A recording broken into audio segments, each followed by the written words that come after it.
Right after about 3 hours after I saw you.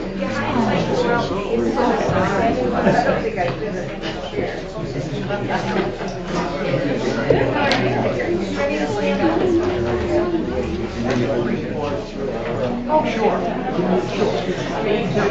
Well, there's a period in mid-year.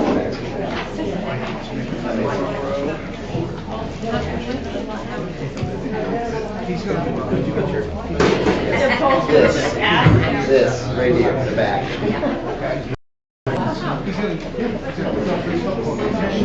Oh, you're welcome.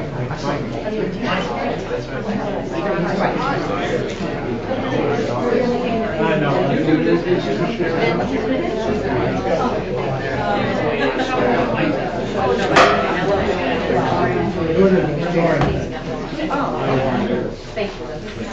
What I will do. Yep, if you like to call the we'll bring a couple. I'll call you down. I'll say, come up, and I'll present mine.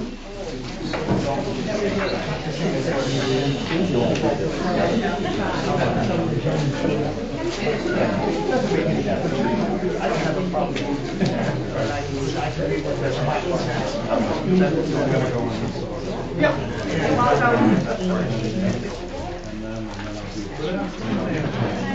Yeah, and if you want to read that, then find out the time. Read that.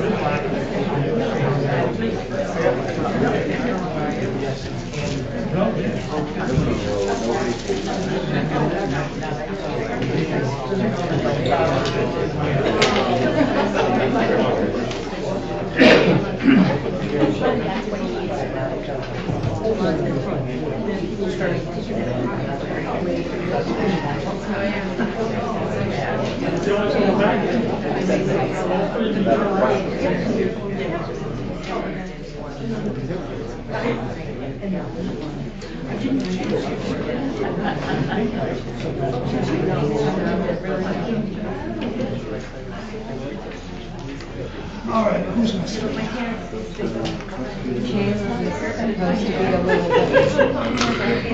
That'll be attractive.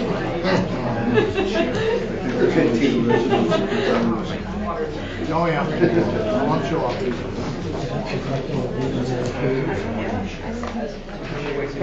Heather's gonna be here, isn't she?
So what's the $200 in this one? Yeah.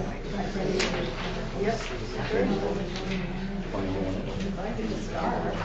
They're like.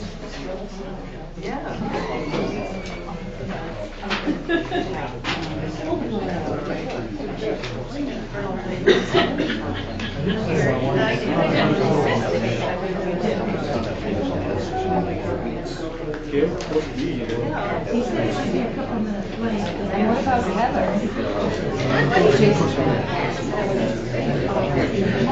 Did Heather say she would be late?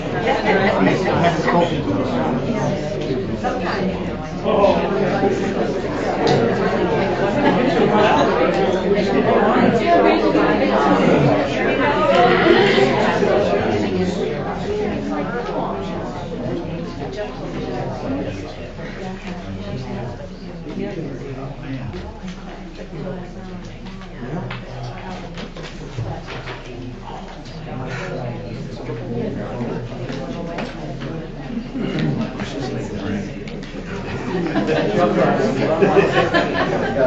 to meet you.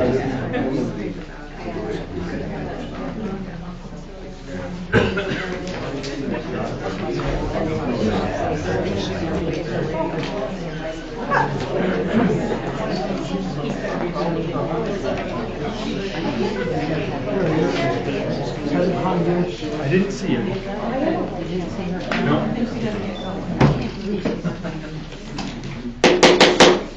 Welcome everyone to Tuesday, July 16, 2019, meeting of the Pittsfield Town Council. I ask that you all please rise for the Pledge of Allegiance. I pledge allegiance To the flag of the United States of America and to the republic for which it stands, one nation, under God, indivisible, with liberty and justice for all.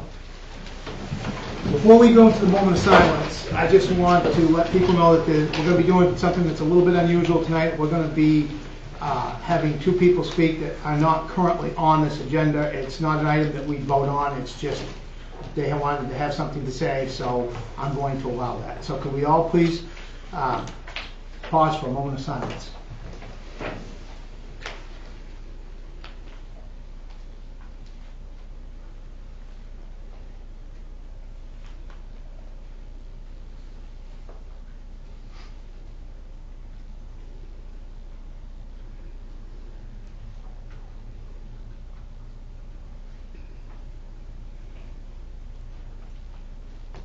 Thank you.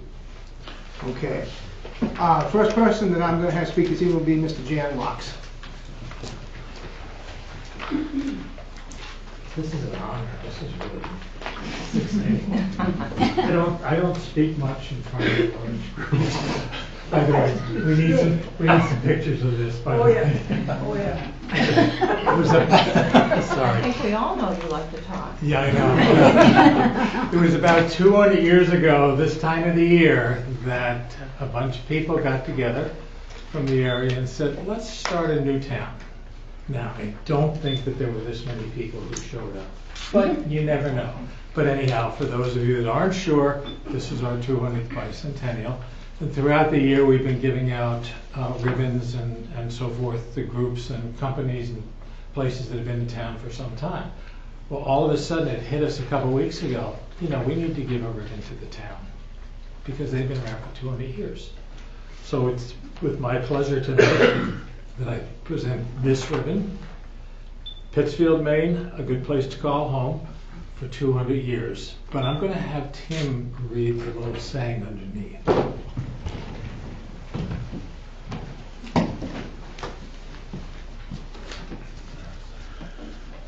Our future belongs to those who work together. Irregardless of our differences, when we come together, we make this town a great town, one of the best towns in Maine. And thank you very much, Mr. Lux, for allowing me the privilege and honor to read that.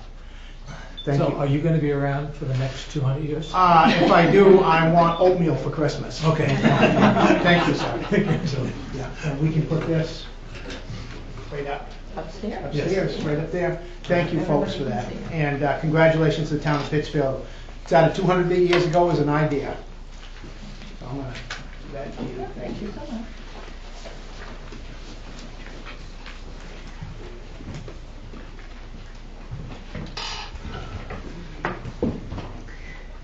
My name is Deborah Billings. I am counselor at large, and I would like to make a public apology to Amber Quint. What I said after the June 25th workshop was inappropriate and unprofessional, and I can assure you that I am truly sorry, and it will not happen again, ever. I appreciate your apology. Thank you, Deb. Okay. Next is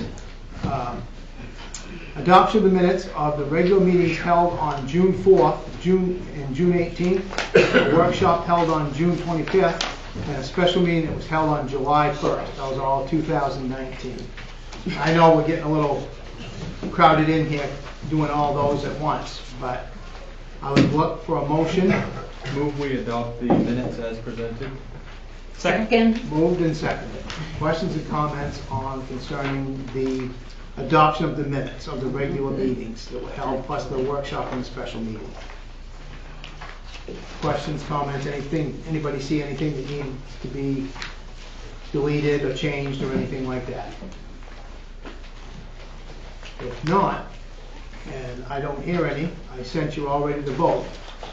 All those in favor of the adoption of the minutes of the regular meetings held on June 4th, 2019, June 18th, 2019, the workshop held on June 25th, 2019, and the special meeting held on July 1st, 2019, please signify by saying aye. Aye. Those opposed, nay. Ayes have it, and those minutes, all of them are adopted as presented, are accepted as presented. Next is presentations, congratulations, and introductions. And Chief, I'm going to ask you to come up, please.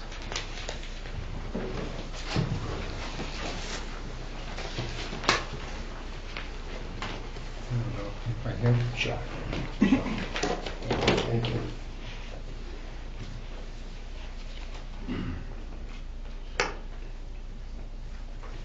I'd like to call up Officer Mike Pike. I don't see Officer Sides here.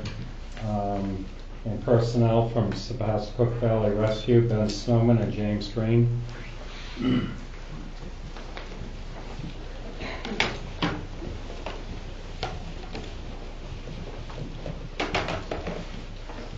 On June 1st, 2019, in the morning, Officer Pike and Officer Sides, along with SVH rescue personnel Ben Snowman and James Green, responded to an overdose in Pittsfield. Together, they administered several doses of Narcan and administered CPR and saved the life of a 26-year-old male. Did an outstanding job. I want to recognize them tonight for their life-saving efforts.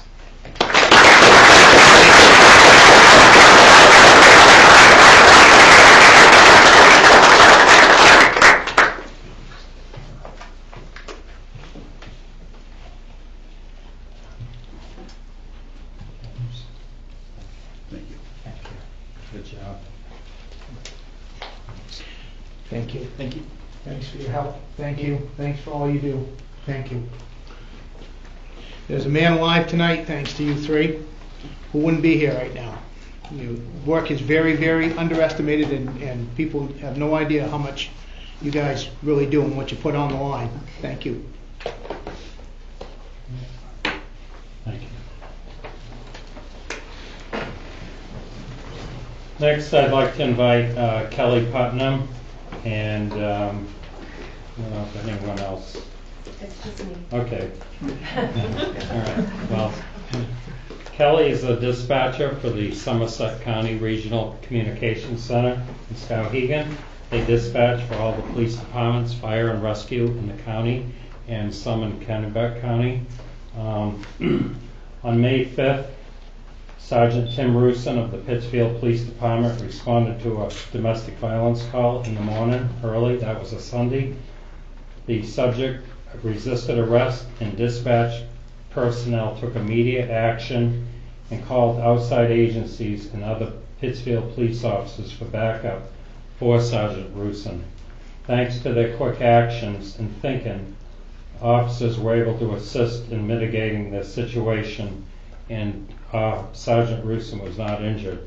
So I want to thank Kelly Putnam, Chris Ross, and Shane Hunt. Shane and Chris are not here tonight, but I'm sure Kelly will deliver their certificates. So, on behalf of the Pittsfield Police Department, thank you very much. Thank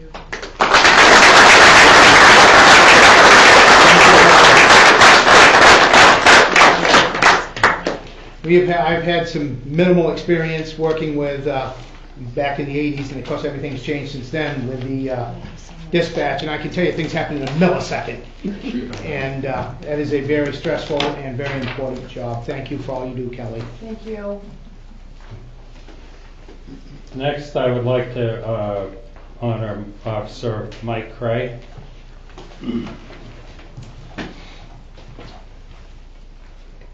Officer Mike Cray was our school resource officer during the past school year. He organized the first responder day, or I should say the first responder day for the Pittsfield Police Department SRO program. Over 900 children from Pittsfield and Newport, K through 8 schools attended.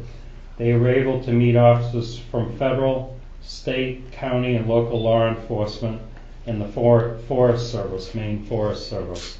This event was well received by the community, and Officer Cray was on just about every television station in Maine. So I want to recognize Mike for all his efforts with the SRO program, and particularly with organizing this first responder day.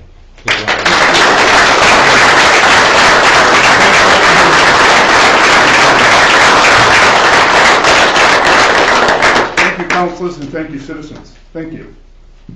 I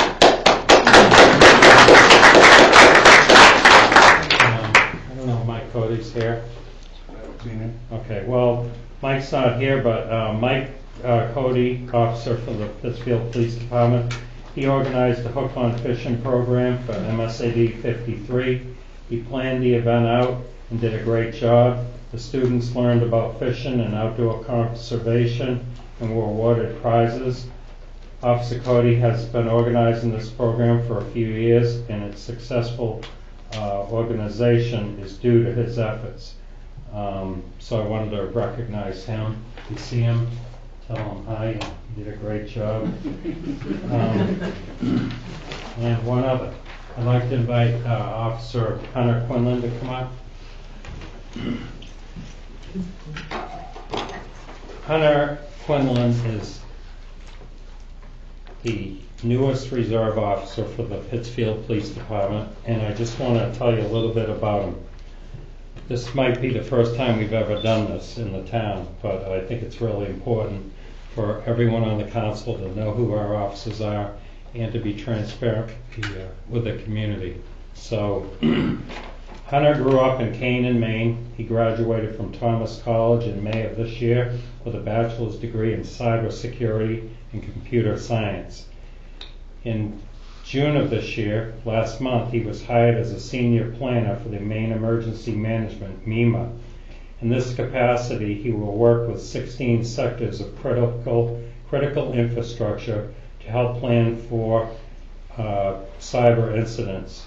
He will work with the Homeland Security to better prepare Maine for future threats and help all levels of government from state to local, tribal, and municipalities to identify and protect cyber weaknesses. He will be working hand in hand with the FBI and DHS. Hunter will be an asset to the town of Pittsfield as a reserve officer as he continues to grow, and I want to congratulate him on his appointment to the department.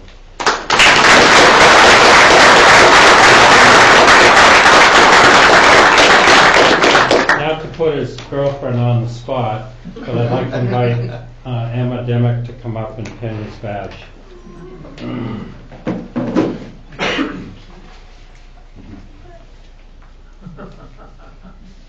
You can.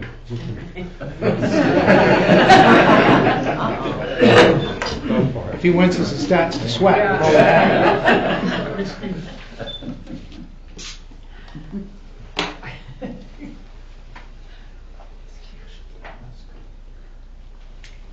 Right.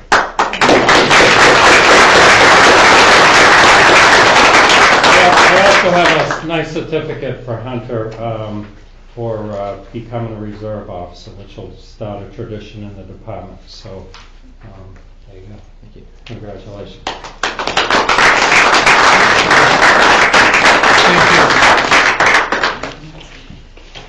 And thank you, Chief, very much for that. And I think we should all say our first responders and police are exceptional in this town. We've had firemen that go back decades. We have police officers that go back decades, and we're recruiting good people. And I think it's safe to say that we have one of the safest people around. Basically, yeah, Mr. Billings out there, 40 of them. And thank you very much for the first responders in the police department and what you all do, and even the communications in Somerset. I know what a job that those jobs are. I've been a part of that, not in that capacity, but the chief knows. And so thank you very much for us, from the council, and from the town of Pittsfield as well. Thank you, gentlemen. You deserve everything you get. Very professional, well job done. And could we get a round of applause for all these people?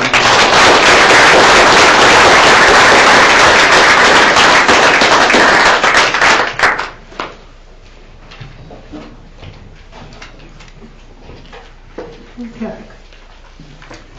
So next we go to community and economic development activities and events. I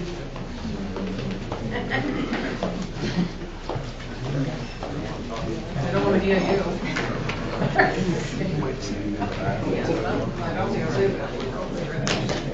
How do you feel now?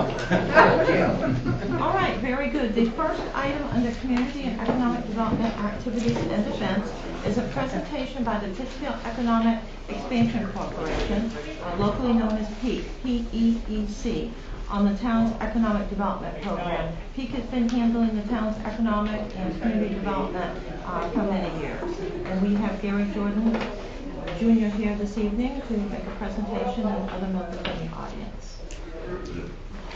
Thank you, Catherine. Thank you, Mr. Mayor, and thank you, town councilors, for allowing us to come in. I want to just, I'm going to be very brief because I see a lot of people in the audience and this agenda looks really long. I've been on that side over there.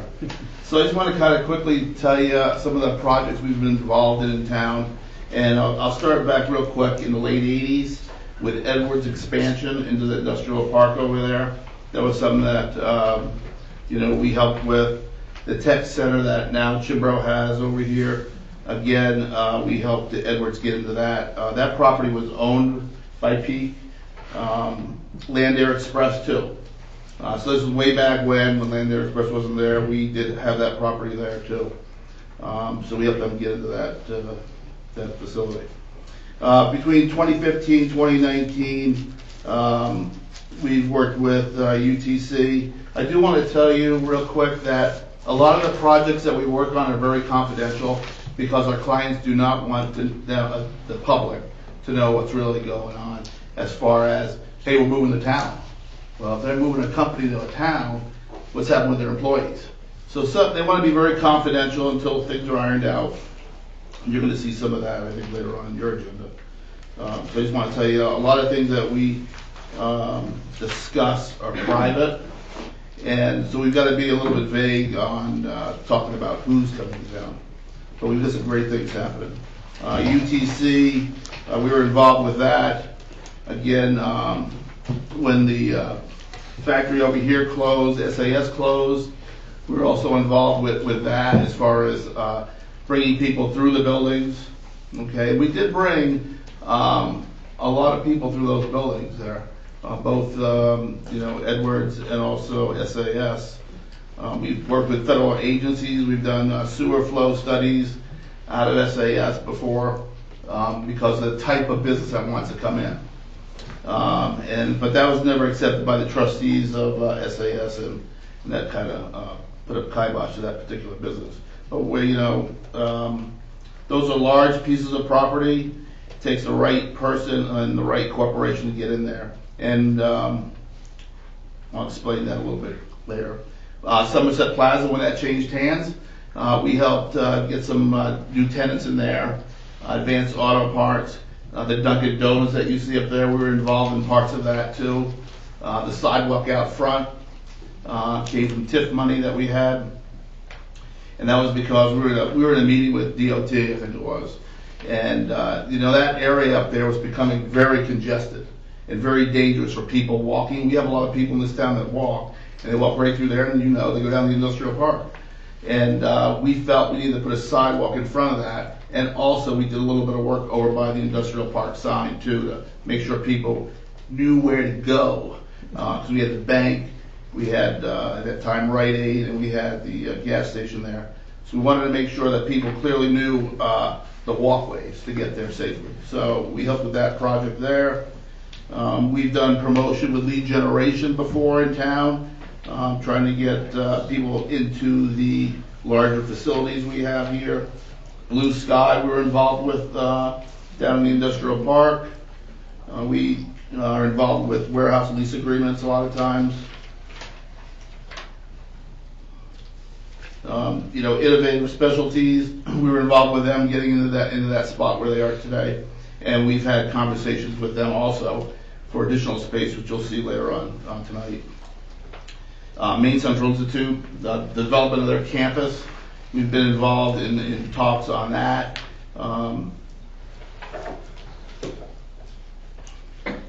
Tax Missouri Finance Districts, that's what we recommend that to the town. Airport property development, the runway,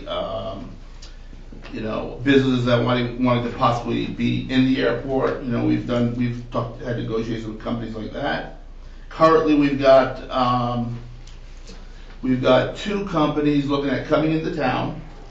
All right, and we've got another one that's expanding. Now, this is kind of a good problem to have, but we have 2 companies that want to occupy the same space, and we can't really do that. But we don't want to lose the company either. So we're currently looking for property for another company in town, and they need a certain size space and access to certain routes. So we're currently doing that. We've got a larger project working on for the building over here. Those are some 2 big projects we're currently working on.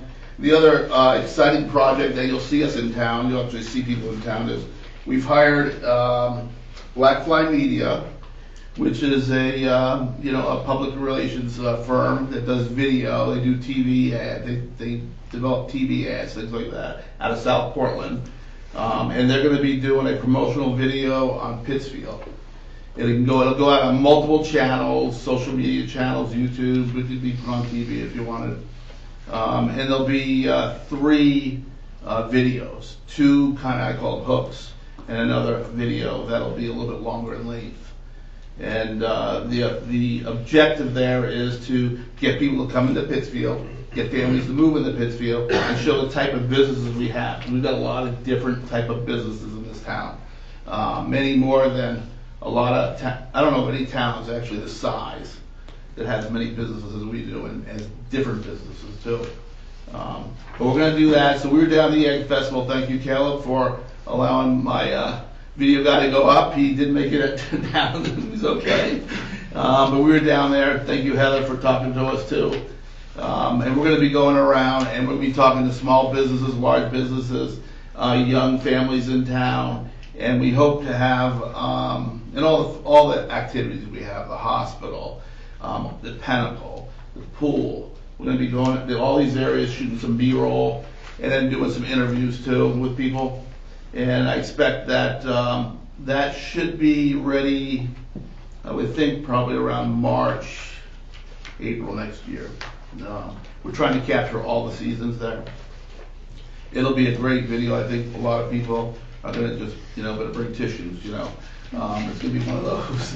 But it's going to really showcase the town of why people should come here, why they should live here, and why they should work here. And we are in a great area because we can go north, south, east, and west and be really anywhere we want to be.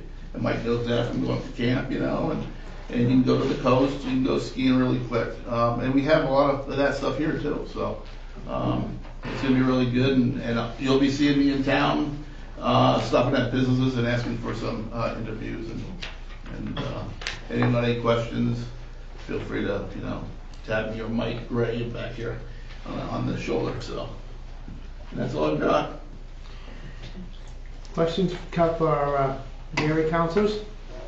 A lot of hard work going on. The businesses that will come in, I will tell you that they will be utilized by businesses here in town, and they will be hiring. So we're doing our utmost best to make that happen. And thank you folks for coming in, and thank you Gary for giving that presentation. I appreciate it very much. Yes, thank you so much, Gary. All right, very good. To continue with community and economic development activities and events, we are recording on the 47th Central Maine Egg Festival, which took place from Monday, July 8th to Saturday, July 13th. And it takes a lot of work for the volunteers to put together and plan out an event, and especially for all the people who are involved in working the events all during the year. Items go on, and then it comes to the big week, and there is so much effort, and it's so gratifying to see. So, the events took place in Manson Park and around town. Another good year of great events, hundreds of volunteers for the days of the events. We'd like to especially thank President Wendy Allen, Vice President Don Shute, and Director Crystal Shute, who did most of the planning, which is a lot of work. All of the other directors had projects and did a lot of work. Dale Goodwin, Danelle Reddy, Mark Allen, Steve Chincat, Lisa Chincat, Jim Chincat, and then I did some work too.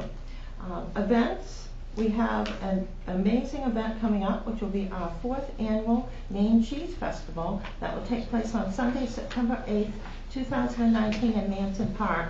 And this is a very unique activity put on by the Maine Cheese Guild.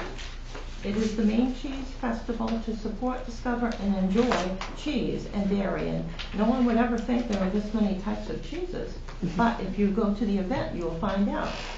It will be on Sunday, September 8th, along the Sebastopol River at Manson Park in Pittsfield, 11 a.m. to 5 p.m., rain or shine. Tickets are on sale at eventbrite.com. This is Maine's largest gathering and celebration of cheese. People can taste and learn about Maine cheeses, plus artisan and fermented foods and beverages. The Maine Cheese Guild is proud to announce this 4th event being here in Pittsfield. They will have over 25 Maine Cheese Guild cheesemakers, plus Maine brewers, wineries, and eateries.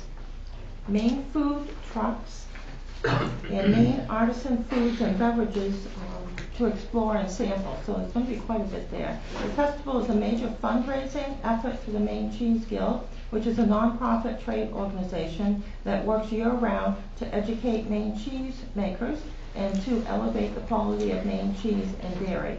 General admission is $20, which includes a festival bag that people will receive, a ticket for 1 complimentary cheese plate, which I've heard are very good, and off-site parking with a shuttle to the event. As you can well imagine, with thousands of people coming to town, parking is at a premium, and we have figured out a solution to that.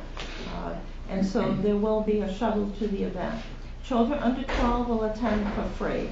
There is a limited early admission of $35, which includes a ticket for the festival, with early 10 a.m. entrance and a festival wine glass. So I think that people get there early and get what they want. Lots of things. So that'll be a big event.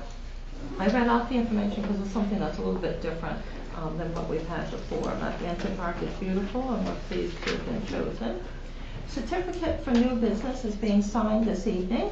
We have one for Argus Den Meadery by Mark Manchetti at 113 North Lancey Street. Mark's been working on the project for quite some time, and will have some unique meads to sell.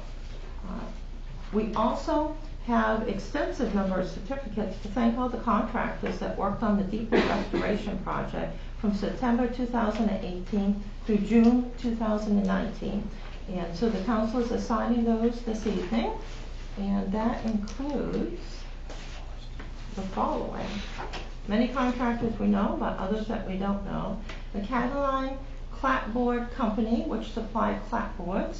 Paint It Right Painters LLC, which provided lead abatement and exterior painting, which is very, very important, considering the obstacle that we had to getting the project done, which was the paint on the side of the building. Dion and Sons Builders had clapboards, trim, and doors.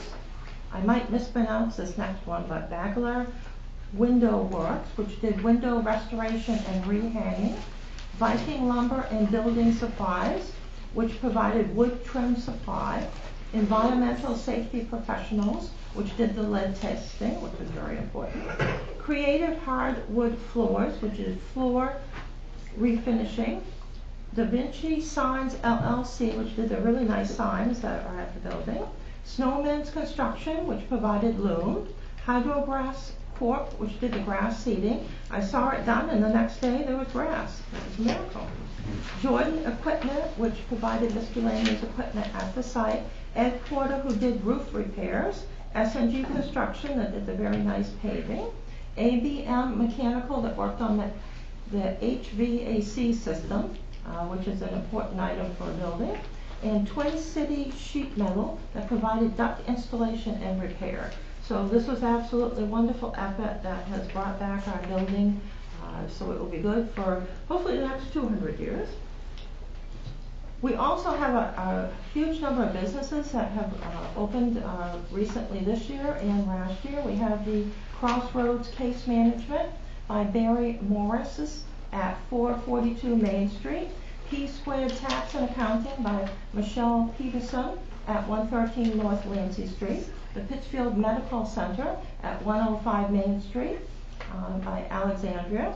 Decked Out Skateboards at 145 Heartland Avenue by Jacob Hinch. Sebastian Cook Trading Center at 1457 Main Street by James Martin Jr. And some of our prior ones, we did have Muddy Waters Outpost with the Wilbanks family, who whipped in here so quickly and got to be part of our community and whipped out really fast, going back to their former location. They were sad to leave, but needed to do so. Central Maine Motors on Main Street for obvious type of work. Amanda Sharples on Estelle Street. That is Graceland Photography. Susie Morton's new flower and gift shop, which is wonderful. The Flower Studio at 117 Somerset Plaza.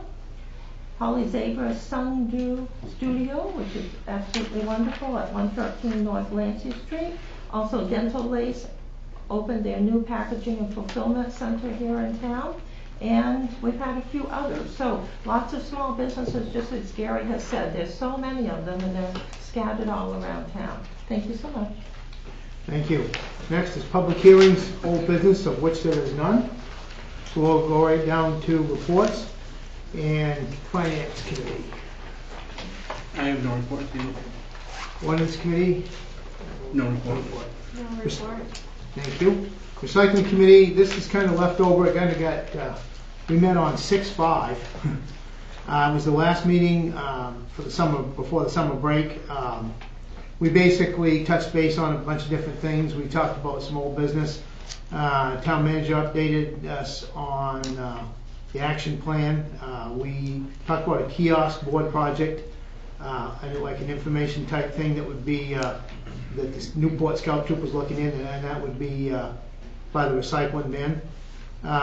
We talked about simple glass movement, and could we look at picking up at a certain time and putting it out to the public.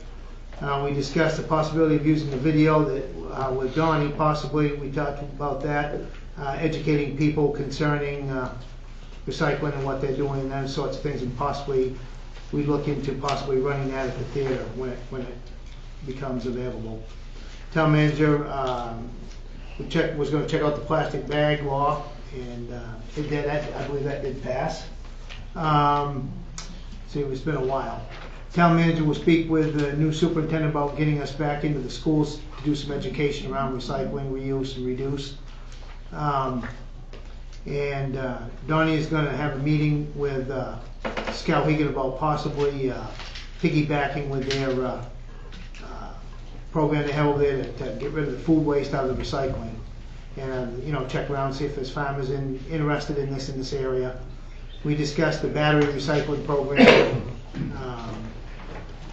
Jane Woodruff mentioned putting on the website about household recycling bins and where we can get them, make it customer friendly. And the committee discussed using wood chips from the recycling center and using them on some of the trails, some of the hiking trails that we have here in town, which we think would be a good use. And the 2018 statistics, Donnie is working on them, and we'll let the committee know when he gets them. So that was my report for June 5th, and our next meeting is in September, and that's all I have. So the next thing would be board and committee member updates by town councilors and manager. Howard, I know the bicentennial, we've got everything. Did you have anything that you wanted to add? Yeah, there's actually the next event, it's still ongoing this year, is the quilt show, which will be at the Universalist Meeting House on August 2nd and 3rd.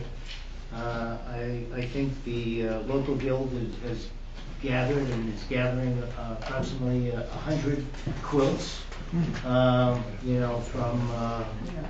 the local quilt makers. Along with that, there'll be a display of the quilt that was actually made for 175th. That'll be on display as well. So I believe that's the next event. It's on August 2nd and 3rd from 10 to 3. That's it. Thank you, Howard. How is the little store going to be open still throughout the year, or is that all done now? We're talking about that now. If we can get a hold of the guy that's the head of the Historical Society, we may be moving it over there. And we have a couple of proposals, so that's why he's sitting here next to me, because he's trying to convince me to move over there. But yes, we will have that open, and it may be open as part of the Historical Society in the future. Thank you. Thank you, Howard, very much. Heather, you did you have any things that you needed to add on? I know where we're at with that, okay. And Ann Matthews, did I see you? Yeah, do you have anything that you want to add on the theater? We are continuing as usual. We've taken the summer to focus on trying to get in the updated movies, letting our new theater manager, Jamie, get her feet wet, get herself acclimated. The summer months are the best time of the year. We make the most revenue through movies. We didn't want to compete with what's going on over at Hawthorne, so we're taking that time to fill up our calendar for the fall. I think everything's going pretty well, and I, on a side note, want to thank the Kiwanis Carnival, the Kiwanis members of the community. There's a handful of people that put in a great deal of time and energy and effort for a long time putting together the carnival, and they're all Kiwanians, and they have recruited some of their Mason friends because there's so few of them. So if anybody's interested in becoming a Kiwanian, it would be very helpful and nice. They do a range of things in our community for children. The Pinnacle Easter Hunt is sponsored by them. They sponsor a bike rodeo where they give every kid that wants a helmet a helmet. They do scholarships both over at Nokomis and NCI. And they eradicate worldwide. They contribute to eradicating diseases in our world. So they do a lot of great work, and there are very few of them, and they work really hard. We need to thank them. So with that being said, we're doing good at the theater, and thank you for your time. Thank you, and thank you for the Kiwanians for all their help. And next is Town Manager. All right, very good. I'll be brief because the agenda is long. We do have some vacancies on our town board, so we'd like to remind you, people that there are opportunities to spend even more time on items is available through the town. We have one vacancy on the airport committee. The Board of Appeals is a very important board. It's one that will hear appeals of decisions made by the code enforcement officer. We try not to have, we try to make sure we can issue all the permits. So it's rare that this board meets, but it's very important to have the board. Right now, we don't have enough members to actually, we have enough, but we really need to have more members on the Board of Appeals. So we have 3 vacancies. Those are 5-year terms. Some of them are partial periods of time, but that would be an important board if people are interested. We have the Board of Assessment Review, which we now do not have enough members to have a meeting. It's very rare the Board of Assessment Review would ever meet, but we did have a death of one of the members, and so we do have several vacancies. Those are 5-year terms also. And the Board of Assessment Review hears appeals of the assessor's decision on the value of the property and what the taxes would be.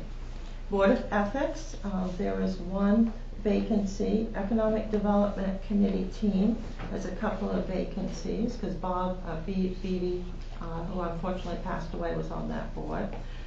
Housing Rehabilitation Revolving Loan Fund. This committee meets when there's an actual application. It's a very strict project. We have some funding left over from a federal grant. It rarely meets, but there are vacancies there, and those are 3-year terms. Pool Committee has a couple of vacancies, and Recycling Committee has a couple of vacancies, and those are both 3-year terms. So, some opportunities there to work on some items. The committees don't meet a lot, but we're always grateful to have people on the committees. And the second item that I'll mention is that the Senior Living Help is an organization that's new to town. They provide senior living assistance to the elderly. They assist the senior citizens, their family members, and caregivers in finding appropriate senior living and care facilities, which can be difficult. Many elderly adults are no longer able to be cared for at home, so finding a senior living facility with caring and loving staff is necessary. This is where this organization can come in to help people. They have free services. Their address is on the Town of Pittsfield's website. It's basically www.pittsfield.org at Live Citizens Resources. And we have information at the office that they provided us. Thank you. Thank you, Catherine. Next is new business. Ordinance 19-8 to be set to public hearing on August 13th, 2019. That the Town of Pittsfield hereby ordains that Chapter 13 Zoning Ordinance, Section 4 Performance Standards, Home Occupations be rescinded, and Chapter 13 Zoning Ordinance, Section 4 Performance Standard, Home Occupations be adopted. Look for a motion from the council. Move that ordinance 19-8 be set for public hearing on 8/13/2019. Second. Moved in second. Questions or comments, councilors? This is to make the ordinance requirements more user-friendly in terms of the area that would be allowed on a site. Any questions or comments? Hearing any, since you're ready to vote, all those in favor of setting ordinance 19-8 to public hearing on 8/13/19, please signify by saying aye. Aye. Those opposed, nay. Ayes have it, and that ordinance is set to hearing. Ordinance 19-9 to be set to public hearing on August 13th, 2019. That the Town of Pittsfield hereby ordains that Chapter 13 Zoning Ordinance, Section 4 Performance Standards, Home-Based Enterprise be amended as follows in the 13th paragraph under Regulations. Exterior storage of materials, product, or equipment shall occupy a total area no more than 10,000 square feet and shall be shielded from the view of any road and of surrounding properties, and be at least 100 feet from any residential dwelling other than the owner's dwelling. Sales area, office area, or production areas, and interior storage in existing buildings is allowed in the setback areas. Interior storage in detached buildings would not count as the 50% of the living calculation. I'll look for a motion. I move we set ordinance 19-9 to public hearing on August 13th. Second. I hear a second. Second. Questions or comments, councilors, concerning this ordinance? No? Okay, now hearing any, since you're ready to vote, all those in favor of setting ordinance 19-9 to public hearing on 8/13/2019, please signify by saying aye. Aye. Those opposed, nay. Ayes have it, and that ordinance is set to hearing as well. Ordinance 19-10 to be set to public hearing on August 13th, 2019. That the Town of Pittsfield hereby ordains to transfer property listed as map 27, lots 79-4, 79-6, and 79-7, and map 24, lot 33, on the Town of Pittsfield property tax maps dated April 1st, 2019, to Innovative Specialties LLC for the sum of $40,000, and more particularly being a portion of a description in a deed to the Town of Pittsfield recorded in Somerset County Registry of Deeds in Book 1472, page 297. Such lots are depicted on the final subdivision plan of the Industrial Park Addition recorded in the Somerset County Registry of Deeds in Plan Book 1990, page 175. The town council further authorizes the town manager to execute a municipal quitclaim deed to Innovative Specialties, LLC. Look for a motion from the council. Move ordinance 19-10 be set to public hearing on August 13, 2019. Second. Moved and seconded. Questions or comments, councilors? Any questions? No? Okay, not hearing any, I sense you're ready to vote. All those in favor of setting ordinance 19-10 to public hearing on 8/13/19, please signify by saying aye. Aye. Those opposed, nay. Ayes have it, and that ordinance is set to hearing as well. Ordinance 19-11 to be set to public hearing on August 13, 2019. Town of Pittsfield, ordinance authorizing issue of up to $706,000 principal amount of general obligation bonds. The Town of Pittsfield Town Council hereby ordains the borrowing of up to $706,000 to finance costs of the paving of public roads and capital improvements in the town on the following terms. 1. Pursuant to the Constitution of the State of Maine, Maine law, including Title 30-A, Section 5772 of the Maine Revised Statutes as amended, and the town charter, and all other authority thereto enabling, the town of Pittsfield is authorized to sell its general obligation bonds and notes in anticipation thereof, and to borrow from the Maine Municipal Bond Bank for general obligation bonds, and to expend a principal amount not to exceed $706,000. The proceeds of the loan or loans to be used for paving and other capital improvements in the town. Said loan or loans to be evidenced by a general obligation bond or bonds of the town for a term not to exceed 10 years, and any note in anticipation of such bonds and notes to be executed on behalf of the town by the town treasurer and countersigned by the mayor of the town, and to be at such interest rates, if any, as may be established by the Maine Municipal Bond Bank and approved by the treasurer and the mayor, with such maturities, dates, denominations, place of payment, paying agent, and registrar, form, and other terms and conditions as may be prescribed by the Maine Municipal Bond Bank, or as determined or approved by the treasurer and the mayor, the bonds and the notes. Such approval to be conclusively evidenced by their execution of the bonds or notes. The treasurer and mayor are hereby authorized to provide on behalf of the town that any of the bonds may be made redeemable or callable with or without premium prior to maturity. 2. The mayor, the treasurer, and other proper officials of the town be and are hereby authorized in its name and on its behalf to execute and deliver under the seal of the town, attested by its clerk, a loan agreement related to the issuance of the bonds and any notes in anticipation thereof, to be in the usual and ordinary form utilized by the Maine Municipal Bond Bank, which is hereby approved, and to contain such other terms and provisions, not contrary to the general tenor hereof, as the treasurer may approve, with his approval to be conclusively evidenced by his execution thereof. 3. The mayor and the treasurer are hereby authorized to execute and deliver on behalf of the town a loan application and other applications to the Maine Municipal Bond Bank as needed for approval to issue the bonds or notes. 4.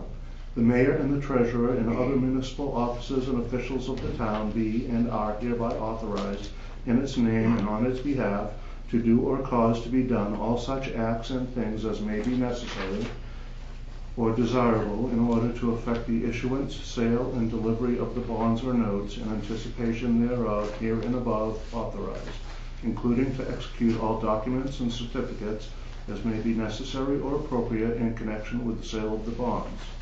5.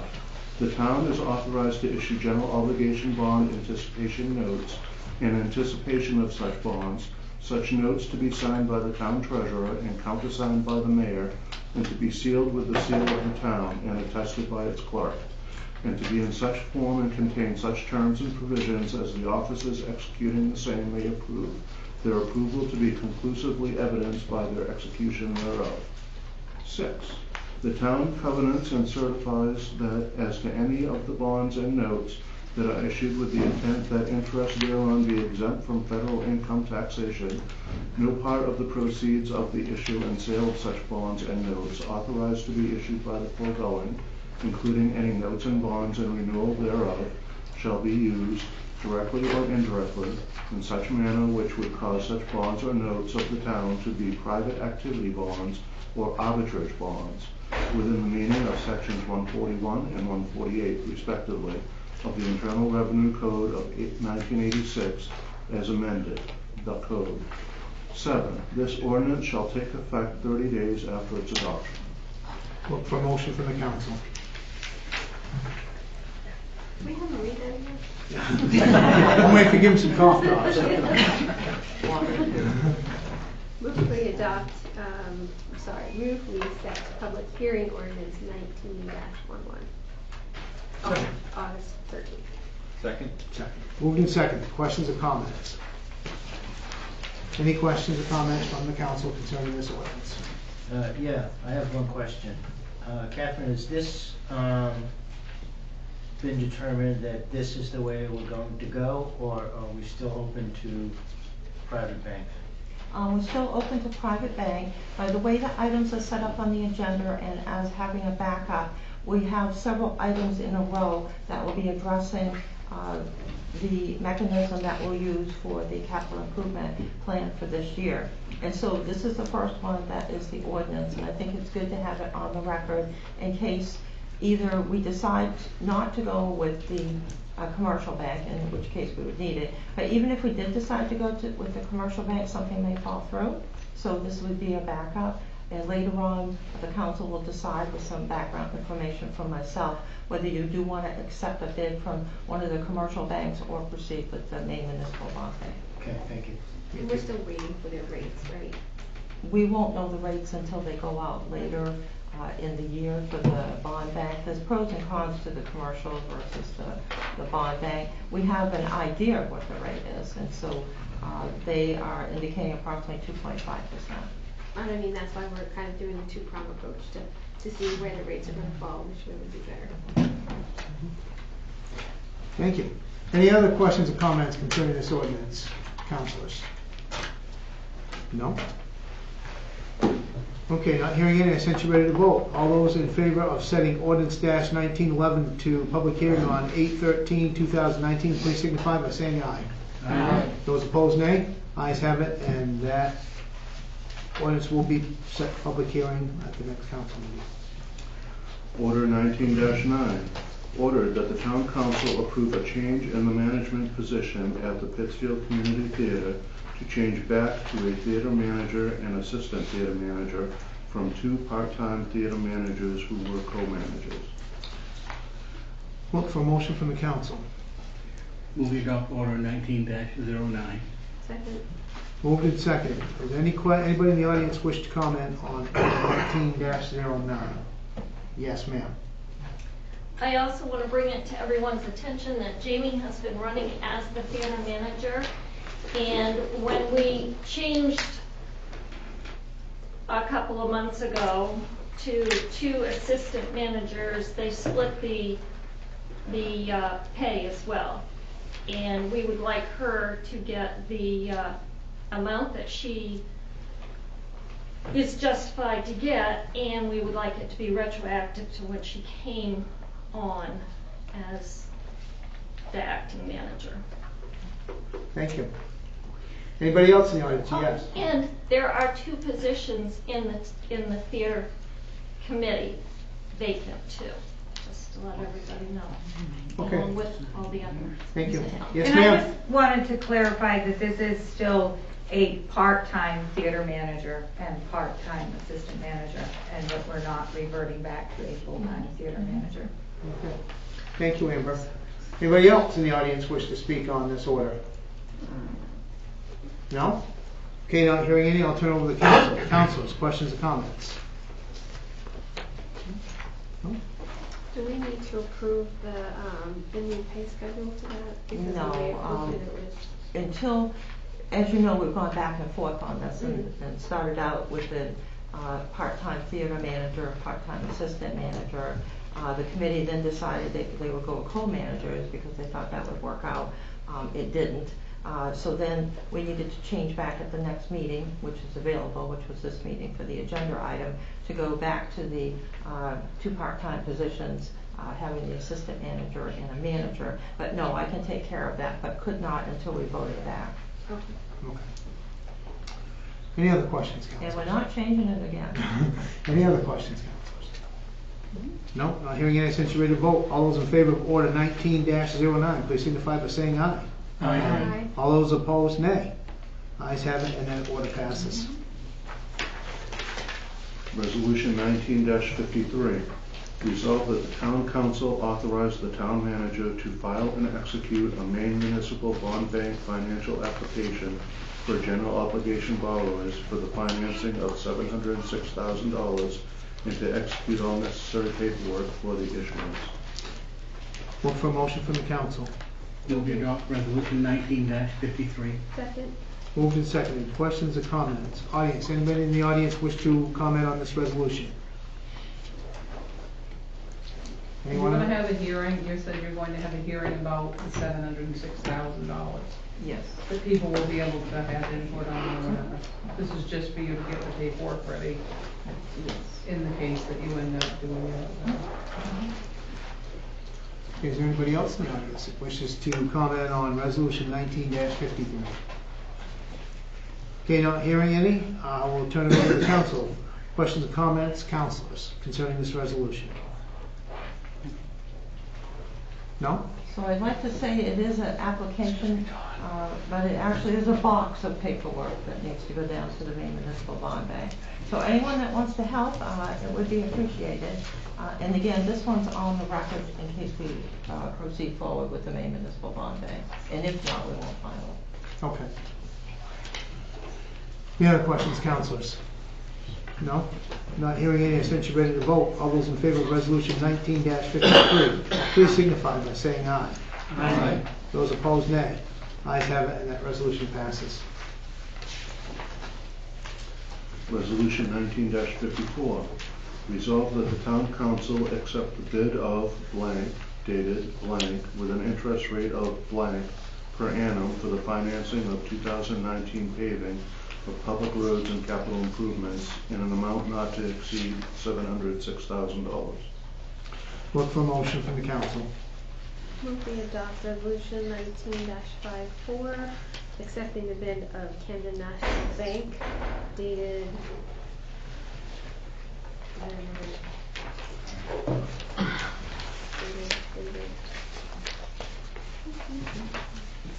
Is there another background sheet in here? Oh, here. June 5th, 2019, with an interest rate of 3.29% for financing the paving and capital improvements. Do we hear a second? Second. Moved and seconded. Questions or comments? Audience, anyone in the audience wish to speak on this resolution? No? Anyone? Okay, I'll turn it over to the councilors. Councilors, questions or comments? Catherine. I'll do a bit of background. We're going along a dual route to figure out which is the best option for the town in terms of the financing for the capital improvement program, which includes $500,000 for paving and $206,000 for a number of items, which included a police vehicle, a small trailer for public works, and some building maintenance, roof work, and other items. And so we've been working on this with the Finance Committee since earlier this year. The Maine Municipal Bond Bank issuance that we were available for is the fall one. So if we go along with the Maine Municipal Bond Bank, we will need to do some interim financing, which we may or may not be able to do with ourselves. I think we can do it with ourselves. However, we still need to go through the legal process and everything, and legal fees and advertising ordinances and such. If we went with the commercial banks, then we would have the money sooner, as soon as next month, rather than in October with the Maine Municipal Bond Bank. However, the interest rate is higher for the commercial sector. The Maine Municipal Bond Bank is projecting 2.5% or higher. it is a projection. You will find out when you go to bid, when the bonds are actually sold, which will be in October. The Camden National Bank has a 3.29% interest rate. So taking the projected interest rate, projected cost from the Maine Municipal Bond Bank, adding in the interim financing cost estimate, legal cost estimate, the additional ads estimate, and then I did put $2,000 down for the staff's time, and I think that's low, but in order to have an estimate included, because all the work is done on the other one. So that total cost appears to be, if the interest rate is 2.5%. And again, it might be lower, it might be 2.5, it might be higher, but we have to use something. $120,188.72. So that's the interest over the entire 10-year period. For Camden National Bank, taking the interest and the legal costs, which are less because there's a lot less paperwork involved. The legal ads were smaller, and there's no interim financing. That interest cost is $137,609 as the estimate. Interest and then the estimate of the other costs. So the difference between those two is $17,420, which over a 10-year period is $1,742 more with the commercial bank per year than with the Maine Municipal Bond Bank. Now normally we would go with the low bid or the low cost, but there's different scenarios here. We don't know exactly what the interest rate will be. It's a longer period of time to get the money. It will take Public Works a while to do the road work that's needed in order to get the roads into order. So we don't actually need the money next month, but there are other things that you could work on next month. We can, once we get tax money in, borrow against ourselves so that we could do the interim financing that we'll need to get by until October with the Maine Municipal Bond Bank. So the commercial bank does cost more. It has some benefits, which I've explained. The Maine Municipal Bond Bank will cost less. We just don't know how much it will be, but you do have to go through a lot of additional steps and time.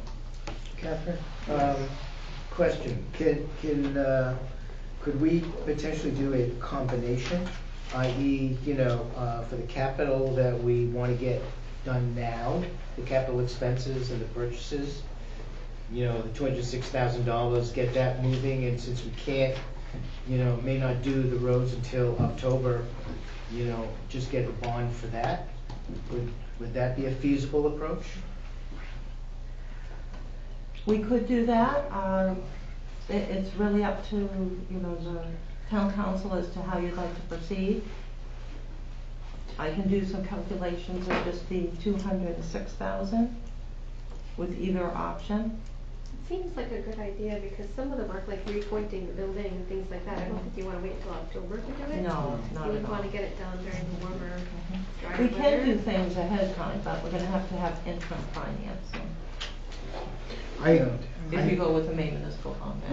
Why would you underestimate the costs of the staff costs? Because most of it's my time, and it will be. You're going to pay me the same amount no matter how much I work on it. So I just calculated in the other staff members' time. So that's why it's less, but I think it's a reasonable approach. Councilors? I kind of like Howard's approach for the simple reason that we can get going on things. Yeah, I don't think we should wait. Time's becoming the enemy here. So, anybody have any comments, questions? If we do the two-pronged approach,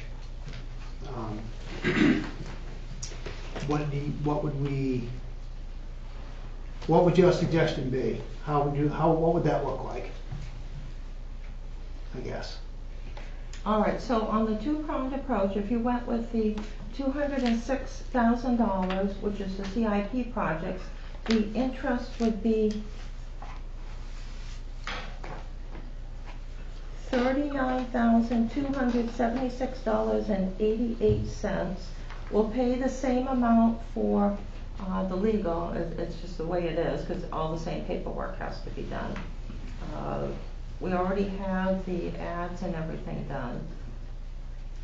I would not go to the bond bank for $206,000, because it's too much work and monies with all the extra costs for a small issuance like that. Well, that would defeat the purpose of splitting it though, because we want to do it with a private bank to get it done quicker versus waiting. Yeah, I'm for the just bond saying the bank. other option, if it was $206,000, Yeah. yeah.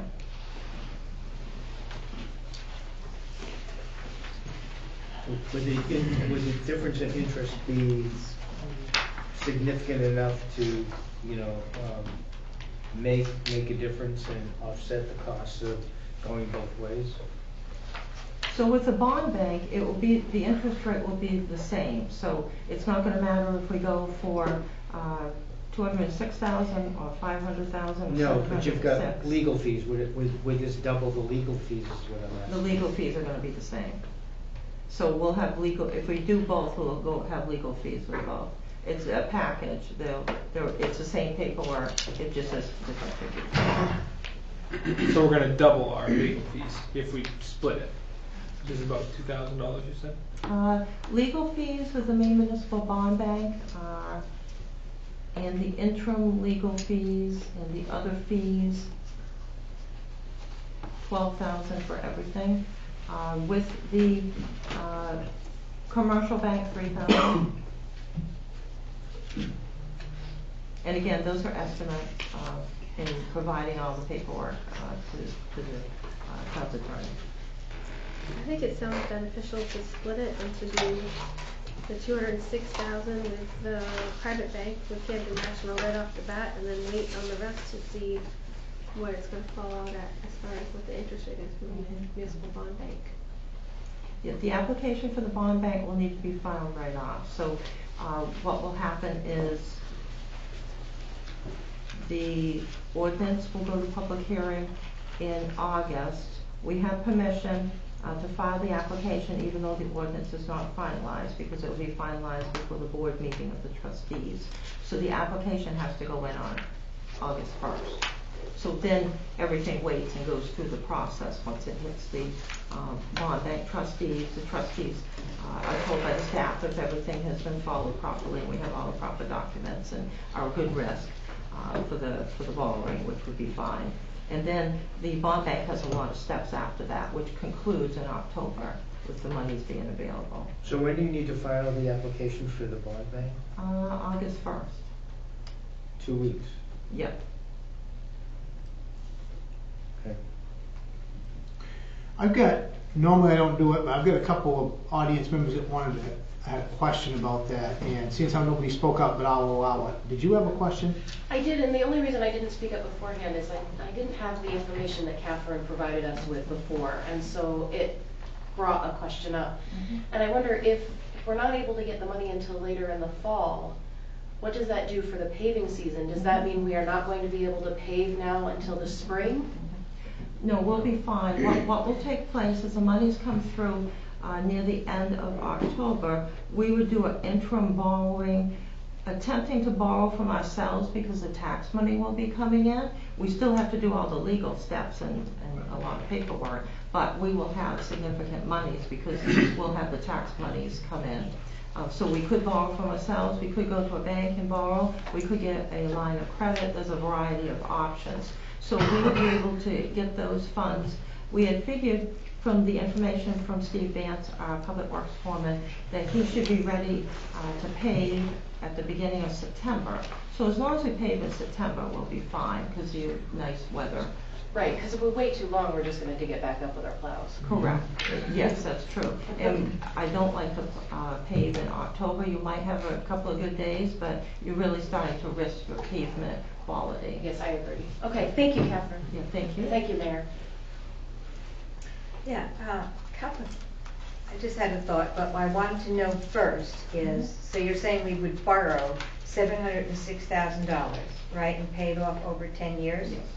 So how long would paving last? 10 years? Well, Because the other idea that I had is why don't we use some of the money we have in the bank that we were given back by the state, the 1.8 mil, a portion of that to pay for what you want to pay to get the jump start on the paving, and then just have to borrow maybe half of what you're saying we have to borrow. All right, so this is, I understand the question. This is what was decided to go forward with. So this is what we have the permission for through the ordinance that was passed previously with the 10-year period. We can borrow the monies from ourselves from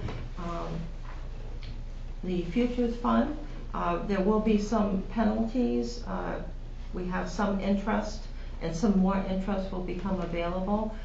However, we will have to take some out of the CDs. It is an option for interim financing. Because if you do pay the 706, when will you need to repay?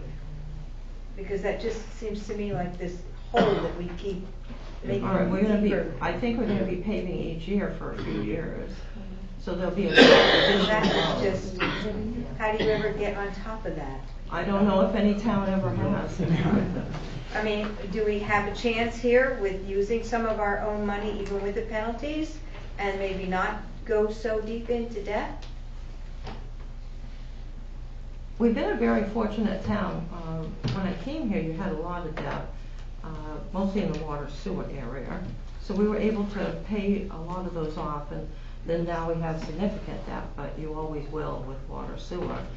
So in the other aspects, all the other town government items, we don't have a lot of debt compared to other communities, although I think most of us would prefer not to have any. So another option could have been chosen, and it might be a good idea for next year, which we're going to be starting next week, and for the 2020 budget, for the next paving that the council looks at perhaps doing something like that. We did do a study on the Maine's future funds, and that we received back what you call the Pittsfield Future Funds from the Maine purse. We were very fortunate to get. And if we did 3 borrowings, we would be able to have the money make the payments without affecting the tax rate for a number of years. I think it was 7 years, but we would run out of money in that account. So, once you start using the monies to pay off the loans, which we had proposed to do with this first one, once we add on a second and third, we will end up, at some point using up the monies based upon what the interest rates are and the interest that we acquire. So there's different options that could be done. We could put another ordinance out and put a different figure in and use some of the monies off the future funds right off the top, pay it off, and then borrow less. But I think we're going back to borrow next year too. Yeah, I think you bring up a really good point. I mean, on the council, when we were talking about this back in, well, we had a lot of talks in January. I don't remember that one. We talked quite a bit about how like paving is, some of the councilors felt like paving is like like in my business, we call it a consumable. It's something that you use all the time, and paving doesn't last forever, right? I mean, you put down, you repave a road, and a lot of the roads here in town haven't been repaved in a lot of years, so it doesn't last a real long. It's not like a roof on a building is something that lasts 30, 40 years if you would do it right, but paving doesn't really last like that. So we had talked about having a line item on our budget that was just for paving, that wasn't borrowing money. But we were having a hard time trying to find a place to squeeze that in because just the way that the budget was. And we had talked at that time about just taking money right out of the Pittsfield Futures Fund and just taking and spending $700,000 right out of that and just putting it right towards the paving. But then, as you can see, we wouldn't get that many roads done, and we would have no money in the Pittsfield Futures Fund left.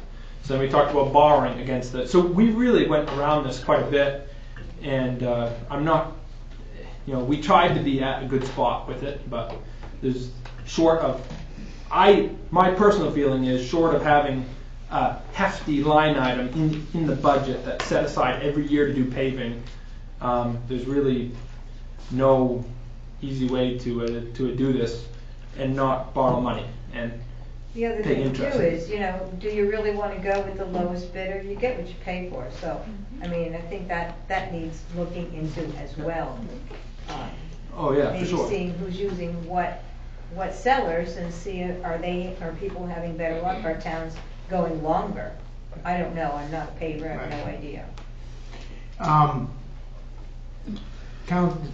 Did you have a question, Mike? I'm sorry. Yeah, no, I did. And pardon my ignorance, I don't know what the full list of the $206,000 of ancillary items are. If we're borrowing for 10 years, I hope the lifespan of those items is at least 10 years or longer.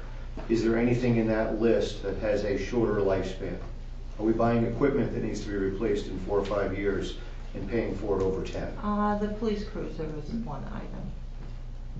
And what's the amount of what does a police cruiser cost? We were around 40,000, but it ended up being less. So we're going to pay 10 years on a vehicle that has what for life expectancy? Yes. That does not feel fiscally responsible. Just want to point it out. I don't know what else is in that list. That's why I'm asking. I don't know. The other items are all roofs and items that will have 10 years here. Pointing if not is more. the. Yeah. Do you remember what the items are specifically? There's a roof. Let me get that. Pointing on the, like the outside pointing between the. Oh, bricks. Bricks. Yeah. Yep. No, there's already money in there. It would be good to list the items specifically, I think, so that people know.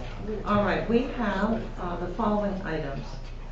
Municipal building roof replacement, the fire station roof replacement. So obviously our roofs have lasted 45 years, so we're above the 10 years without any trouble. The police cruiser was put in there. That is 41,000, but actually ended up being a little bit less. We have a trailer, which the town's notorious for keeping its equipment for really long periods of time, so that will be well above 10 years. The paving, which here will have to last 10 years, there's no choice.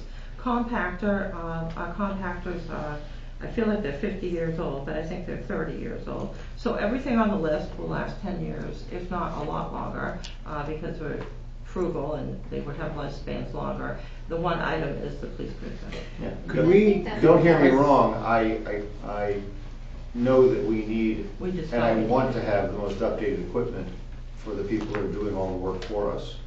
I just don't know that it's responsible to make 10-year payments on something that has a lifespan of significantly less. I got a question.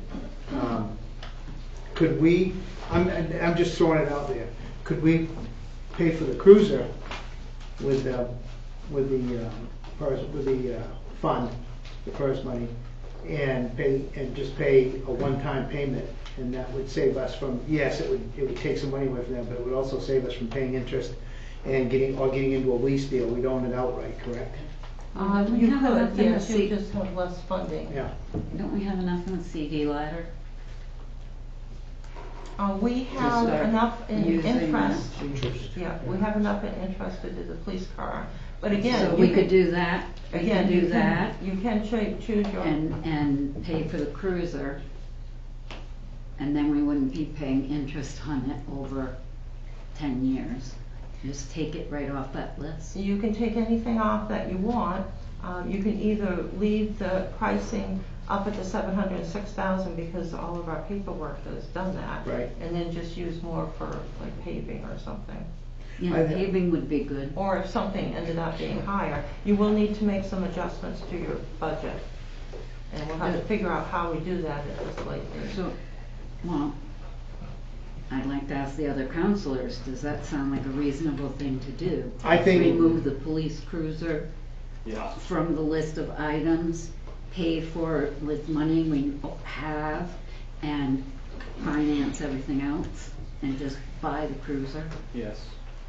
It makes sense, Makes but I think the only reason that it was put in there is because it was on the capital improvement Right. plan, and we were looking at And capital I don't think any of improvement us items really thought as a about lump it. sum versus, we talked about it a little bit about We did talk about it. longevity of projects, but I think it's just in there because it was, we were looking at capital improvement, and we had a total number for capital improvement. It wasn't broken out into that, but I mean, it makes sense, but I don't know, it's just late in the game we have to change all of our paperwork and our applications, Catherine, or would it?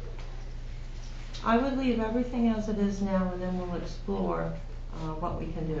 I don't think there'd be any trouble with the commercial bank in terms of, I mean, they want to loan Just money. borrowing a little bit The Maine Municipal Bond Bank, I think that would be all right. We can list the capital improvements in a general fashion. It will be our charter and the process that we went through to conclude the budget process and how we would deal with making changes at this point. So- That would be Well, that's the- why I'm wondering if it's worth the hassle Is it of worth it? changing it right now. So if we went out and we borrowed, like we said we were going to, like we currently leave it the way it is. Keep the same amount. And then if we decide to take the PERS money to pay for the police cruiser, we can just add that into the paving. Well, that's what we're gonna do next year. Is there a prepayment penalty on this? Like, could we just borrow the amount and then take the 40-something amount of the vehicle and just make that as a payment so that it's not adding to the. That is usually an option that you can do. We don't have that option with the municipal bond bank. Let me check. I believe I addressed that.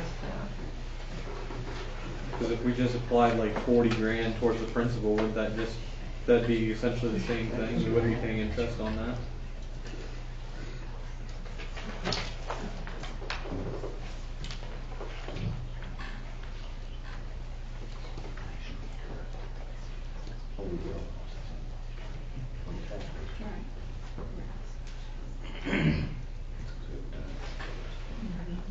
The bank really wants our business. We can see what we can do here.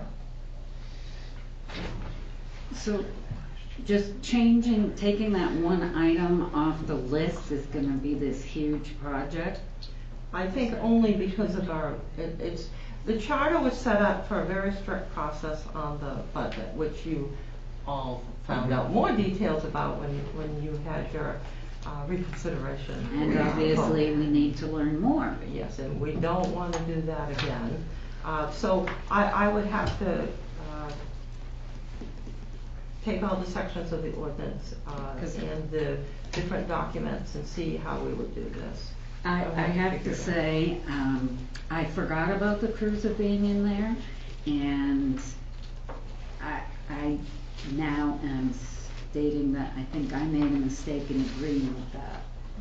And I think we should look at taking that out of there, paying for it, and then go to the banks or the bond bank. All right, well, I think you're all set tonight in terms of the items that you have. You're going to have to stick with the amount that you had. But then again, if you borrow some money, and let's say the bids all come in less,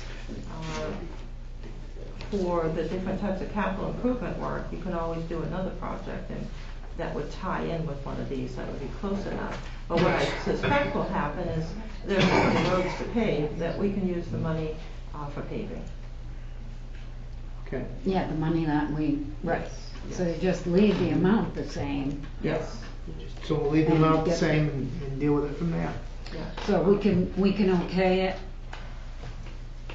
So if we tonight, leave, and then We're gonna have to figure out how it fits under the charter and how we can do it. then maybe we should table it and, Well, we don't because need to. I'm hearing a lot of We don't need to confusion. table it. No. Yeah, go ahead. so if we keep the amount the same and borrow the 706,000 for the 206 and 5, Right. however that's Yes. gonna work, and then we just take money from the Pittsfield's future funds to pay for the cruiser separate, we're increasing our budget then to do that by the 41 or whatever $1,000 it was for the cruiser, correct? Because we're spending more than we said that we were going to. We actually could, I believe we could do that, but there's gonna be other motions and requirements. It's a complicated item. The charter is very, very strict, which I started to say. It's deliberately strict so that we can't wander around during the year and change the budget and do all these Well, things. that's what it sounds like we were about to do. Yes. You know, I don't know, I agree that it was not the best decision to lump all that in there, but I think just from the fact that we're looking at it as capital improvement projects versus paving, and we looked at it in that way and not in the individual items. But I don't know if it's worth the trouble to go through and have you redo all of this paperwork and then do all of these other ordinances and things that we need to do. It's gonna be by the end of the year by the time we can get the cruiser, so. Which you is know, why I asked, do we have, I mean, can we proceed? And the money that we thought is in there for the cruiser could go to something else and take the money we have and just buy the cruiser. I am not in favor of paying interest for 10 years on a $40,000 vehicle. All right, so the items that you have before you this evening, they can all be passed as is. The question is how to move the monies around, which we're going to have to do some legal Okay. research on. So that, so the finance committee would have to meet and go through that. Yes, yes. Okay. Anything else? So the resolution reads that we accept the bid of Camden National Bank dated June 5th, 2019 at an interest rate of 3.29% for a total not to exceed $706,000. Am I reading? Which, do we want to change that? Well, that's my second question. Do we what? I don't think we want, it says amount not to exceed, so we can borrow less than that. Correct. If we figure out the mechanisms of how to take money out of the fiscal. It just gives us permission to do it. So, You can. this is our maximum, we can borrow less. So our bid with the bank, because of all these steps, expires in a couple of days. So I need to tell the bank if we're going to borrow the whole $706,000, $500,000, or $206,000. So as long as we understand that we're going to have, if we're going with the bank for the $206,000, that's what we're going to do, and then we're going to figure the rest of this out later on. Guys, And we have to decide that tonight. Yes. is that wonderful? I would just go with a private bank for 706 just to get it done. 'Cause It would be very quick to get it done. If the interest rate's the same and you said there's a box full of paperwork to file, I don't see any point of doing all that extra work for the money amount's the same. Well, the biggest thing is you get the work done a lot quicker if we go with the full bank. You would have the money right off. I think it's more beneficial just to go to the bank also, just so that we know we're gonna be able to get the work done before we head into fall, whether. It takes out all the uncertainty. Winter's coming sooner and sooner every year, so I think, waiting till October to do some of these projects is kind of chancy. Because So- then we have to, if we decide to do this, then we have to find contractors to do it all. And that is gonna be tricky. So, what the motion, so the thing on the floor right now is we borrow the full amount and then we figure out all these other things after we borrow the maximum amount. Is that correct? You want to borrow the $706,000? Am I hearing that correctly? In other words, From the bank, we period, go end of with what's story. on the agenda tonight. Yep. Right.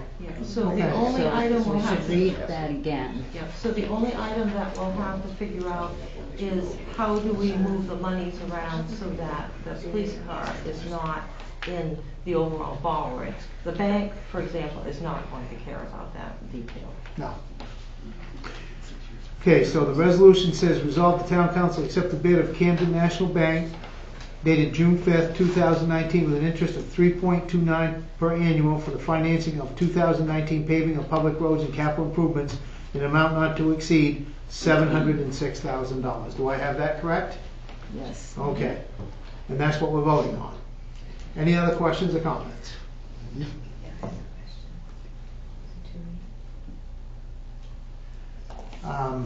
Any other questions or comments, councilors? And I'll let you speak one more time. Go ahead, before we vote. I just wanted to know how much of the town that 706 is gonna cover. All right, in terms of paving? Okay. Yeah, That's a question that should have been asked anyway, so that's fine. yes, and so I would have done a presentation, but now that the rules have been turned around, we don't do it that way. All right, so that's a good question. So the paving for $500,000 approximately, because we can move between the 206 and the 500,000. The paving that was scheduled for $500,000 will be a section of Detroit Street from Route 100 to the most recently paved section at Dobson Street, so by Dobson Street. So it's the area where there's a lot of truck traffic and it's broke down considerably in the middle of the road. It includes Paltoma Avenue, which is from the bridge at the town line coming into the back entrance to the airport. It includes two sections on Snake Root Road, and I should say that these are full depth reclaims just because of the condition of the road. The Snake Root Road is an old LORAC road, Local Road Assistance Program, road from the state that was turned back, so they're never built well. So that will be from the most recent paved section at Taylor Road to the most recent paved section at the cross culvert by the base of the hill before Snake Root Organic Farm. So there's a section from Taylor Road to where Snake Root Organic Farm is. It also includes a very deteriorated section that has a hill, which is an area that is from the railroad tracks going in approximately 0.3 miles toward Route 100. So sections of the Snake Root Road, section of Detroit Street, and a lengthy area of Paltoma Avenue. All right, councilors, any other questions concerning this resolution? I realize as mayor, I've allowed some public input, and usually we file the public input first, followed by the councilors, but it is a very complicated subject, so I wanted, and we will think of things that we should have asked, and sometimes it behooves us to ask, so for that reason I allowed that. Okay, all those in favor of resolution 19-54 with Camden National Bank with an interest rate of 3.29%, not to exceed $706,000, please signify by saying aye. Aye. All those opposed, nay. Ayes have it, and that resolution passes. Resolution 19-55, resolved that the town council accept the proposal of Roundy's Paving of Newport, Maine in an amount to not exceed $442,967.36 as described in the 2019 road paving program bid package that was accepted as submitted by Roundy's Paving on May 23, 2019, contingent upon final approval and receipt of financing. Look for a motion from the council. Move we adopt resolution 1955. Second. Moved and seconded. Questions or comments? I'll start out in the audience. Audience, anybody have any comments, questions concerning resolution 1955? No questions? All right, I will look to the council. Councilors, questions or comments concerning this resolution? We've received appropriate references. Yes, the Public Works foreman did a complete review of the low bidder, because you always got to make sure. There were a number of bidders that were very close, then there was a gap, and then a number that were higher. So he did a complete review and also checked with some other individuals that weren't listed as references, just to make sure. Okay. He was satisfied. And Catherine, we had put in $500,000 for paving, but the 440 is right about where you thought it was going to be, because we have about $60,000 I know, we were culvert fortunate. work and whatnot, prep work to do. Yes, all the prep Right work, about where we need to yes. be. Culvert stitching, rental of equipment, a whole variety of items, mostly the gravel. Right. Oh, it worked out quite well. Any other questions or comments concerning resolution 1955, councilors? So this is still all going to be put up for public hearing, right? I mean, No. This is the resolution. If we accept this and we pass it, it's passed. okay. Yeah, you approved the bid specs previously. The finance committee went over those bid specs. The finance committee went over the bids and the discussion on the amount of money that were available. The public works foreman has checked out the low bidder. And I did add language contingent upon final approval and receipt of financing. Okay, any other questions, councilors?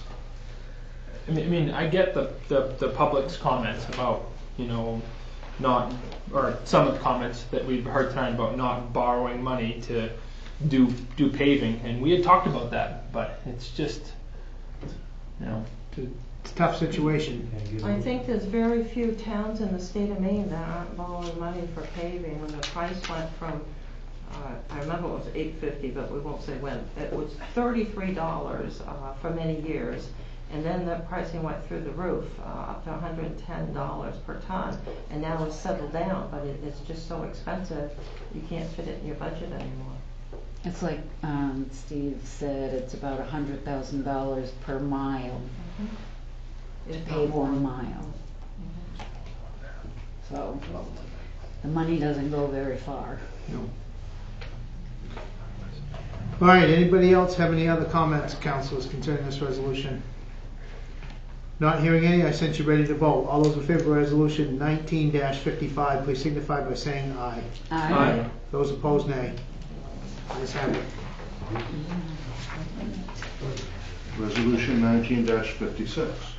Resolved that the town council authorize the town manager to execute a purchase and sale agreement with Innovative Specialties LLC for map 27, lots 79-4, 79-6, and 79-7, and map 24, lot 33, on the town of Pittsfield tax maps dated April 1st, 2019, also known as lots 4, 5, 6, and 7, on the final subdivision plan of the Industrial Park Addition, recorded in Plan Book 1990, page 175.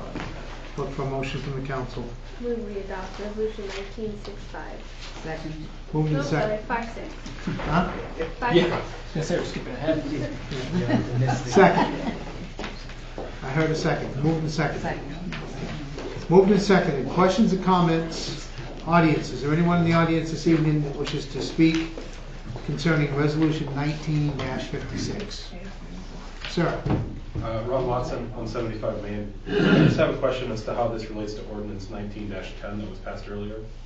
So I see that they're related, but I don't understand how. Yes, they are related. So a very good question. We have to put any sale of property out, town property, out to a public hearing. So we'll have that item, and so that will come up in August.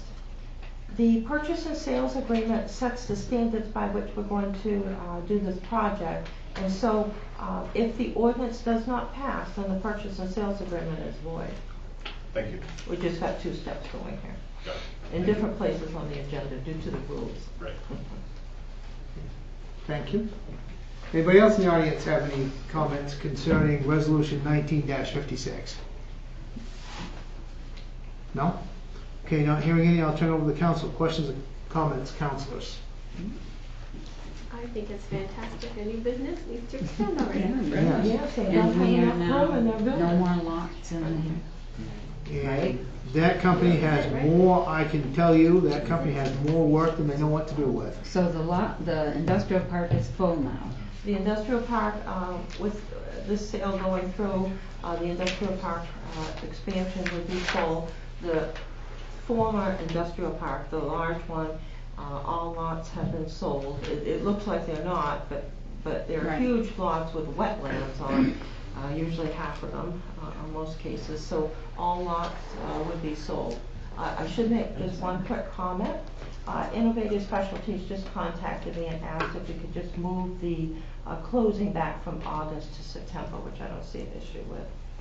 But I did want to let you know. Okay. The closing or just our, like we can still have the public hearing? We and can approve still it do and the everything. public hearing, yes. Okay, any other questions or comments, councilors? Not hearing any, I sent you ready to vote. All those in favor of resolution 19-56, please signify by saying aye. Aye. Those opposed, nay. Ayes have it, and that resolution passes. Resolution 19-57.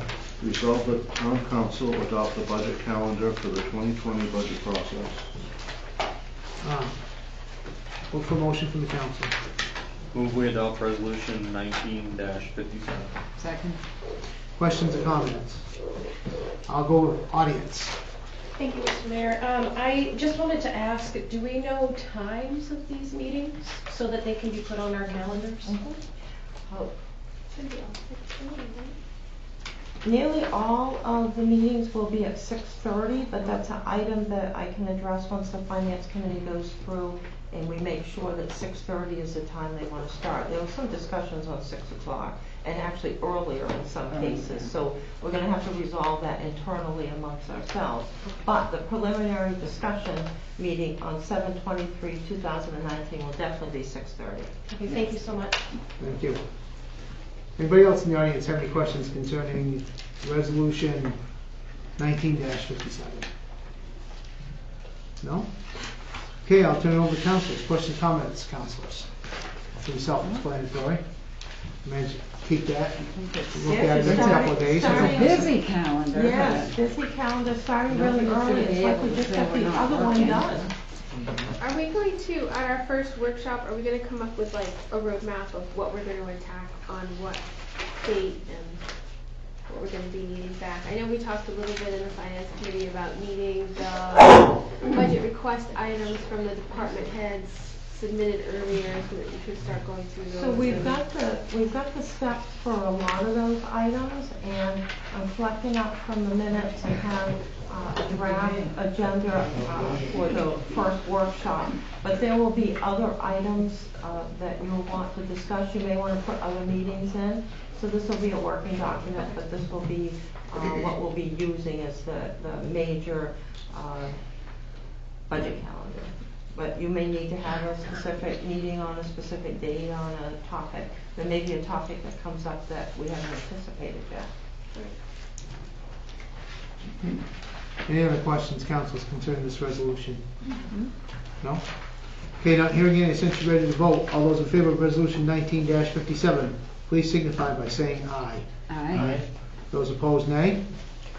Ayes have it, and that resolution passes as well. Resolution 19-58. Resolved that the town council approve the payment of the monthly disbursements in the amount of $272,818.31 for July 2019 and $272,828.28 for August 2019 through June 2020 to SAD number 53 for its fiscal year beginning July 1st, 2019 and ending on June 30th, 2020, for a fiscal year total of $3,163,317.72, which represents the town of Pittsfield's share of SAD number 53's local appropriation funds. I'll look for a motion from the council. Move we adopt resolution 19-58. Second. Moved and seconded. Questions or comments? Audience, anyone in the audience wish to comment on resolution 19-58? Anyone? Yes, sir. Is that $3 million, what percentage of an increase is that over a prior year? Does anyone know?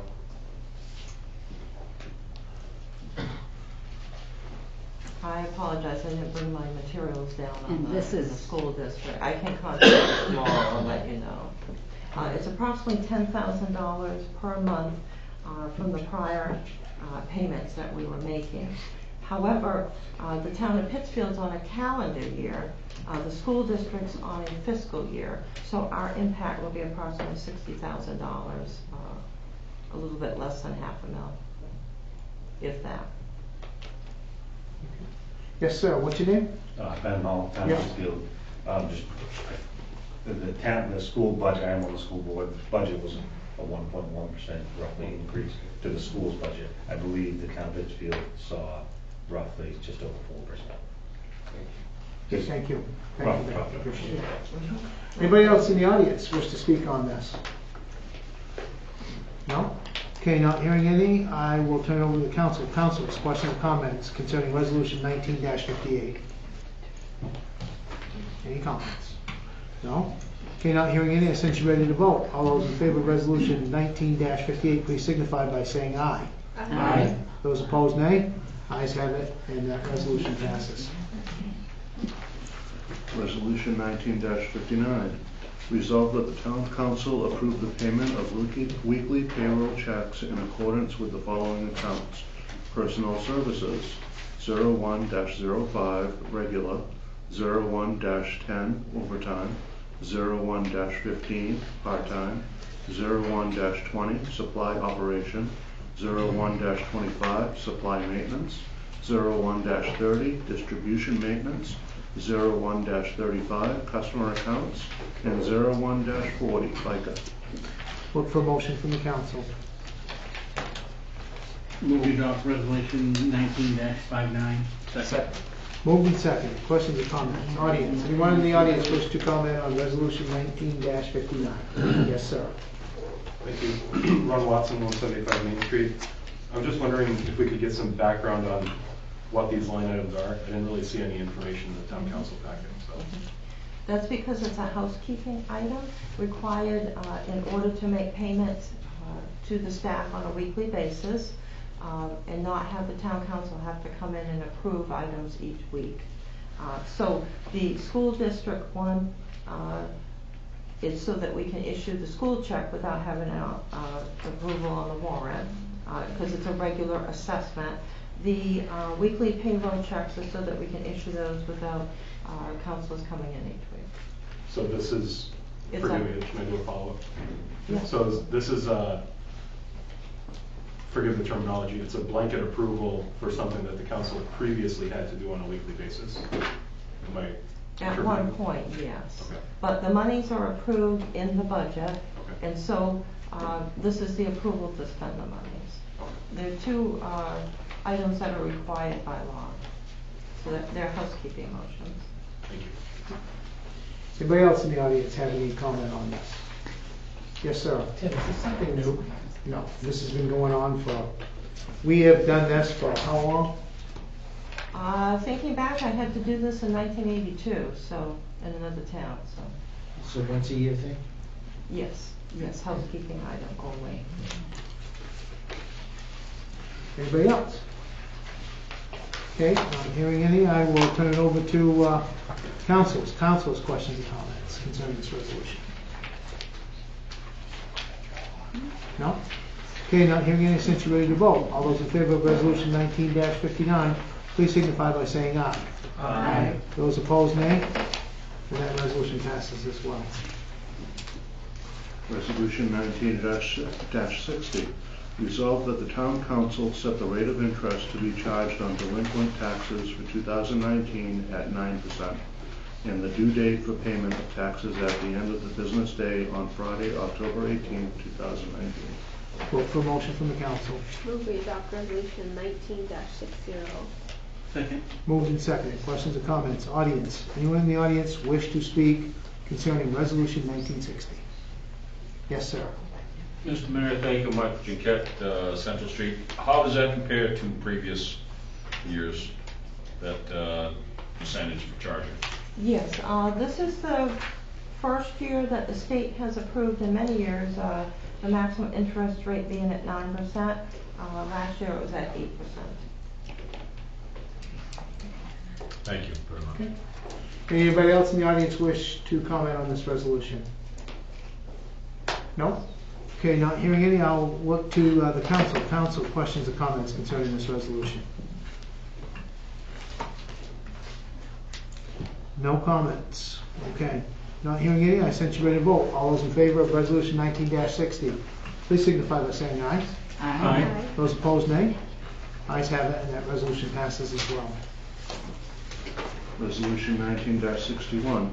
Resolved that the town council set the rate of interest for overpayments for 2019 at 5% to conform with 36 MRSA Section 506A. Look for a motion from the council. Move we adopt resolution 19-61. Second. Moved and seconded. Questions or comments? Audience. Anyone in the audience wish to comment on resolution 19-61? Anyone? No? Okay, I'll turn it over to the council. Council, questions or comments concerning resolution 19-61? No? Okay, not hearing any, since you're ready to vote. All those in favor of resolution 19-61, please signify by saying aye. Aye. Those opposed, nay. Ayes have it, and that resolution passes. Resolution 19-62. Resolved that the town council authorize the tax collector treasurer to accept payment or decline prepayment of taxes not yet committed or received prior to the due date and pay no interest thereon in accordance with 36 MRSA Section 506. Look for a motion from the council. Move we adopt resolution 19-62. Second? Moved and seconded. Questions or comments? Audience, anyone in the audience this evening wish to comment on resolution 19-62? Anyone? No? Okay, I'll turn it over to the council. Council, questions or comments? Any questions? No? Not hearing any, I sense you're ready to vote. All those in favor of resolution 19-62, please signify by saying aye. Aye. Those opposed, nay. Ayes have it, and that resolution passes. Resolution 19-63. Resolved that the town council authorize the town manager and deputy treasurer to transfer and expend $4,400 from PITT number 21 Airport Improvement Reserve G pound 1-611-00 for a crack sealing at the Pittsfield Municipal Airport. Look for a motion from the council. Move we adopt resolution 19-63. Do I hear a second? Second. Moved and seconded. Questions or comments? Audience, anyone in the audience wish to speak concerning resolution 1963? Mr. Chinkat. Yes, Mr. Mayor, thank you. Mike Chinquette, Central Street. Is this $4,400 coming from an existing budget line item, or is this new money that is being pulled out from an account to cover an unforeseen cost? The monies are coming from one of our reserve accounts. This would be the Airport Improvement Reserve, which is set up for matches for grants that we would get from the federal and state government and for maintenance work that would be needed. So is it in the current budget, or is it a new expense? It's in the budget, it's the reserve. Well, you could say it's in the budget because $45,000 has been placed for the reserve for the airport improvement projects. However, this is an expense that had been determined was necessary to take care of for crack sealing at the airport. So you could say yes, but it wasn't something we discussed during the budget sessions. Would it be recommended that Councilor Curtis recuse from this vote concerning monies being transferred to the airport? I think that would be excellent, yes. All right. Thank you very much, Mr. Mayor. Thank you. Any other questions, audience?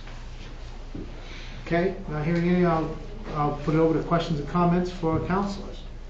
Council, questions or comments? I'll recuse myself from the vote, but just to be clear with the audience, I mean, yes. What we have, we have pavement that was put down in 2003 on the runway, and since 2003, probably 8 or 10 times well, maybe not quite that many, 5 times we've gone in and crack sealed some of the cracks to save the runway. We had one of the worst runways in the state in 2002, and then our runway's been in really good shape because we've done a good job kind of keeping up on it. And some of the cracks, it's been 3 or 4 years since we've done any crack sealing down there, and we're starting to get some grass grow up in some of the cracks. We've waited too long, but we've tried to keep our budget down low. So, but this is where we're at, and we're trying to save it. And this is the best way to save it is to keep. And we've got to keep water out of those cracks, or it's just going to keep getting worse and worse and worse, and then we don't know how long it'll be before we'll be on the line again to get another new runway. But we want to ideally keep this one as good as we can for as long as we can. But there is no it's not money that's being spent in my business. But I will recruit. I'll step back from the vote and stuff. Recuse. Mr. Stackhouse. And I think one of the things we talked about also, we did this ourselves for a while, right, Caleb? And then all of a sudden the FAA stepped in and said that it has to be done by a specific company that's qualified to do that or something? Or? Well, we were doing it every few years as the town of Pittsfield was just doing it as part of the, and then a couple of years ago the state of Maine came in and saw a need that we were doing a good job as the town of Pittsfield as crack sealing every few years, but there were a lot of other towns that weren't doing that. So the state of Maine stepped up and said, that they were going to do one big project to cover, it'd be like all the smaller runways in the estate would get crack sealing, and we got that 3 or 4 years ago now, but it just doesn't last very long with plowing and stuff like that. So we were very fortunate. We've crack sealed, I think like 12 times since I've been here, different sections, but you can only do a certain amount. And then this isn't enough to do the whole runway. Yeah, This is just enough to take care of the worst of it. Yeah, it's a section. Yeah. So we were so fortunate that the state allowed us to utilize funds from other airports that their funds were expiring from their allocations. So we were able to get over $100,000 worth of crack sealing done 4 years ago. So that worked out wonderfully. And then now we're back to where we're going to have to crack seal each year and do some and keep up with it. And I should note for the record that Caleb does not have to recuse himself because the crack sealing is not being done on his property. There's no pecuniary interest. However, it is in the best interest of perception that he does. Okay. I had a question about the quotes. There's a huge difference in the two quotes that were given, over twice.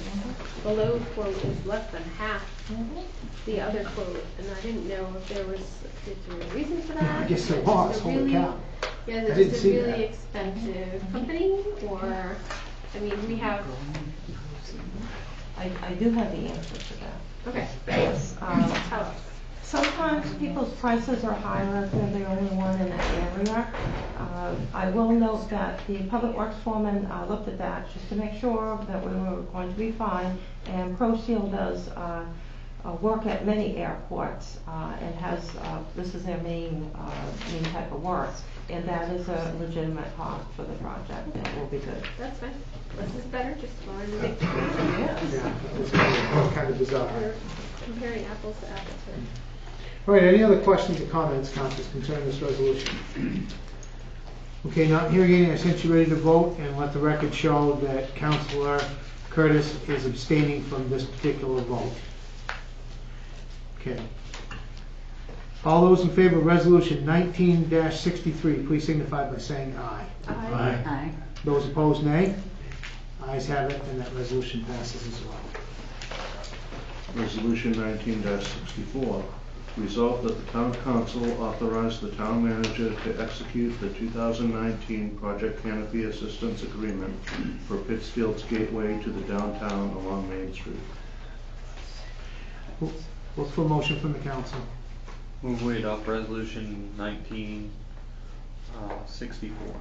Second. Moved in second. Questions or comments? Audience. Anyone in the audience wish to speak concerning this resolution? No? Okay, I'll turn it over to the council. Council, questions or comments concerning resolution 19-64?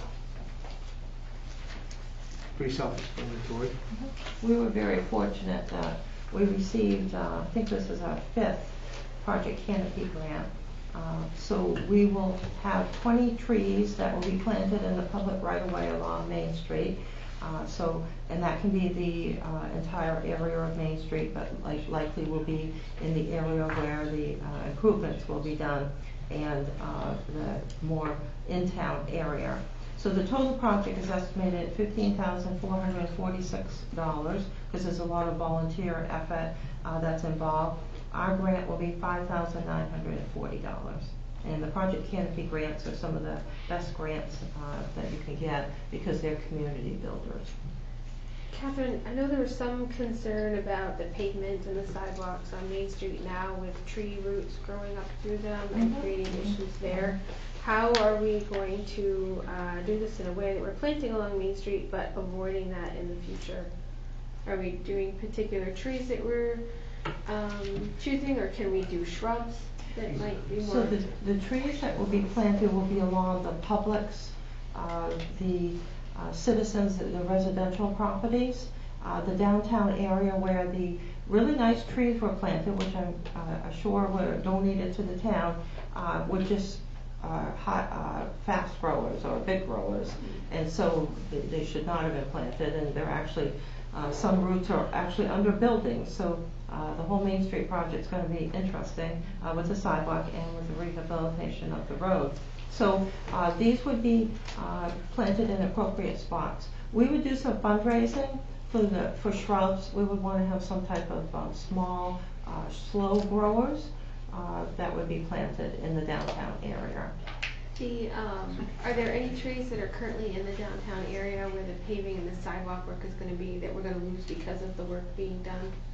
That they're going to have to be removed in order to remedy it? We're going to have the survey work that's being done by the state of Maine calculated first, and that is estimated to be done at the end of September, we hope.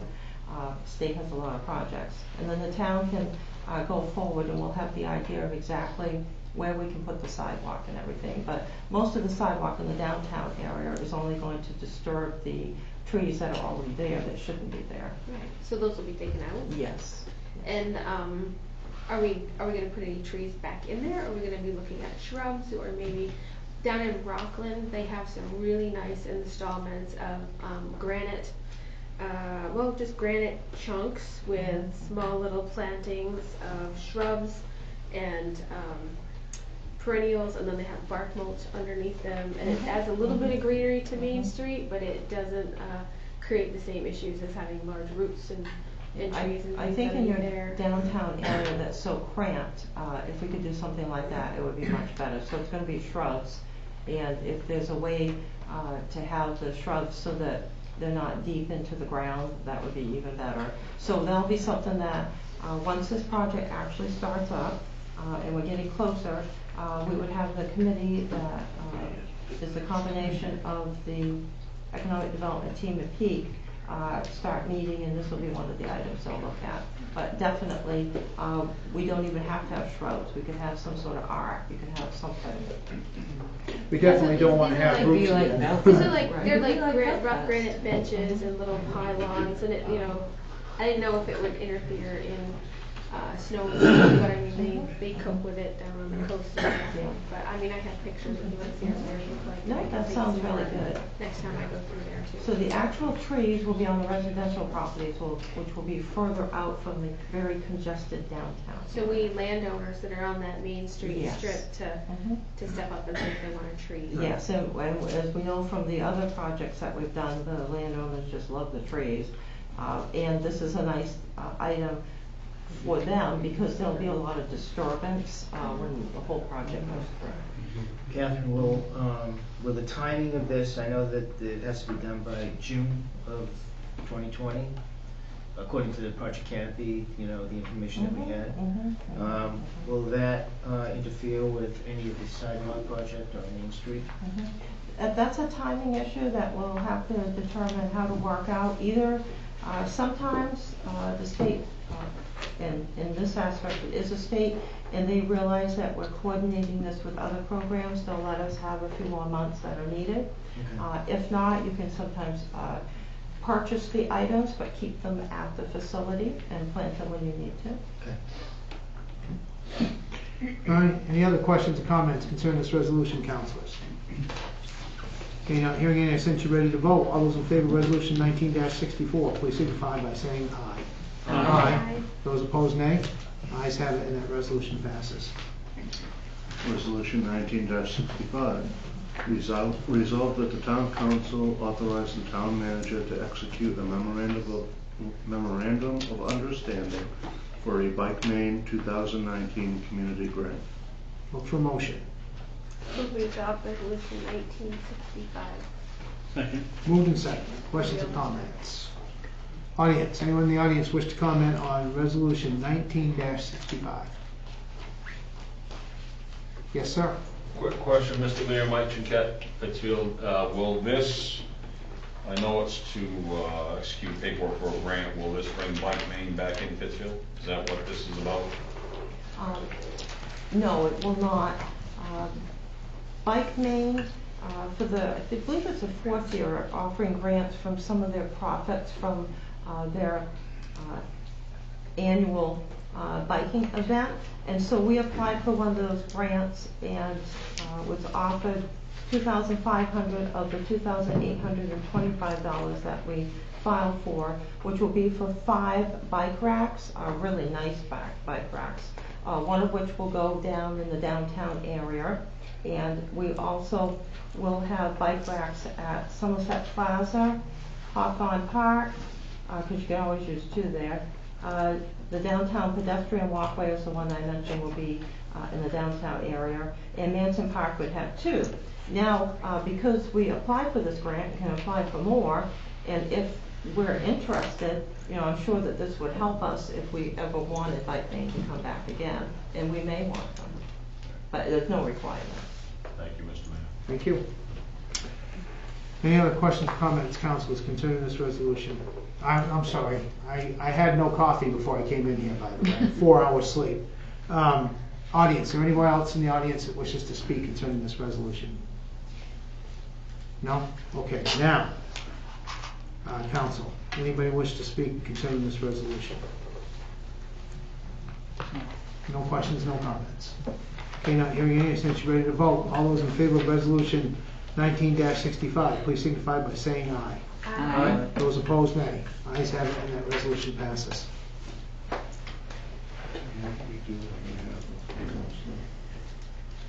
We just keep going.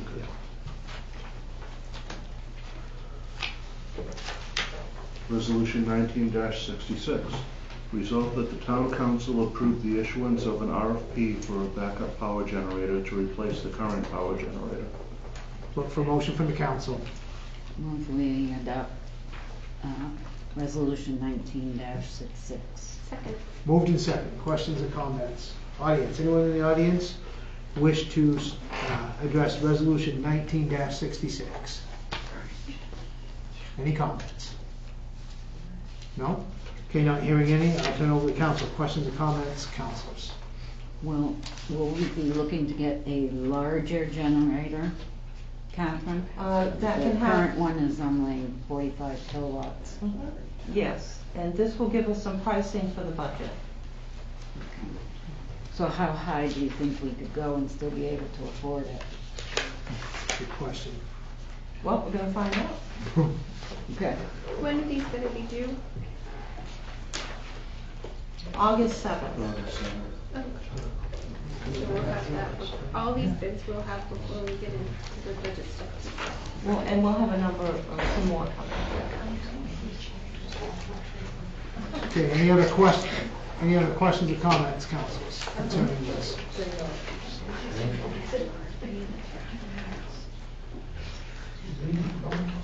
No questions, no comments? Okay, not hearing any, since you're ready to vote, all those in favor of resolution 19-66, please signify by saying aye. Aye. Those opposed, nay. Ayes have it, and the resolution passes. Resolution 19-67.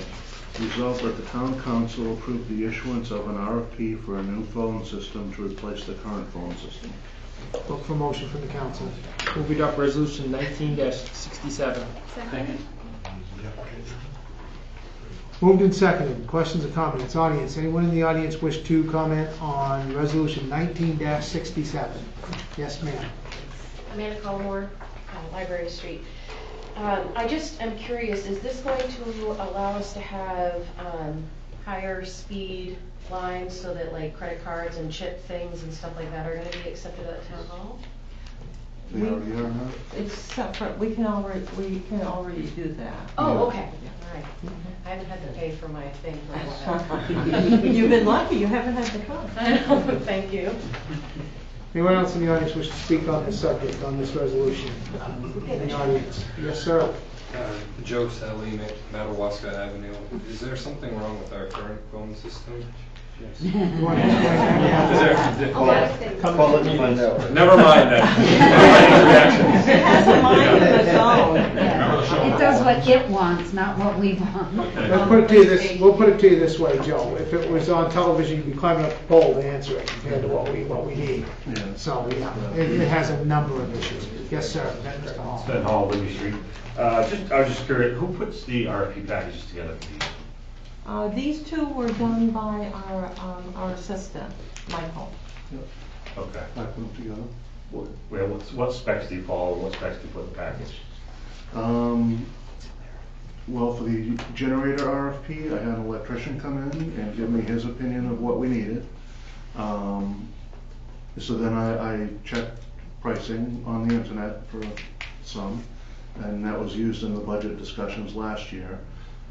Generator was taken out of the budget, so this year we're looking for a complete spec package from the bidders, so that they would look at our needs and scope out a system that would support what we need, pretty much the whole building here, and then they would base their bid on that, so that I wasn't really doing the spec. It's more for them to do.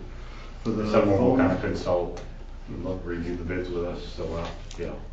yeah, and I I'm put gonna in, try and upsell you. I put in the RFP that the bid had to be good for next year as well, because I knew it was going to be for next year's budget. For the phone system, we're hoping to have that done this year, actually, at a cheaper rate than we're paying now.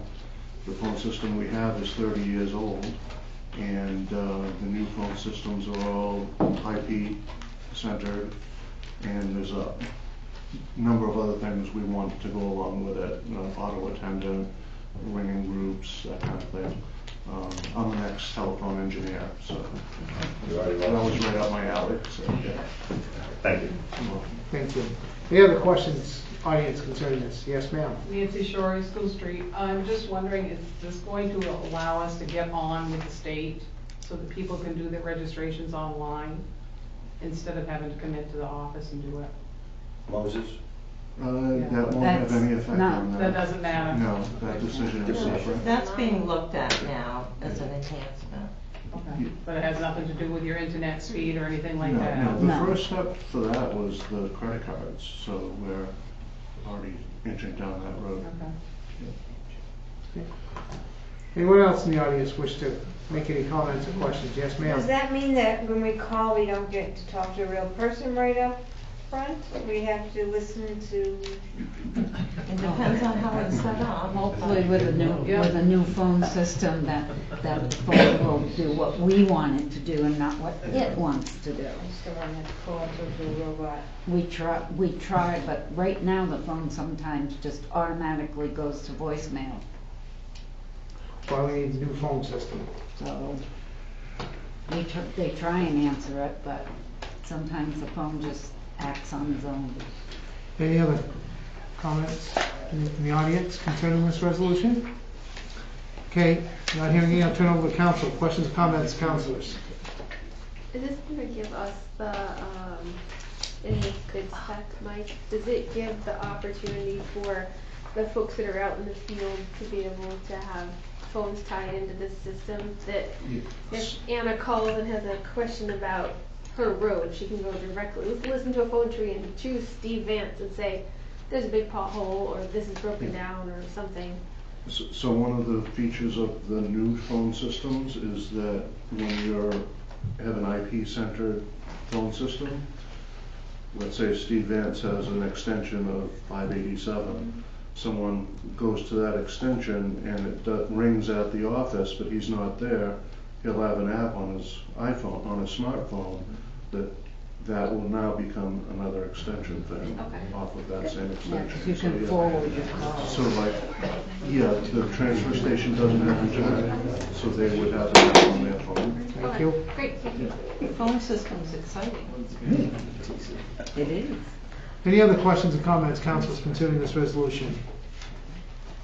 Not hearing any, since you're ready to vote, all those in favor of resolution 19-67, please signify by saying aye. Aye. Those opposed, nay. Ayes have it, and that resolution passes. Resolution 19-68.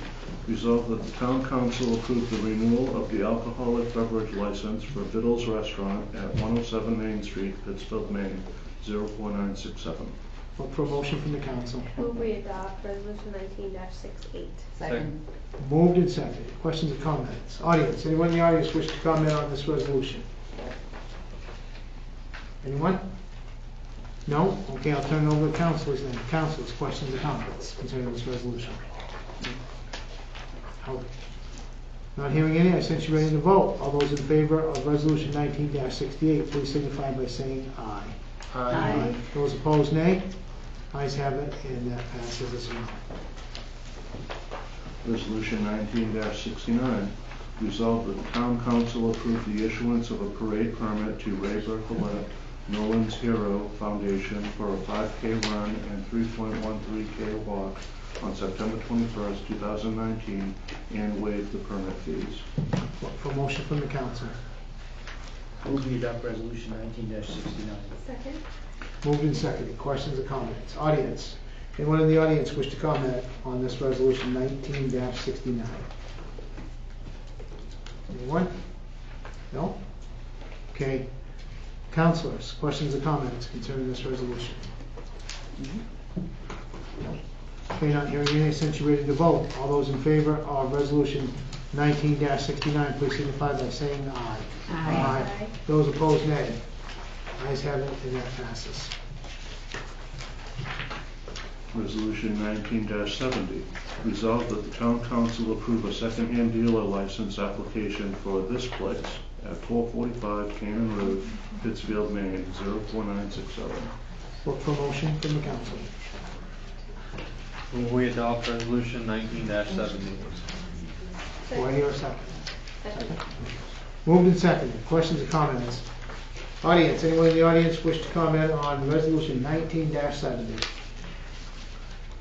Anyone at all? Okay, not hearing any, I'll turn it over to council. Questions or comments, councilors, concerning this resolution? Any questions? None? Okay, not hearing any, I sense you ready to vote again. All those in favor of resolution 19-70, please signify by saying aye. Aye. Those opposed, nay. Ayes have it. Resolution passes. Resolution 19-71. Resolved that the town council appoint Benjamin Hall to fill the vacancy on the Pinnacle Park Board. Look for a motion from the council. Move we adopt resolution 19-71. Second. Moved and seconded. Questions or comments? Audience, anyone in the audience wish to speak or address the council concerning resolution 19-71? Yes, sir. All good. All right. It's getting late. Councilors, questions or comments concerning this resolution? Welcome aboard. Yeah, thank you guys for stepping up. Yeah. Was that filled it, right? You had, Yes. there was just one. Yes. All right, any other questions, councilors, concerning resolution 19-71? All those in favor of 19-71, please signify by saying aye. Aye. Those opposed, nay. Ayes have it, resolution passes. Congratulations, Ben, for taking the vacancy on the Pinnacle Park Board, and welcome aboard. And I will tell you that Pinnacle is going to play a key part in the future. So glad to have you. Thank you for volunteering and stepping up. Resolution 19-72. Resolved that the town council authorize the town manager to execute credit enhancement agreements for the lots in the Pittsfield Industrial Park Phase 2 tax increment financing, TIF, district, such agreement having been approved as part of the TIF district. Look for a motion from the council. Move we adopt resolution 19-72. Second. Moved and seconded. Questions or comments? Audience, anyone in the audience this evening wish to comment on this? Yes, sir. Joe Sally, Madawaska Avenue. Is where I grew up. I am just curious why the resolution of looking to execute credit enhancement agreements for any future growth in that park.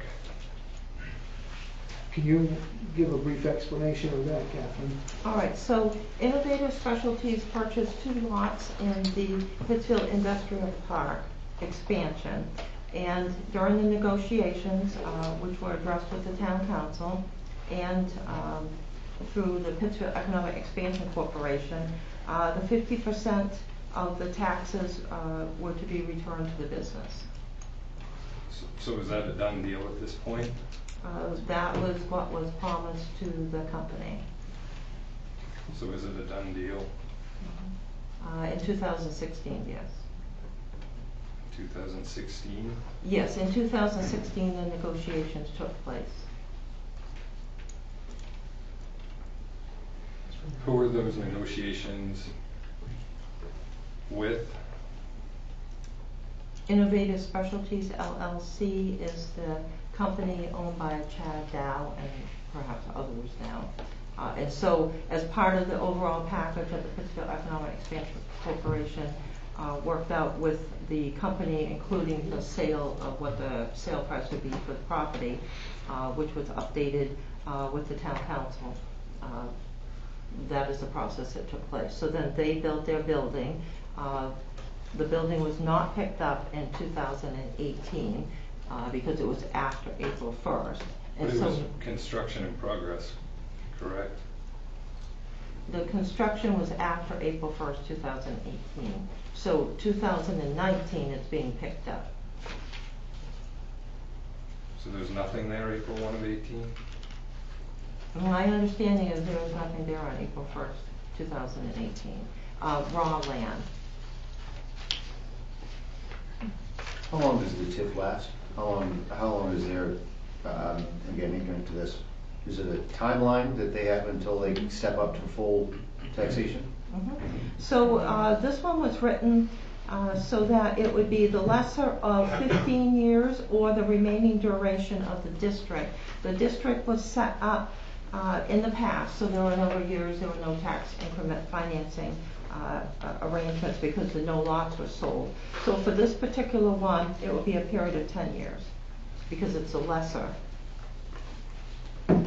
It's just the way the language was set up in that one. We have another language for the newer one. It's like the Pittsfield Solar TIF.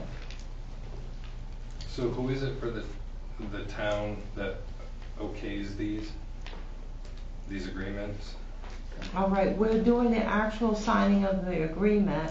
The town council discussed the details. They were updated by the Pittsfield Economic Expansion Corporation. So it's the Economic Expansion Corporation that yes, in essence negotiates. Which was the entity that negotiated, and also Gary was here this evening and did the presentation.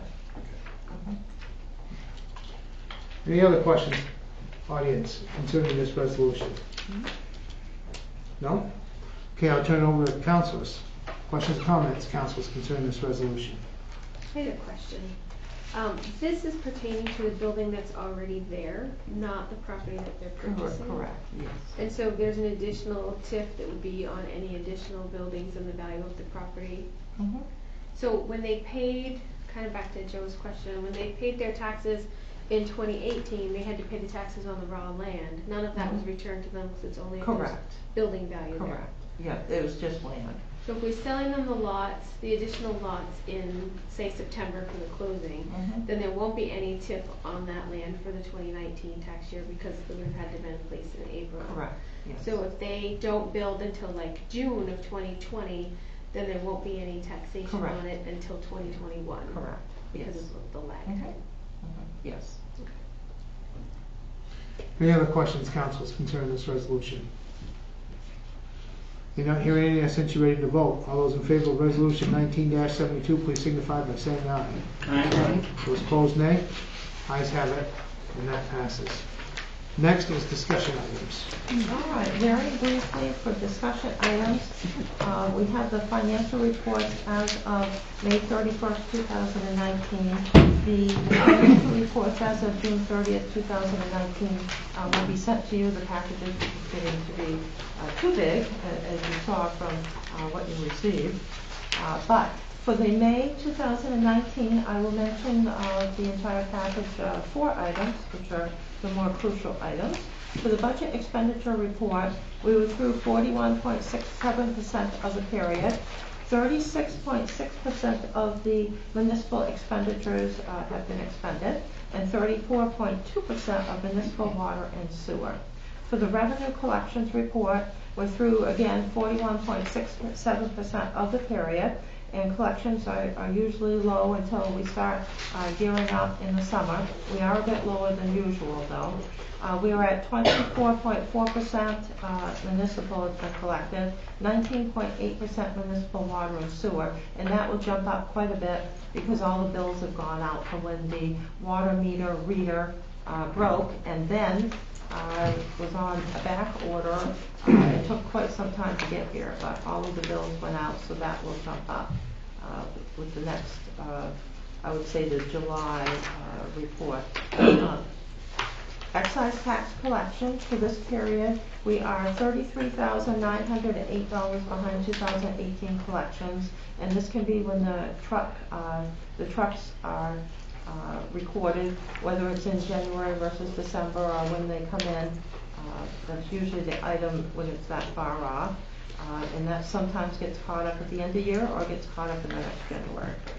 State revenue sharing comparison report, we are $10,053.97, so $10,054 ahead of 2018 collections. And so hopefully with some new regulations and the percentage going up, this will be a little bit more in the future when we get into the state's next fiscal year. So we can only hope state revenue sharing will likely, at least in the next 10 years, not be back to the level it was previously.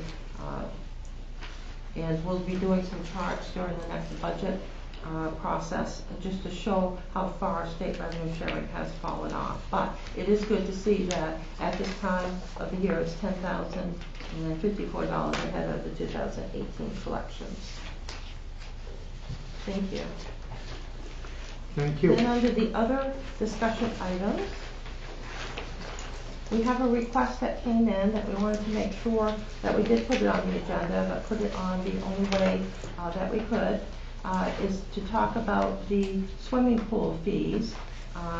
Jane was very interested in discussing that with the town council in terms of the fees and the new fee schedule that was approved by the town council in April.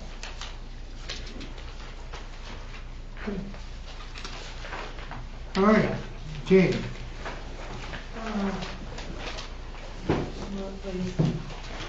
Jane Woodard, Heartland Avenue. I guess what it is, I want to ask who we are as a community. I think this addresses it when we start charging for children to come for community service. And I consider it a community service, a life-saving skill for kids to be able to take lessons and to come. And originally, I was only going to ask for free swimming to be free, which is now called Open Swim. And for those of you who may not have been following this at all, I started, let me read the order. The order was, I believe, April 2nd. Order 1905, order that the town council approve amendments to the recreation programming swimming program fees on the town of Pittsfield fee schedule. Okay, I'm reading the minutes that were on the website. Moved by Councilor Curtis, seconded by Councilor Billings, order be adopted. Town councilors and town manager review the proposed fee for swimming programs, which is $5 for lessons and a pass system for Open Swim. These fees were proposed by Devin Barney after studying other community swimming programs. Vote unanimous aye. If anyone read this, you would not know what does that mean, $5 for lessons. You had to go in to get more information to find out that I believe that was a $5 increase for lessons, which put it up to $30 per child for 4 weeks of half-hour lessons. And it was really unclear, a pass for Open Swim. When I was preparing to come about this change that I hope to see happen, I learned that you had to go on the town website, scan all the way down to a little thing that has a calendar that had these little red stars. Click on the little red star and you find the program package that you all guys receive. I don't know how the community is supposed to know that. I don't know how we can read an order, go on and find the agenda, read the order, and even have a clue that this pass or fee system was changing for residents. I think when I read it, I would have assumed it may have been for non-residents. I feel like we're already paying taxes for a service that our kids should be having. Okay. Not to bore you, but I started to get, this just really cranked me, as you can see. And I was told by the town manager, you don't need to get so excited about this, at which point I told her she didn't need to be telling me what my feelings are. I then promptly sent an email to this council on June 12th and sent extensive, I think it was a two-pager, requesting that an order or some immediate action be taken to look at this before the swimming season began. I had one response and I had two conversations. I did not hear from the mayor when I emailed him twice at the suggestion of the manager. And she said if I had any further questions, to email him. I CC'd all the council. I did not receive a response from anyone to this one. Does that order need, I asked about the order being changed, and did it need to be on the agenda for the council to take action? And would the procedure to amend, reverse, or rescind the action be taken? I asked what the projected income to be gained for charging families for the formerly free swim, with a fee currently at $10 a family for a season. I said, why was this not a consideration when you were putting the budget together? What's the projected income for the lessons? I went on and on and on and on, asking where was this money going to go, but in looking at some of the council's things, it looks like it goes to the general fund. Anything that comes in for fees to any program, any department goes into the general fund. Another one was, why was there no input from the pool committee?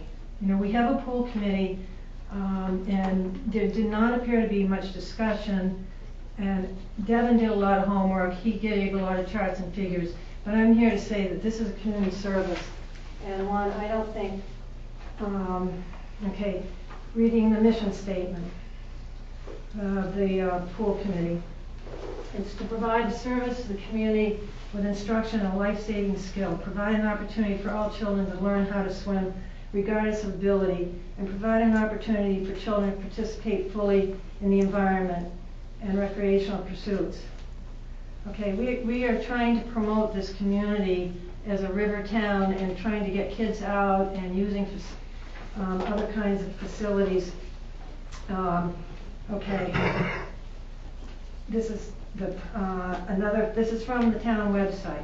As a community, we're located along the Sedascook River and Mill Pond. Learning to swim is considered a life-saving skill. The ability to swim has afforded town residents and children the ability to actively engage in not only recreation and physical exercise, but also to learn about the environment. With recreational programming being conducted at locations along the river, the ability to swim is essential for involvement in sports. It goes on and on.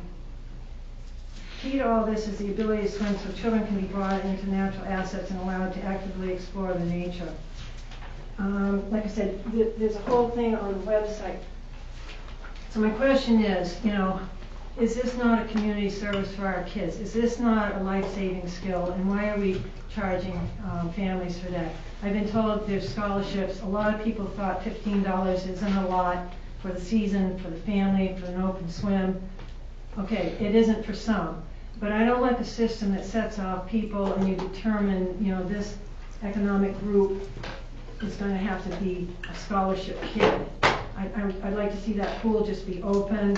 And I guess as I got into this about the open swim being charged and about the free, I got thinking like, I'm really behind the time here. I should have been here 10 or 12 years ago and fighting for free lessons because they need to learn those skills and we need to have our kids safe. And I'm disappointed. I'm going to say I put this on as a notice on Heart of Pittsfield, as a public notice, and then I gave my personal response. I have 9 pages of comments. You know, you guys want input, you can get input, but you know, if we write to you and you don't respond, what's the point of even trying? You know, I'm as you can see, I've been cranked like this for about a month on this issue. And if there's other people who would like to speak to this, please do. I wanted this to be dealt with before the swimming season even started. I couldn't get on an emergency meeting. I asked for have one. I honestly asked whether it could go on this agenda. I went in with a lack of response. I wrote my own order. Was told I couldn't do that. Went to the charter. I went to the charter and it didn't exclude me. I didn't see anywhere where it said a citizen couldn't put an order on the agenda. So I ask you, who puts the orders on the agenda? Who sets these agendas? Who calls these committees? You're asking for volunteers for all these committees, and then you have a committee that doesn't even meet. Who's responsible for that? And you know, why are you not using the resources of the volunteers that do come forward to help on the committees? I guess I've said enough.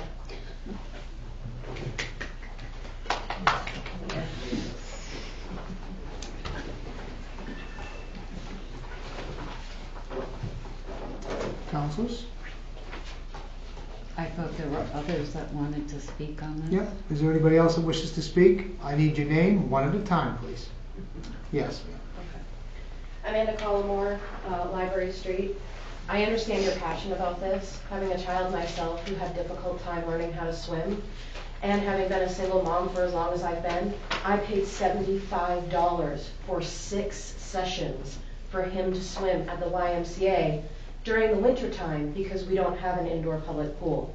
I can tell you that as a single parent in this area, I am more than happy to pay $30 for him to swim. The problem is, why should I request of all Pittsfield taxpayers to cover my child's swimming?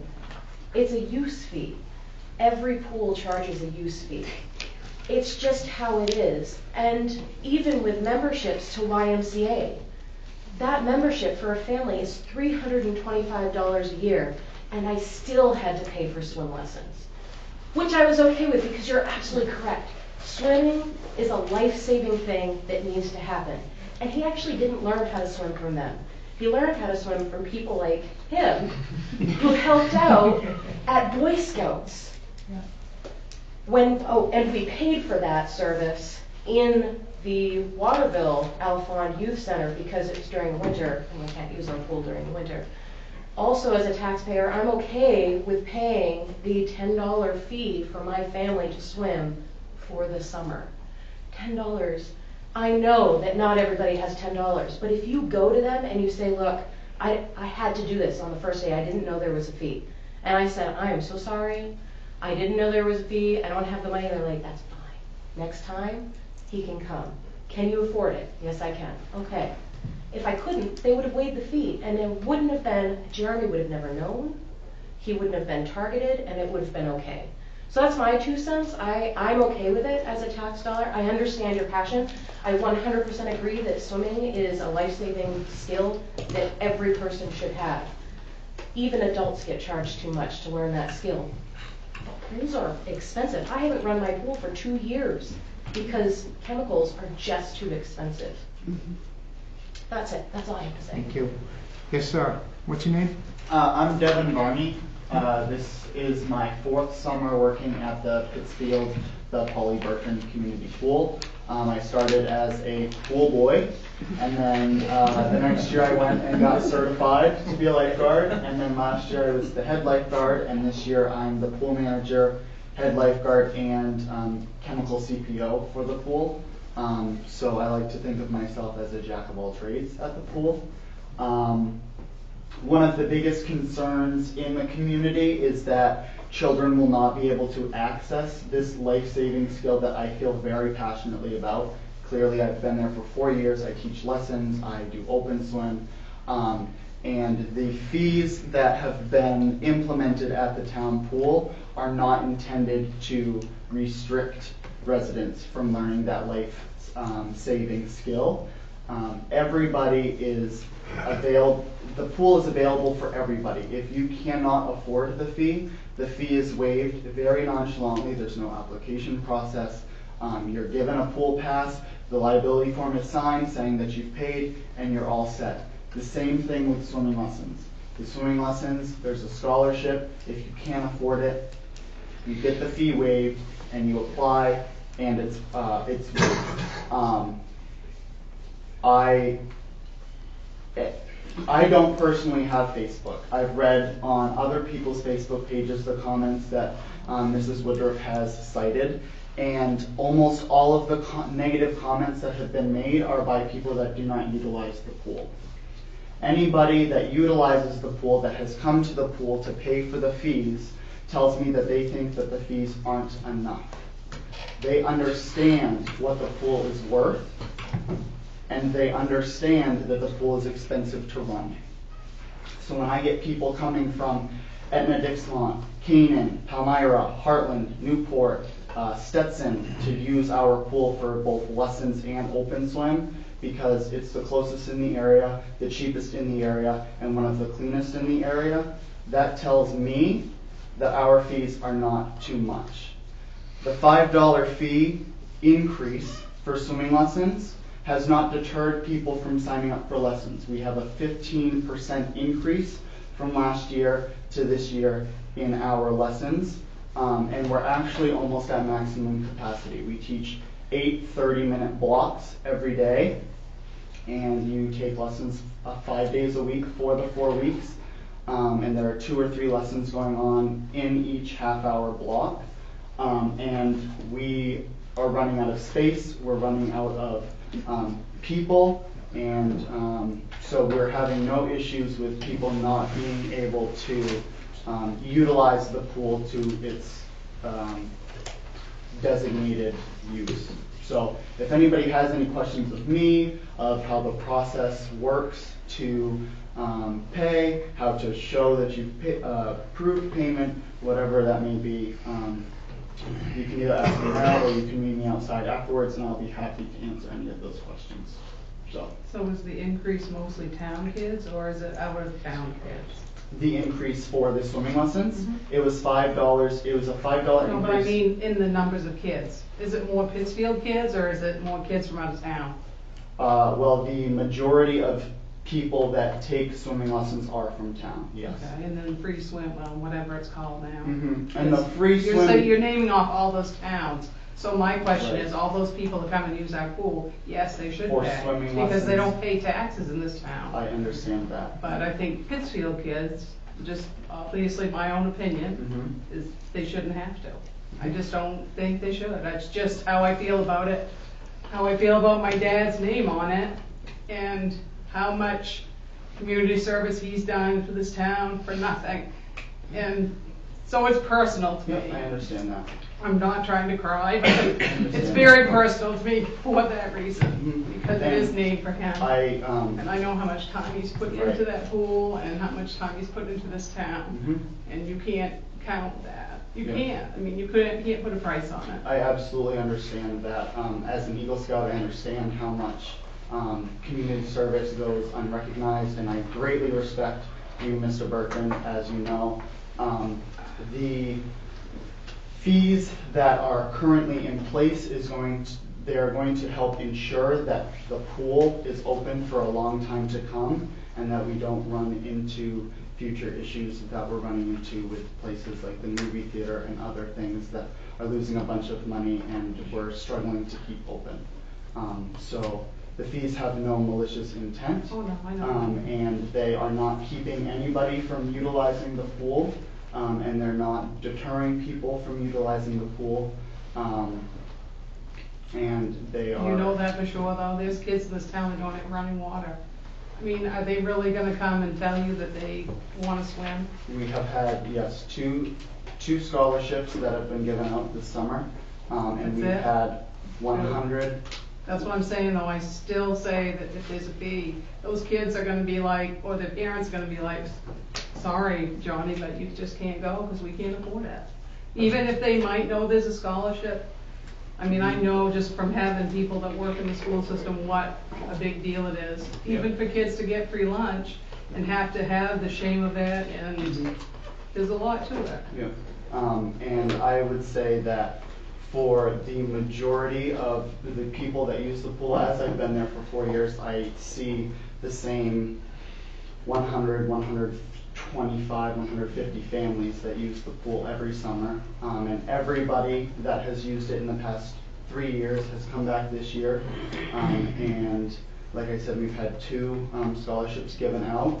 We haven't said no to any scholarships, and we've had 120, give or take 10 families pay for the season pass. So, Can you tell us how many how many children using it are from Pittsfield versus another town, or out of town? Lessons, open swim, or both? Both. Each, I guess. Okay. Like lessons as well as open. So this session for swimming lessons, we have 115 children taking lessons, and I would say that roughly, give or take 5 or 10, 85 are residents, and then probably, like I said, give or take 5 or 10, 30 are non-residents, and then for open swim, 100 of the total season passes that have been given out have been to residential families, and roughly 25 have been given out to non-residential families. Is there a difference in cost if you were in town or out of town? For swimming lessons, open swim, or both? Both. Okay. So for swimming lessons, the fee for an in-town child is $30 for 20 lessons, and that works out to be about $1.50 a lesson. And then the fee for out-of-town residents is $35. And so that works out to be $1.75 a lesson. And how about the open swim? And then the open swim, it is $10 for the season for a family of any size for a residential family, and $20 for a non-resident family of any size.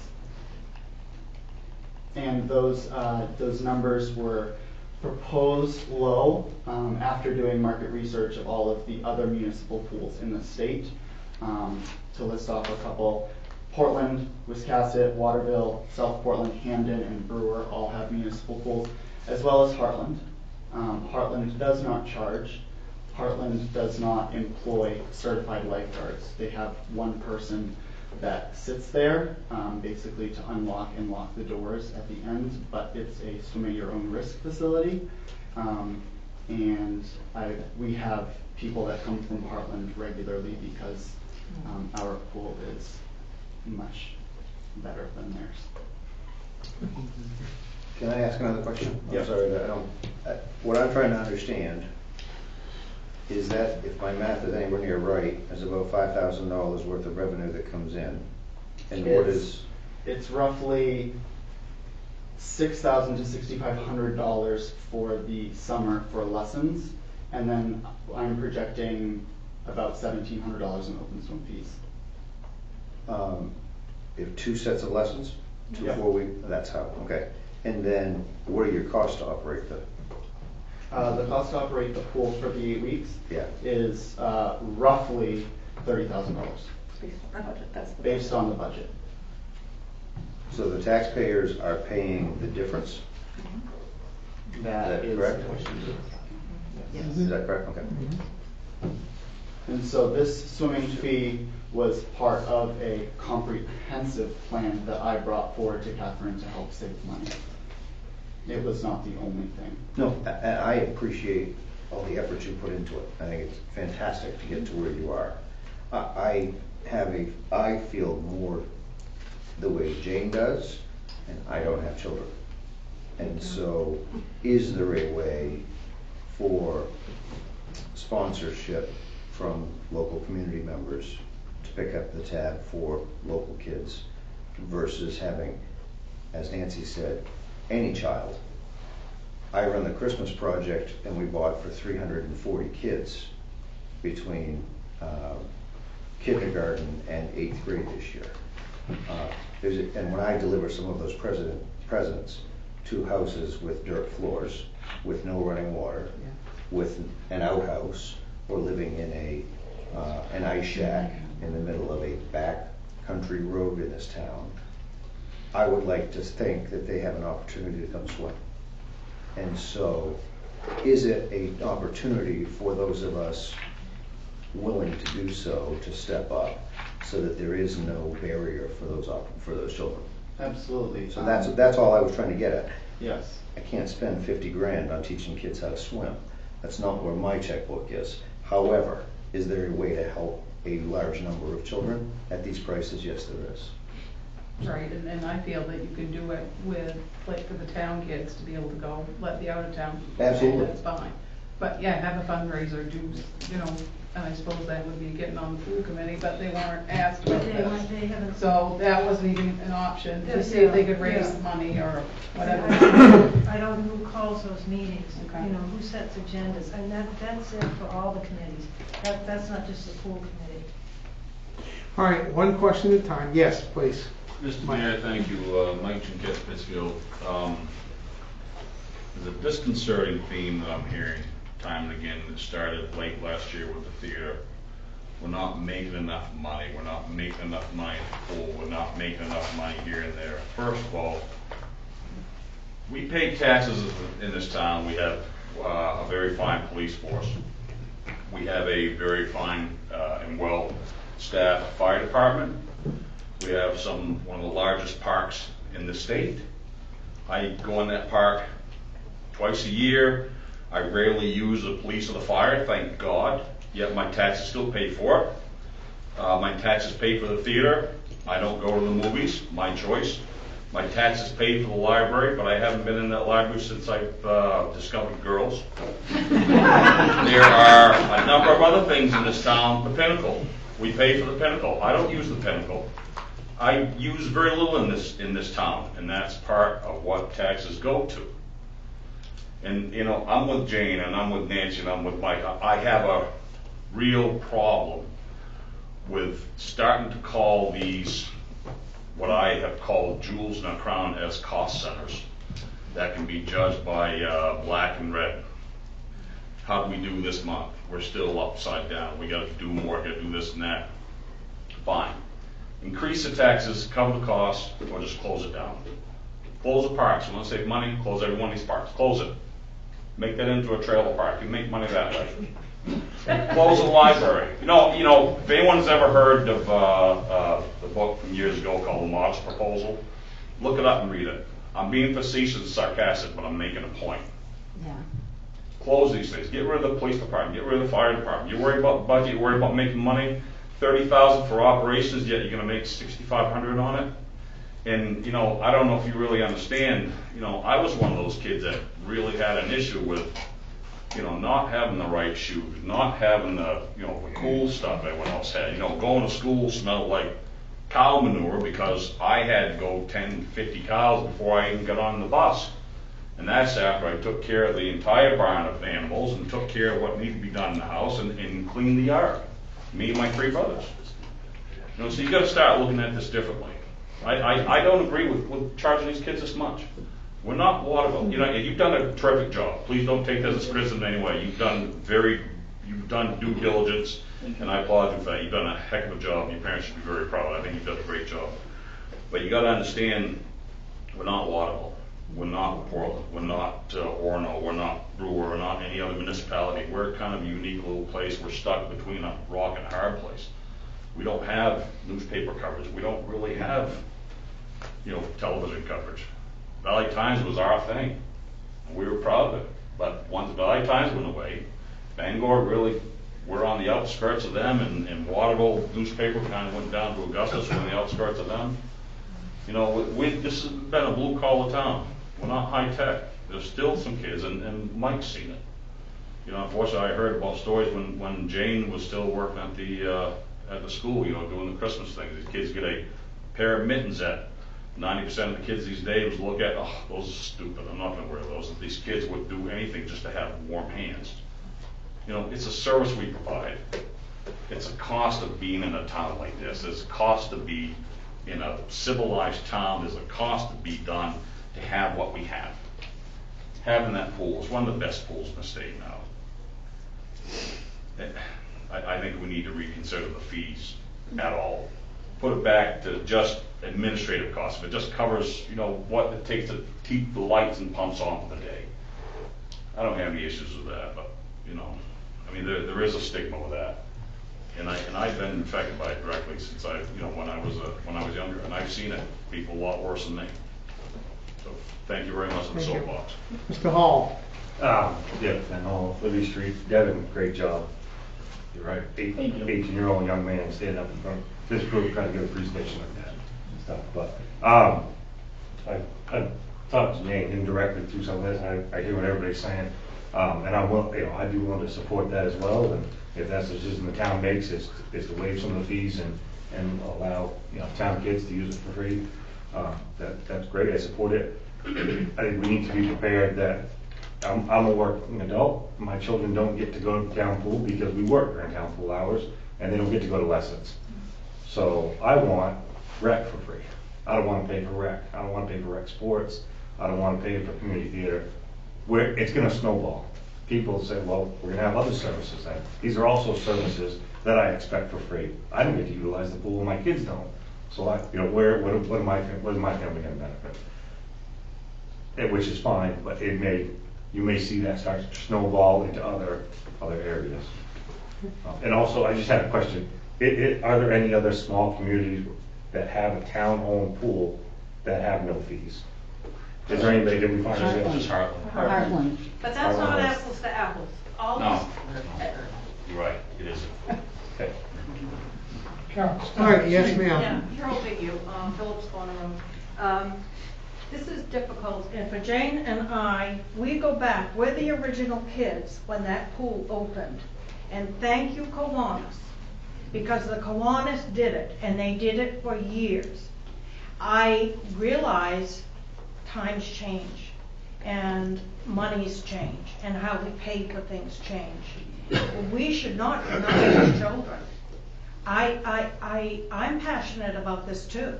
I learned to swim there. I worked there for 6 years. I even took to my own pool and taught adults that didn't know how to swim for free. And I agree that children are tagged because they can't afford. Jane and I have discussed it. I'm here to say I'm totally opposed to free swim being charged. It should always remain free swim. They have no place to go to hone their skills that they are learning, that they've already paid. Why are the parents paying twice?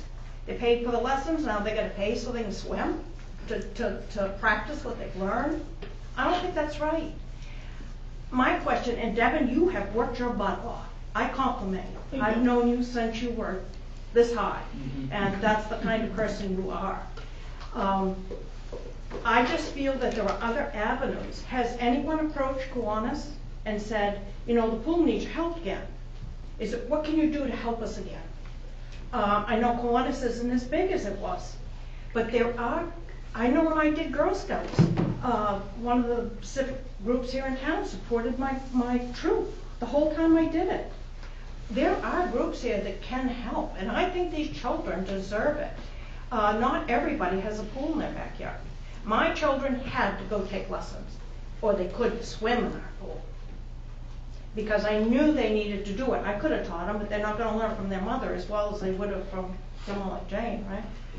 But what I'm saying is, I taught school too, and there is a stigma. I know children that needed hot lunch, and I had one child whose mother sent pennies every day. She had 9 children. And the only way she could pay for hot lunch was her tip money. And I went to her and I said, no, you need free hot lunch. She was proud. She was a single mother with 9 children. And I said to her, if you don't apply for it, I'm going to. At least the child I have in my class is entitled to this. I'm saying there are children out there, and $10 to most of us doesn't mean anything. But to somebody, it's one more thing. All right, I've already paid this. And it's not just swimming. It's everything that their child needs to do. There's a fee for everything. I ask you to think about at least free swim. Give it. You don't call it that now. Please give free swim back to the children. Anyone else? Yes, sir. Paul, Mr. Bertrand. I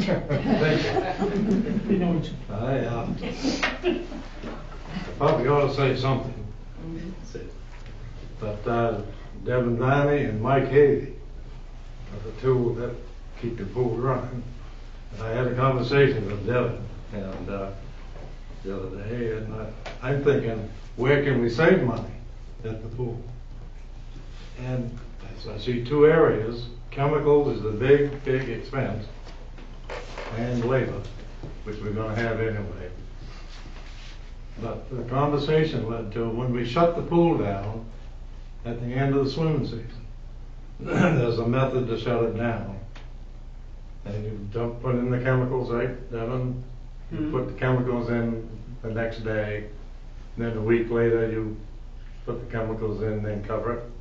So you continue to put the chemicals in until the weather cools down so that algae doesn't grow after you put the cover on.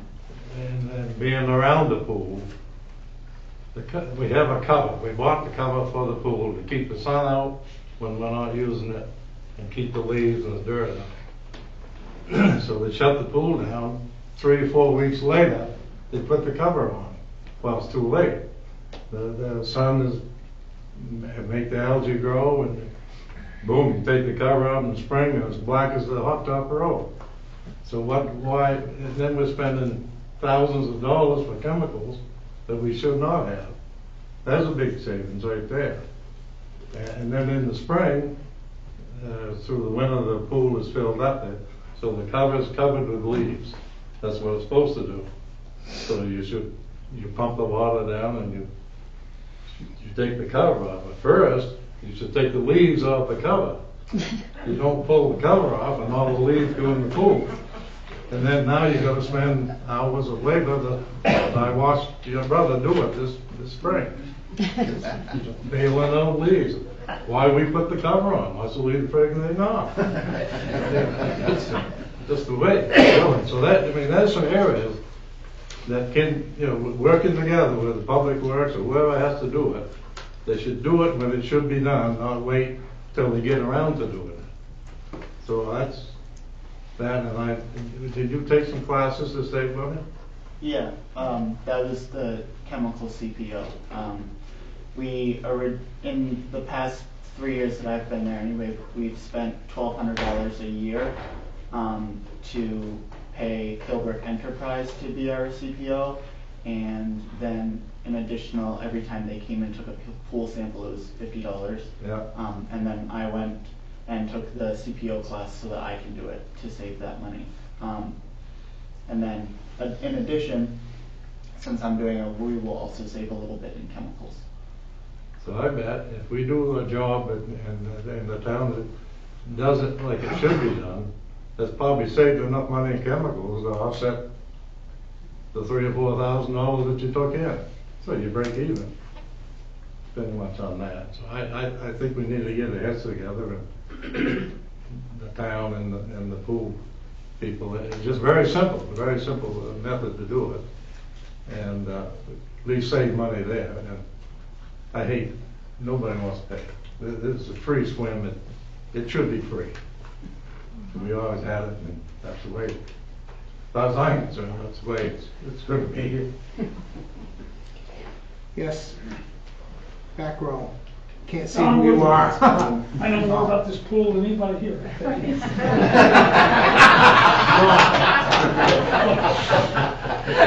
I've heard more stories about these women teaching in a McCadden pool that they filled every weekend before the kids came down on Monday. They won't go swimming with certain people in town because they think they get drowned. That's right. Rick Parkhurst is one of them. Let me make a point that, this town has been trying to build itself up to be business friendly. It's trying to, be friendly in every way they can think about. And we've been trying to say that if we work together, look at what we can create. We've had a bicentennial this year. Trying to recruit businesses to come into this town for economic development depends upon having a town that people want to live in. Now that doesn't come by charging them for everything that they want. It comes by planning what it is that you're trying to accomplish as a community, and then going out and finding how are you going to do it. It's not just charging fees to help pay for the pool. Is if you get business in here, they're going to pay for the pool. And how do you get business in here? You get business in here by making it the best town in Maine. And you do that by looking at what it is that makes it good. We need young people. We need housing for young people who want to get started. I mean, Carol's husband will tell you the troubles he's got in getting people up here to work for Chimbrow, because they come into town and they don't see it's a great little town in Maine. We need to work on it. The community needs to work on it. And the pool is just one incident. If you're charging a few dollars and it's costing you administration fees to do it, and you're turning people away because you don't know about it, where are you? So I think you really ought to take a look at that in your budgeting program in terms of what services is this town going to provide and how are we going to provide it. And we can put little jars out all over town. This is for the library, and this is for the pool, and this is for the potholes. I'll probably going to do that. Petersburg would be very glad to hear that. But I was thinking that this year, we could become the destination place in Maine because of our potholes. We could grow trees in it. There's all kinds of things we can do. We want to be imaginative and show some initiative. But please, take a look at that when we go through the budget and see who are we, what kind of town are we, and where we go. Thank you. Thank you. Yes, ma'am. Andrew Quinn, Summer Street. I actually fully utilize the pool. I swim there. My daughter goes for swimming lessons. We've had the joy of working with Devin. He's taught her how to swim over the last few years. Devin does a great job. We don't quite sit on the same page on this one, but he's been a wealth of information, and I know he's certainly done his due diligence, and that anybody could base anything on his research.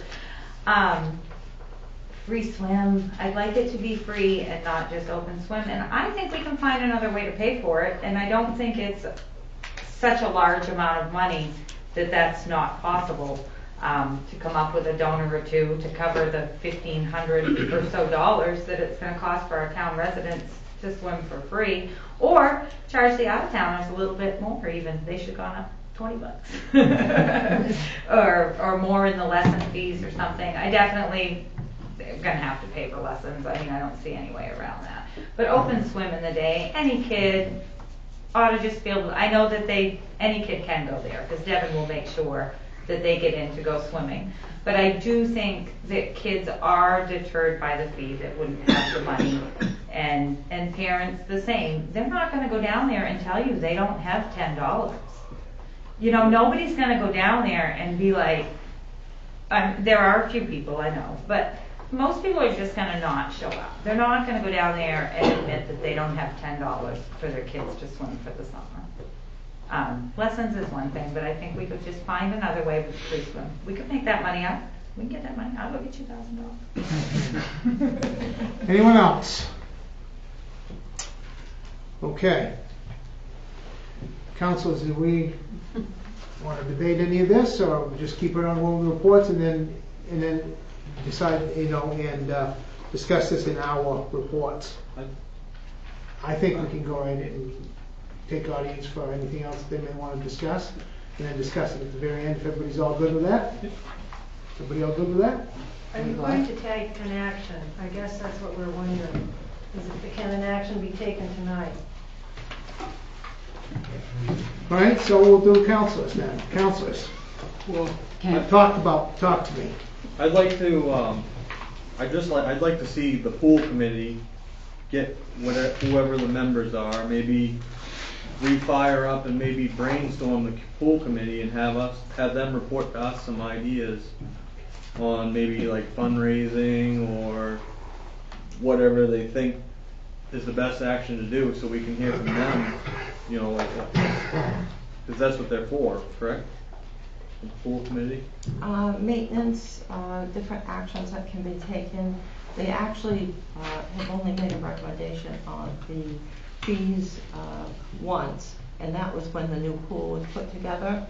There's no requirement that they make a recommendation. It was simply because they were working on the pool, and so we asked if they could make a recommendation, but the ordinance doesn't require that to be done, but they certainly could do it. So then the pool committee is not like the theater committee, who overlooks the operations. So why don't we make the pool committee do that? Because certainly all the ask other that. groups, all the other committees have responsibilities and they accept them.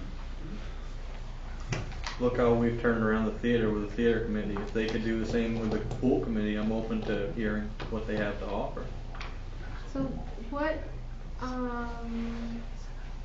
does the pool committee meet on a regular basis, and what would their, goals be in their meeting? It's not like, are they scheduling the programming, are they hiring the lifeguards? To my knowledge, the pool committee has not met since 2009. So- Because that's when we worked on the So pool. it sounds like Or Devin. maybe 2008 we worked. Sounds like you need to. It sounds like Well, we. it sounds like Devin has Sounds like we need one. been Well, adequately Guys, please, I don't want people to get not heard, okay? filling Go the ahead. role of manager, and, you know, I'm really impressed with all the work that you put into doing that and your presentation and everything. Thank you for that. But I think that I'm guessing the pool committee is like one of the committees that was put together, like the library, there was a goal for fundraising or something, so we had a pool committee that did that, and then after the goal was met, then that didn't happen anymore. I mean, is that the function of it? Because if it's not the function of the committee to be having a hands-on seasonality of the pool or anything, then, you know, why do we have a pool committee? You know, Exactly. is it adequate not just to have a pool manager, which it sounds like Devin has things, all his ducks in a row and everything. So I have mixed feelings about this. I grew up on Lake Winnipesaukee. We didn't have a pool, we had a really big lake. And our rec department, we had swimming lessons for my kids, and this was 20 years ago. And we paid $50 for lessons for the kids to go in a lake, you know, and that was our rec department. And that, you know, to me, we were a young family, and we, for us, it was really important for our kids to know how to swim because we lived on a lake and there was just water everywhere. And we spent a lot of time on Lake Winnipesaukee. And so, you know, we did that. We sent our kids from the time that they could take the little, from they were like 4 on, they went through all the different stages. When they went to summer camp, they always had lessons during their summer camp and stuff. So I agree that, you know, knowing how to swim in New England is a really important thing. And, you know, we're truly blessed to live in a space that gives us so many opportunities to be able to use those skills. At the same time, I think that, you know, it's an easy fix to say the town is just going to cover all the costs operating the pool and be done with it. We're going to just do it through our taxpayer funded, you know, and if it's, you said it was about $30,000 to operate the pool for the season. Roughly. So we have 4,200 people in town, that's $7 per resident per year. So, I mean, I'm okay for that. You know, and just saying we have a free pool, and then if you're an out-of-towner, then you pay a fee to use our pool because you're not paying your taxes to fund that. I'm okay with that. At the same time, we have our movie theater, and we don't let everybody just go to the movies for free. So, and we have the Pinnacle, but everybody doesn't get to ski for free at the Pinnacle. You know, they pay for a pass, they pay for lessons, or they join the club, and I'm not sure, I'm not a skier, so I don't know how that all works. But you know, there's certainly the town in having these facilities is providing the opportunity for this to happen. And I think that the town has met its obligation to provide the opportunity, and then whether people take advantage of that is a different story. And I think it's okay to charge for the lessons, because you have to employ a number of people to actually give the lessons. There's a direct We're not talking cost. about the lessons, we just want free swim Well, to be free swim.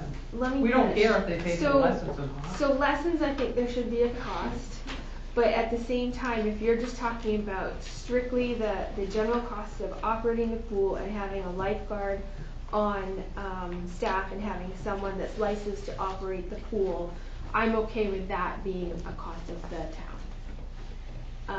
But I do think that lessons would kind of be an extra, then that should have a fee to it. Because, I mean, you're charging for arts and crafts, right? If people get dropped off for arts and crafts, if people go for the rec programs and things like that, it'd be great if we could just say, we have free rec programming for all of our kids, just come and sign up.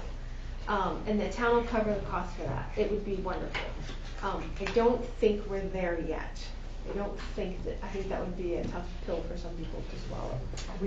Because the same people that we're saying can't afford the $10 for the pool fee are the same people that are going to have to pay their property taxes that are going to be funding this.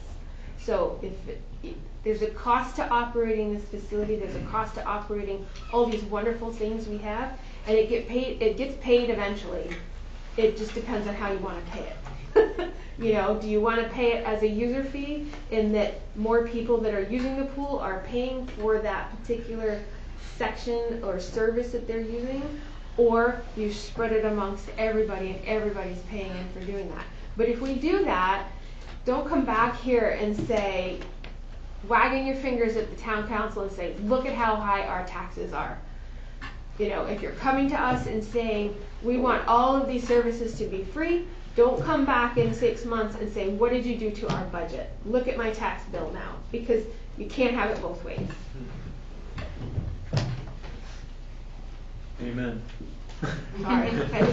Councilors, anybody else want to put some input in here?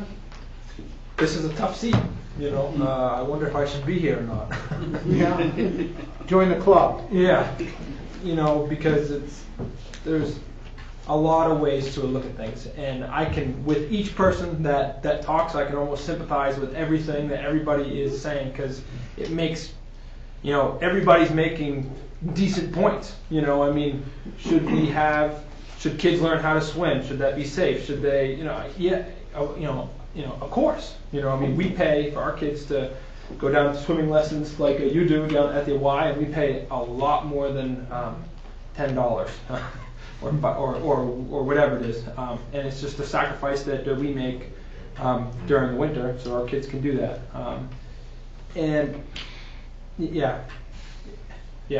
So what can we do tonight? Catherine. What is I like to know what the end goal is. It's almost 10 o'clock. What can we do tonight, Catherine? Can we change? Can we say that we want to? Sorry. No, I don't want to vote yet. But could we vote tonight that free swim becomes free swim, and then we could, or is that not possible? All right, let me think for a moment. Because that's what I just want to know. We're not going to touch the lessons, correct? Correct. Yeah, obviously at budget time, which is going to be totally crazy, but that's why we're going to start early so you all can come, because we actually had this on the town council agenda a little while ago, back in April, and that's when ideally we would talk about these things, when they come up on the agenda. But during budget, we will, I think we need to talk about what services really need to be free, and stuff like that. Yeah, I already had it listed for your very long agenda this week. Yep. All right, so I have no problem with free swim being free swim, and I have no problem with voting on that tonight if it's possible for us to do that. How many refunds is Devin gonna have to issue? Yeah. What? How many people have paid $10? The town doesn't offer refunds when you pay for rec. If I pay for cheerleading and it is on a day, cheerleading practice comes out and it's on a day I can't attend, there are no But you refunds waive it from for rec. everybody from this point forward. What about all the people that have paid? I've already paid, I'm not Free- getting my free $10 swim. back. The town doesn't give rec refunds for any reason. Right?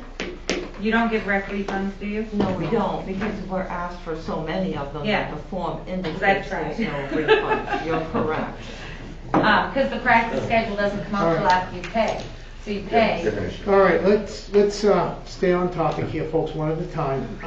Hang tight, and I'll get back to you. Is there any other councils that want to comment on this too? I'm not shutting it off. I'm just saying I don't want to cut people off here. Well, I have the same question that Caleb does. Is there anything that we can do tonight to alleviate this issue?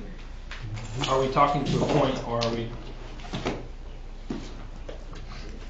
I will tell you, as far as I'm concerned, I think that the reason that was put together was because the pool was in such poor shape before, and that they didn't, the townspeople were good about donating time and money and Paul and all the hours and everything else.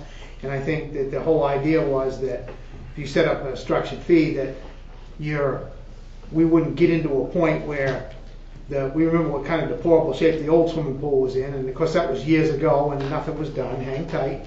And I understand all that. Now if we want to do a different funding mechanism at the end of the year, at budget time, we want to structure it differently. I mean, we're going to pay for it one way or the other, whether we pay for it in a fee structure or a tax structure.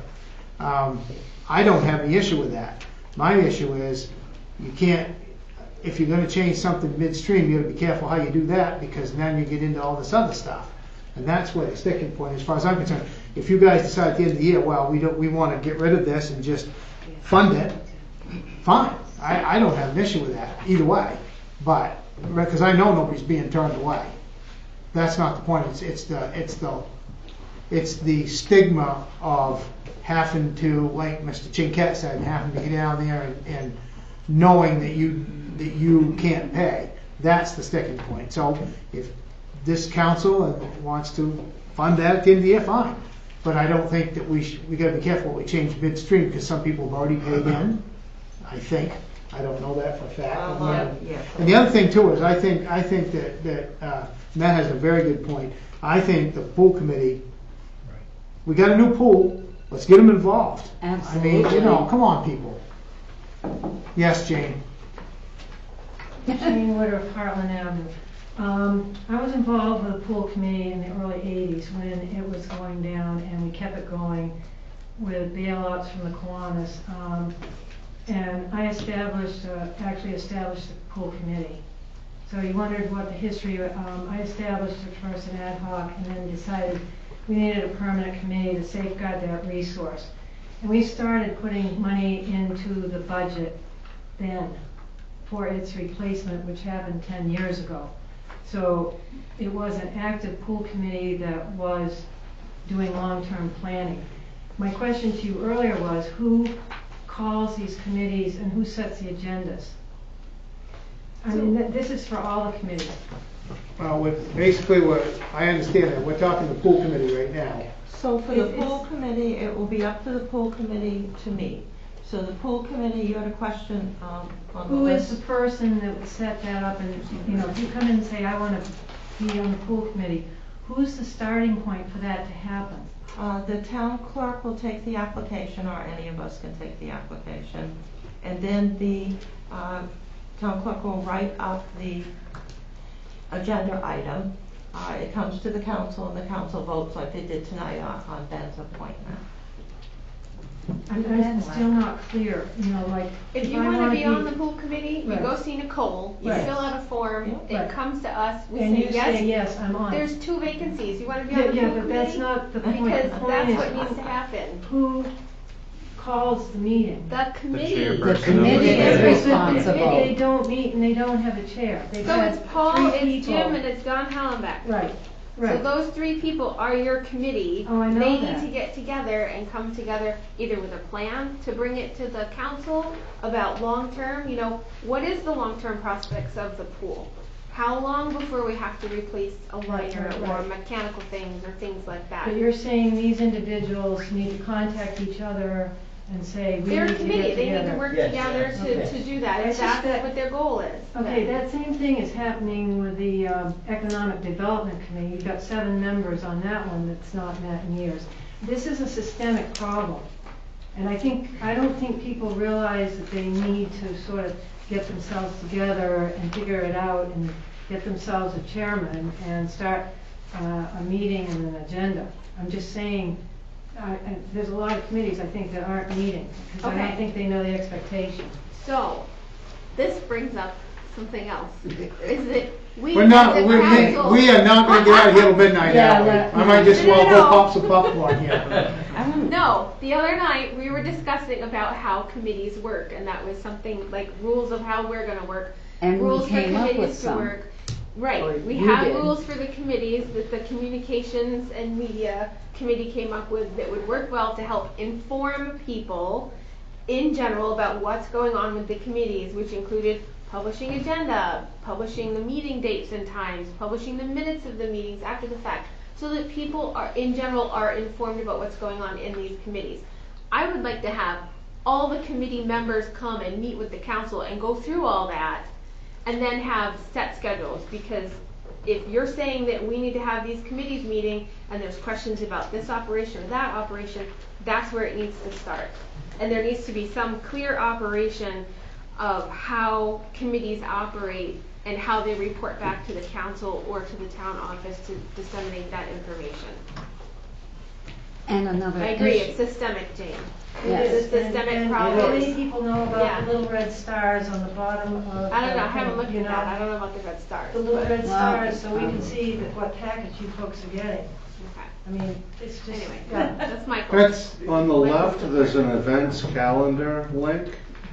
Don't go to the stars, hit the event calendar, Oh, I and don't it'll want give you a little big red stars. calendar with everything else there. All right, so, So Catherine, are we able to do anything tonight, or will we wait until our next meeting and have a proper order? All right, we're supposed to revise the agenda if we're going to at the beginning of the meeting. Now, I did put this item on in case you wanted to do something, so it was on here. If we didn't put it on, which we couldn't put it on as an order because it would be revoking a decision that the councilors had made and would be inappropriate for us to do, and no one had expressed any interest from the council in putting it on at all. From the emails that you got and everything. So technically we should have revised the agenda at the beginning of the meeting, but the item is on the agenda. So if you wanted to do it now, we're a little bit out of order, but I think it would make things a lot easier.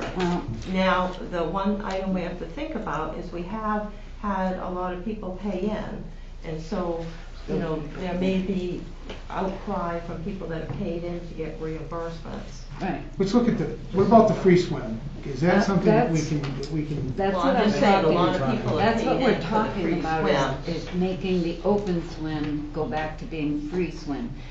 And We a lot all of- agree that people have to pay for the lessons. Yes, definitely. So, Devin, I'm gonna call can on we you. just make a, We hear, can I make a motion? well, Let's hear. I wanna hear from Paul, and I wanna hear from Devin. Devin, you first. Okay, I just want to talk in terms of the rescinding of the fees.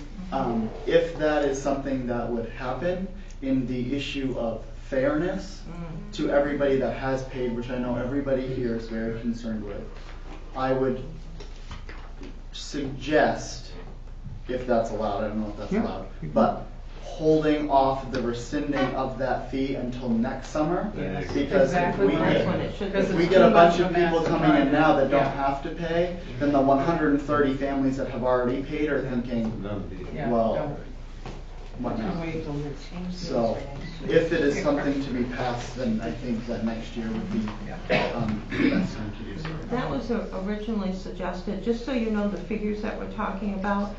It was $10 per family, no matter how many were in the family for the residents, and then $20 if they were from out of town in the remainder of the school district, and then from all the other towns that come. And then we did have a dollar fee in case somebody was only going to come a few times, they could pay the $1, per day rather than pay the $10 or the $20. And so through 7/15/2019, the summer swim passes are $1,522. So, we've had quite a few people come in. Just so you know, we have had scholarships for, this includes all the summer rec program. It's not broken down whether it's swimming lessons or the little soccer program or the cheerleading. Scholarships for 2018 were $285. And then scholarships for 2019 were $395 through 7/15. And then there's a couple of scholarships that Devin's mentioned for the free swim. And we do take scholarship money and have been taking it since 2009 when the fees went up.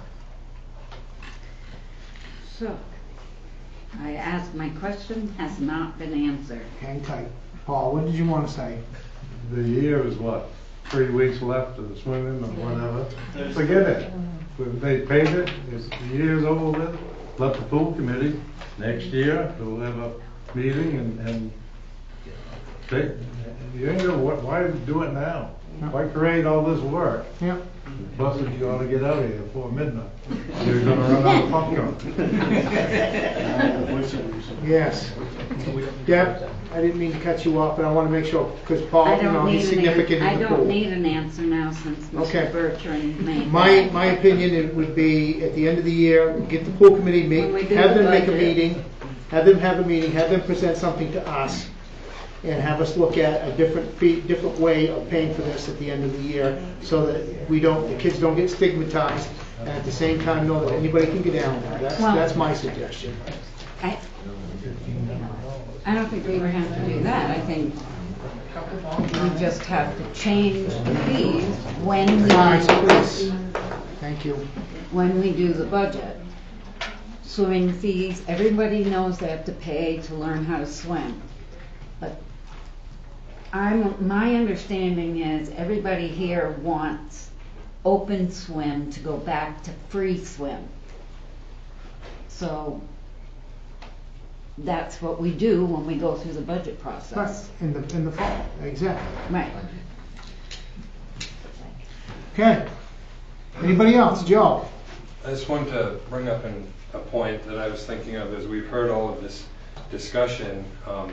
It's pretty clear that a lot of the residents in our town want a lot of these services to be provided, and I think to a large degree because a lot of times they have been provided free of charge, particularly free swim. And you know, when you look at it in the grand scheme of things, $30,000 as an operating budget really, I guess the thing that kept popping in my mind as we have this large discussion is we sat in this room in January on a freezing cold night, and we're spending on position after position at $60,000 a whack. And the way I view this, if it's the will of the taxpayers in this town to have a free swim and a free swimming program, maybe we could look at, you know, cutting a half of a position or not funding an additional half of position, because there was a ton of that stuff that we were looking at back in January. And you know, in the grand scheme of things, maybe hire one less person and have this service so that like what Dawn was saying, when people look at moving to our town, it's something that's attractive for them. So it's just maybe a different way of thinking about it. That can be haggled during the budget season, but it's just the number. There were positions that were $60,000 a whack over and over and over, and then here we are for 3 hours talking about $30,000. So. Okay, anybody else in the audience? Oh, go ahead. Right. I would like to see something from the pool committee, like soon, before we go into budget Yes. stuff. Yes. Not in the spring or not at the end of the season, because you know we're going to need that information for planning, if possible. I think, yes. I And there agree are with you. 2 vacancies on the pool committee, so you know all this interest, I would expect to have 2 people step up and serve on that pool committee at our next meeting, right? I don't think that would be a problem. No. No. You got any forms right here? I'll fill one out right now. All right, I see. Oh, go ahead. That's a big issue, though, is getting people to volunteer their time on these committees. And when you have a committee that doesn't know what it's supposed to do, it just doesn't meet. And they don't take the initiative to find out. Also, younger people need to start picking up the ball, like Devin has done, because we're getting older. So, and the generation, my children's generation is not stepping up to the plate in general and doing, in general, you know, when we have to beg for volunteers to do a community activity that everybody can share in, it becomes frustrating. Mike, I didn't want to cut you off. Do you have another? question or comment. Are we at the point in the agenda where it's open conversation, or are we still on the It's pool gonna, issue? it's gonna be, and just. That's all, I just didn't know where you were headed. Yep. Not yet.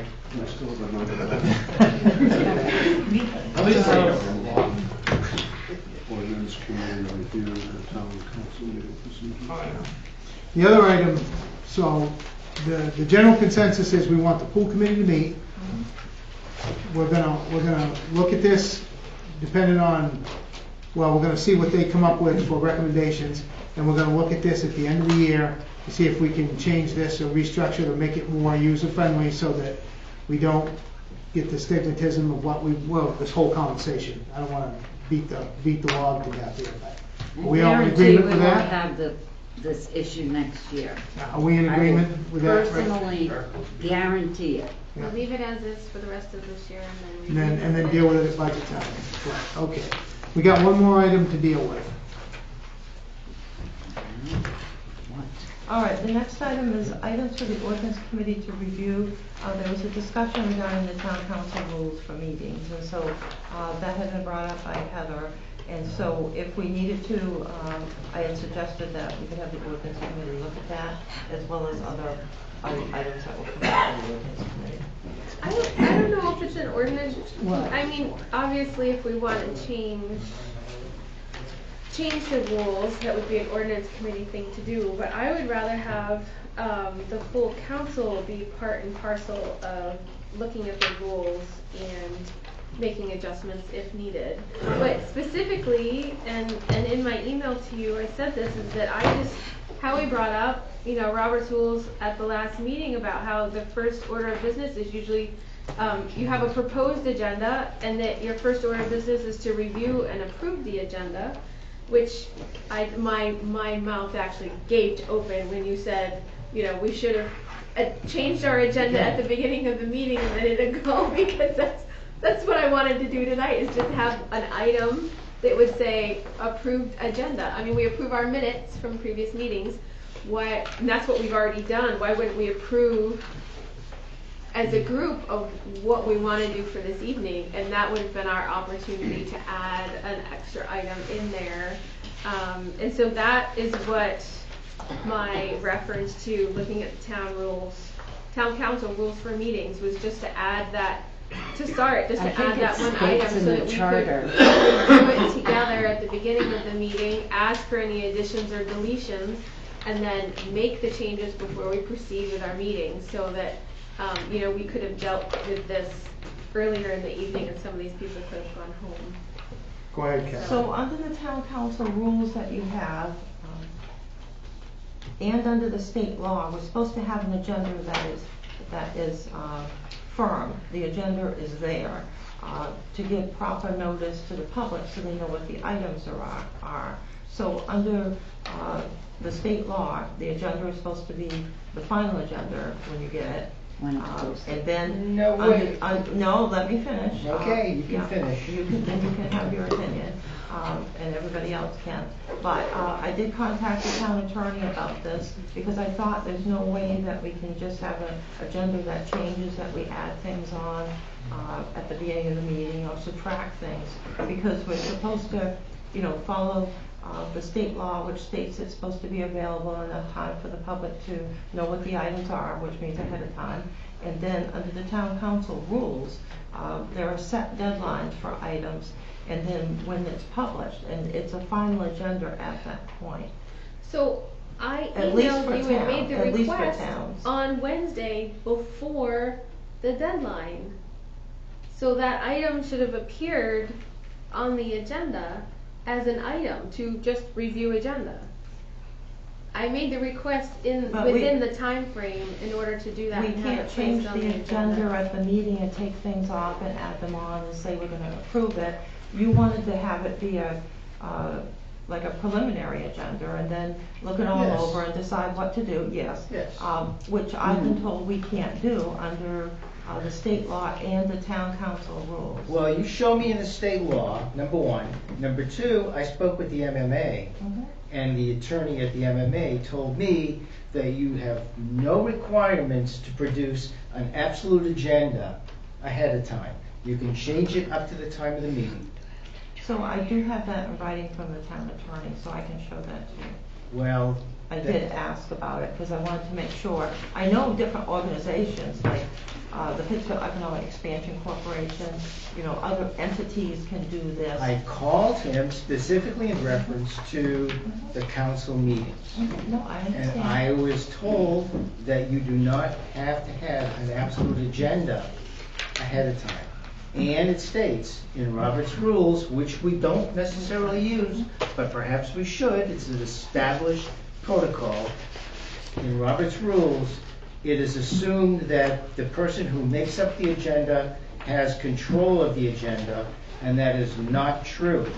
The agenda needs to be approved, and is only the agenda when it's approved by the governing body at the time of the meeting as the first item on the proposed agenda. And that's Robert's rules.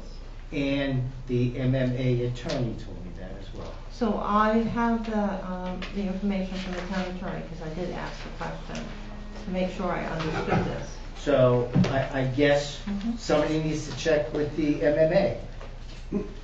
We can check with the MMA, and the best way to do that is to put it in writing. So we'll have two of them in writing, and then we can look them over. Okay? Yep. Good. All right, is there anything else? And I certainly believe that you did do that, and that's what they told you. Yep. I don't care if you believe it or not, Ken. Oh, I do, yeah. So anyway, I don't think that the ordinance committee needs to tackle that. I think it's something that the council as a whole needs to look at versus the ordinance committee. If I mean, we can want to certainly go change the through way it. we do business, then we need to do a couple of workshops, look at what's in the charter, make sure we're not overstepping our bounds with the charter. I don't think a meeting like this is the place to have that discussion, which is why I've been pushing for workshops. Right, no, I didn't. Let's have another meeting. I don't get what's the point of that. All we're gonna do is we're just gonna vote, okay, the agenda's good, and we're gonna continue on. It's just gonna be another bullet point. We're not actually gonna change. That I gives don't you an understand the point of opportunity that. to change the agenda. Yeah, but if Or we do add that, something, we could have added, What about 20 people It's just gonna be tonight that chaos. wanted to add something to the agenda? it'll be complete chaos. We would be, I thought audience participation was done, but apparently it is not. the mayor has not called on. No, I haven't called on anybody right now. I want to get this out through the council here. I see his hand, but now we'll address that. I try to let people talk as much as I can, and I know I bend it a little bit from time to time, but when I think it's necessary and I think it's not being redundant, I allow it, because I think that the more input we get, the better off we are. Now, that's just Tim Nichols' opinion. Opinions like rear ends, everybody's got them, they all hurt from sitting. But, is there anything else that we want to add to this, Counselor? We are going to have to discuss this item, and we discussed it. It's a discussion item under other items, and we review, and I would recommend that we're not going to change anything tonight. Questions? Agree to disagree? Okay. Jan, did you have a question? No, Was it you that had your hand up? Yeah, I'm going to disagree with you. I've been doing workshops for Robert's Rules of Order for 25 years. Okay. You have it, one of the items that was always on most agendas wherever I worked, the first item was the approval of the agenda for that evening, because certain situations do come up that need to be changed. And it's not that you're gonna put out something and people can show up and they can be there, but there may be some changes. You need to have that there. Depends upon what guidelines you're using to follow. And sometimes, looking back in history, sometimes there would have been, back in the springtime, there might have been some times when things might have moved a little bit smoother and might have gotten resolved a little bit quicker. with a little bit more flexibility. One of my concerns, and that's it for this, but one of my concerns is that we're getting dueling opinions from attorneys here. Yep. And when all else fails, we go to our town attorney, but the bottom line is that concerns me. We shouldn't be getting dueling opinions on either one of these. So that's just my opinion. So we're not going to change anything on other items number 2 tonight, correct? We're all set with that. We had the discussion. Everybody's good? Okay, so we're going to go to reports, and now we're going to go to audience report. Anyone in the audience wish to speak this evening? Yes, sir. Michael Lynch, Phillips Corner Road. I'm learning. It's taken me a while. I know where I live. I have a laundry list of items, and I'll move through them quickly. Number 1, do we have a new service? And who is performing that service for mowing the sides of our rural roads? I've lived in the country for 8 years and nobody's done a thing, and this year they look wonderful. So am I to thank the highway department? Am I to thank? Excellent. To ask. Thank you. It's been 8 years. I've been doing a lot of it myself, but it's getting longer, and I'm glad somebody else is stepping up. Thank you, Ron. So it's the same company, and they should be doing the same roads, so. Nobody has But ever the mowed highway- any of the The highway property. department does bush hogging. That's Oh, what the you're bush talking hogging, about. not the mowing. Okay, bush hogging. Is that what you're talking about, Mike? I live in the country. Call it what you'd like. Okay. I'd like to thank Dean He's for talking mowing the trees side in the back. of the land. Bush hog. There you go. There's number 1. That was supposed to be a compliment, and that got Thank you. ugly. So since we're not going to be, I'm trying to be thankful for the efforts that have been put into it. 7 months ago, I said I was embarrassed that I'm looking at carpets that have still not been replaced, and I'm still looking at duct tape. Is it on a list?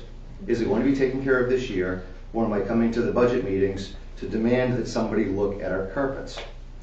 It is on the list. We have the funding for it. It has been scheduled twice. The schedules have fallen through. It's scheduled again in August. So in August, we'll have new carpets. Yes, one way or another. Thank you. We're not putting carpet in, are we? Oh, well, I'm sorry, tile. We're doing Whatever's tile. going in. This is just an embarrassment for the rest of the world that is now watching because of the entertainment value of these meetings. Boy, are they bored. You're absolutely right. Thank you for that. Where does the money go when you sell lots in Industrial Park? Where do those funds land? All You right. sold a lot for 40 grand. Who gets the money? That's new cruiser. That's what I was Well, I'm asking. No, we can't do that. I'm just thinking, when the lots were the Pittsfield Economic Expansion Corporation, those lots went to peak.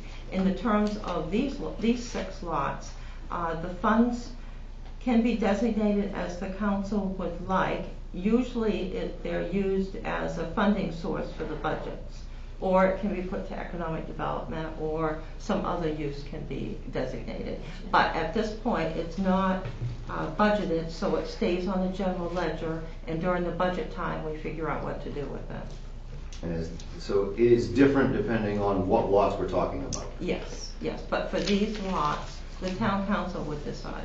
Okay, thank you.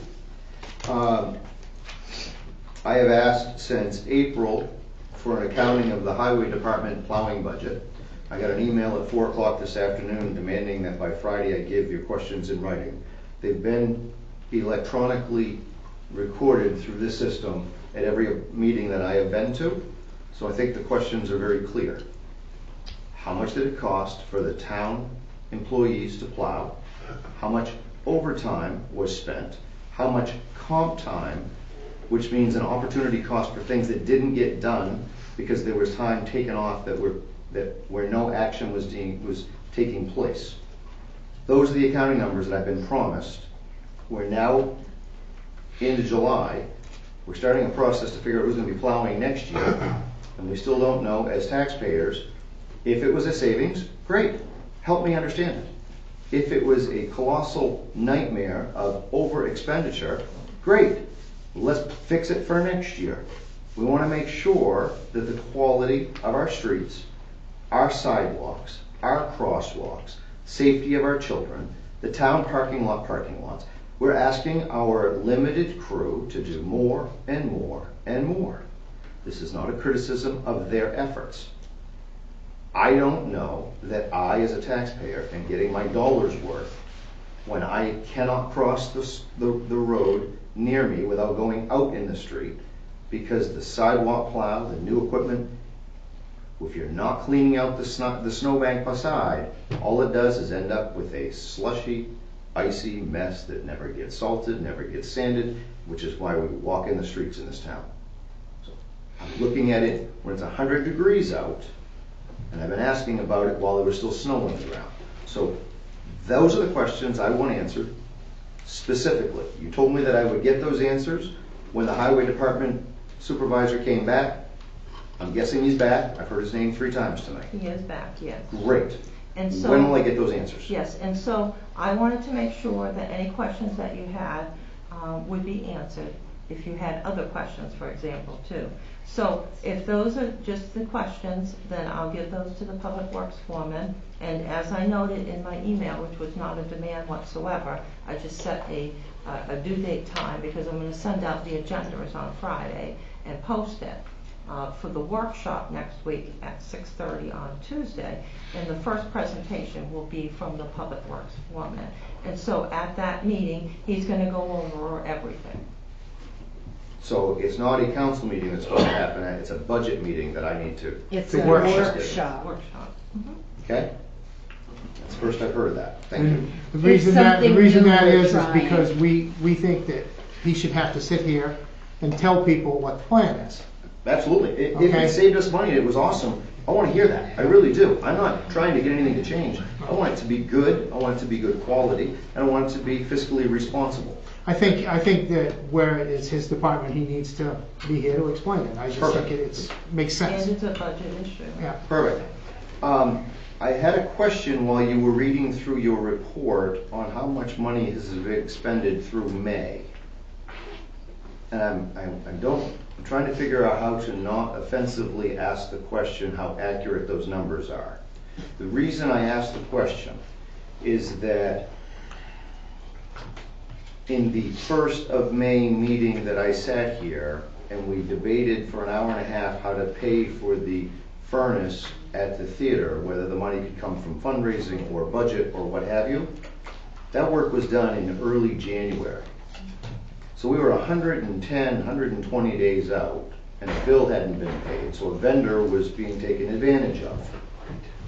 I'm told that our software vendor for our water department was 18 months behind being paid. When those things are happening, who wants to do business with us? Correct me if I'm wrong. I'd like to know what our days in accounts payable run. Because what I keep hearing, and I'm new to municipal finance.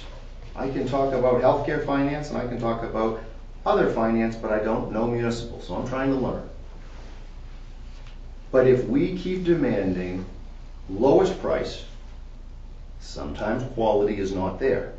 And then we don't pay them for 90 days, 120 days, 18 months. Why would anybody do business with us?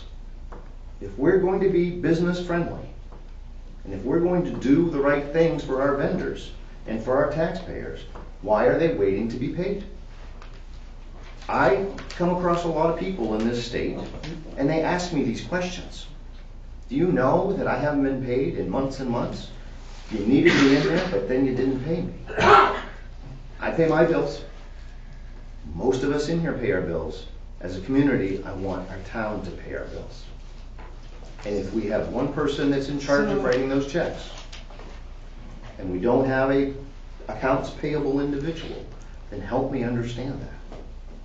So we do have an accounts payable individual. The councilors check over the warrants and sign them, and Deborah goes through every single bill. Thank you. I do. Yes.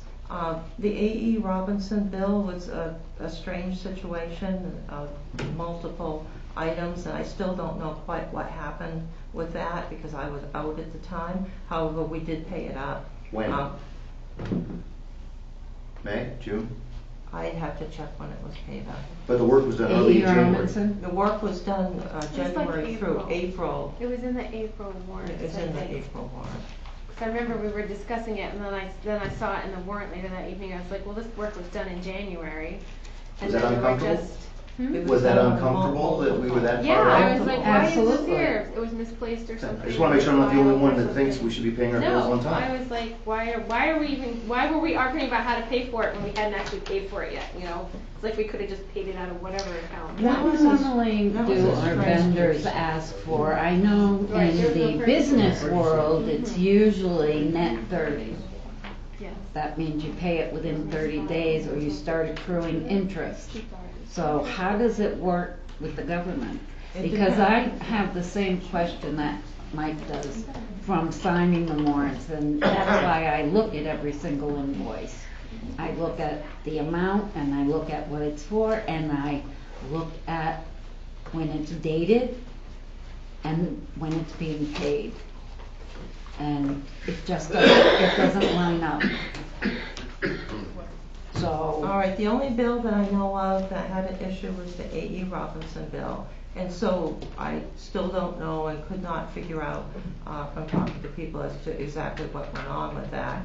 But it was for multiple amounts of work, which I believe was January through April. And then I'd have to check to see if it was, when it was paid.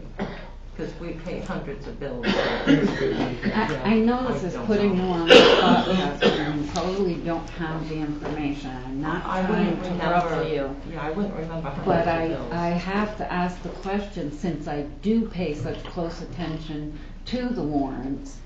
I think it is a reasonable question for someone to ask why we are not paying our bills within 30 days like everybody else does.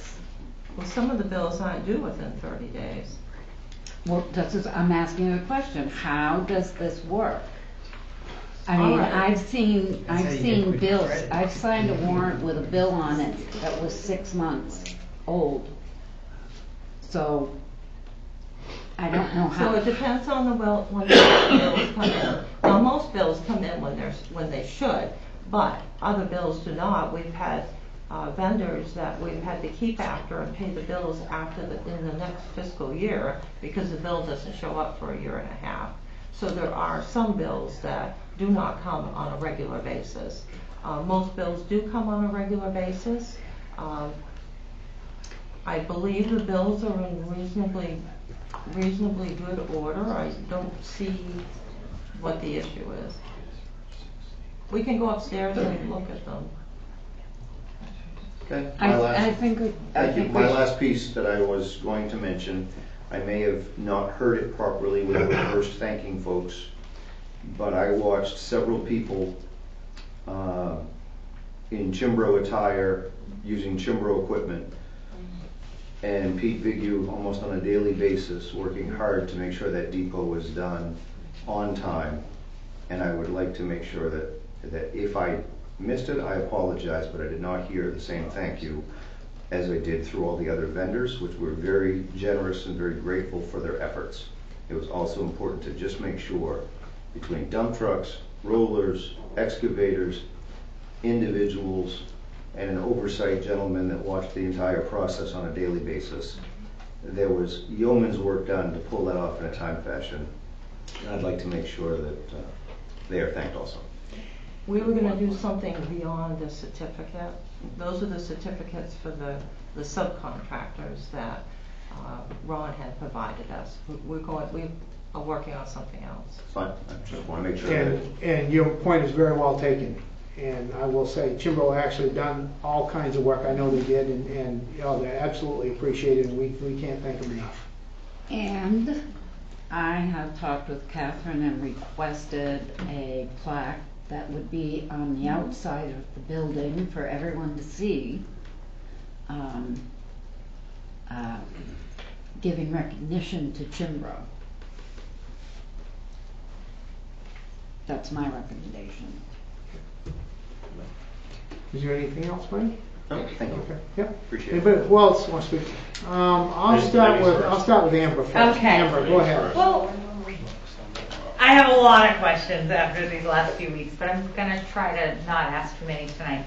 I do have questions about the editing of the video and where I find the policies regarding that. As far as if there are policies about that, or if that can just happen, on a whim, or who decides what, how much, when, if that's something that's brought to council. Is there a policy on that I can? We have a list of procedures that have been followed. Where do I find that? In the charter? I can give you a copy. Great, thank you. Yeah, because I do see that the video has finally been edited again to remove the part that a constituent had actually wanted removed, so that is nice to know.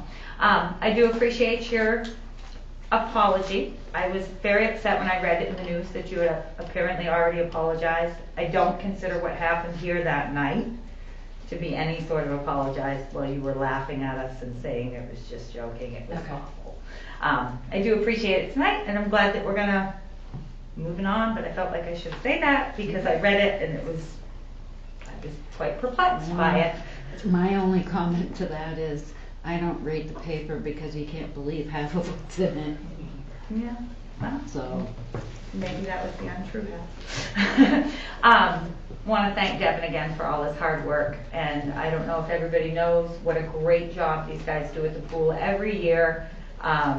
Great group of kids every year, and what a fantastic swimmer my daughter is as a direct result of Devin and all his hard work. Speaking to that as another way to help save costs, I know when I was little, say something was wrong with the pump, like I believe there is now, somebody's dad that worked on pumps would go fix it. We'd all be swimming again. And I think that we need to look at our resources a little bit better. That a lot of times there are people in town that can help us with things that don't necessarily know there's a problem or don't know how to get involved.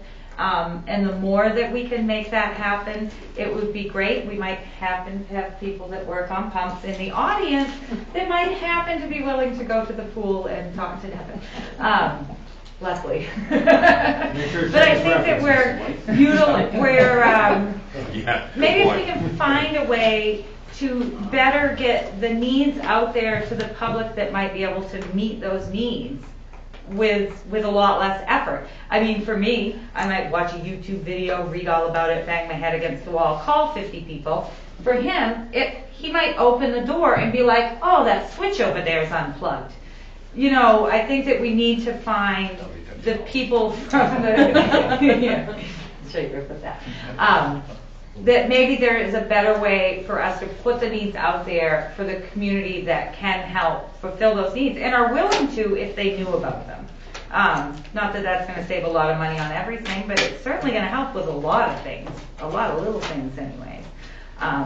And I just want to put that out there to the council that maybe we can better utilize our resources.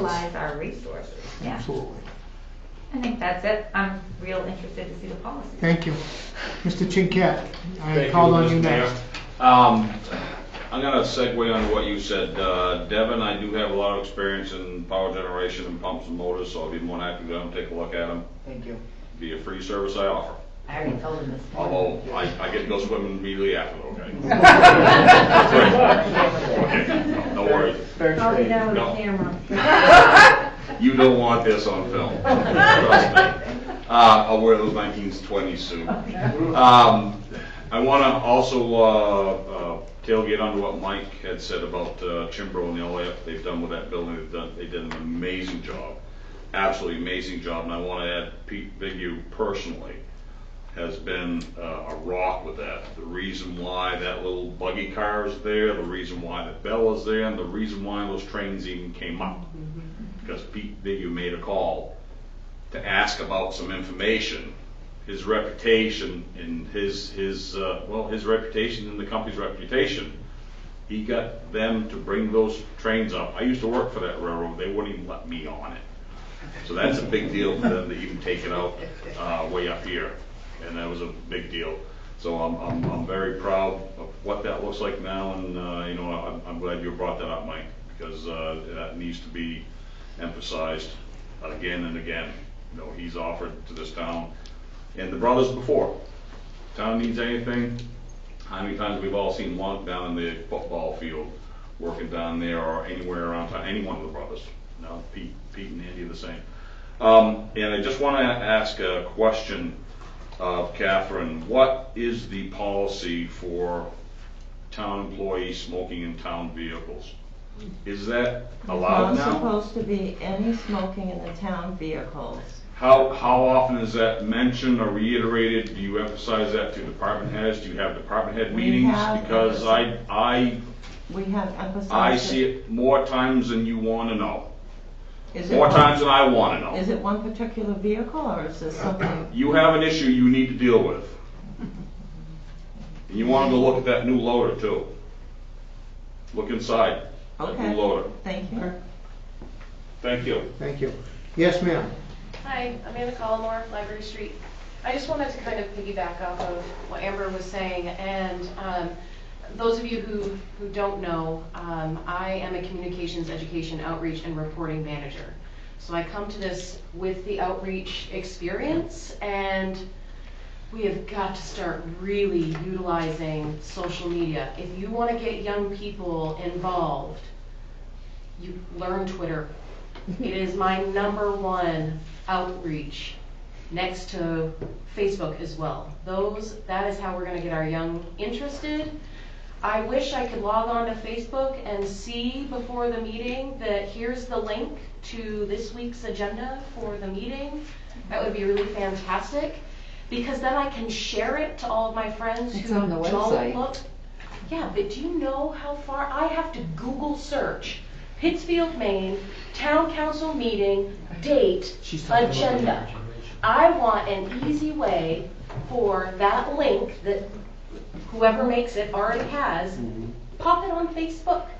You're going to get young people involved. It's going to happen. It's so wonderful how fast. And I can tell you, because I have to track those analytics, that the #1 base for those are our young people. Even those who don't use Facebook have friends who use Facebook and talk about it. Right, Kevin? Yeah. So I just, that's a suggestion. I think that it would be really helpful in communicating and engaging our young population, because they're just leaving and they have no idea what's going on if their parents aren't sitting in this room. Thank you. Thank you. Yes, sir. Thank you. Ron Watson, 175 Main. So, it's great that that was brought up, and it's great that Amber brought up what she brought up about trying to get people engaged, because next week at the library on Wednesday, there is a meeting that is being hosted talking about open data and delivery-driven governance, both of which those concepts fall squarely within. So Wednesday night at the library, 6:30 p.m., please come.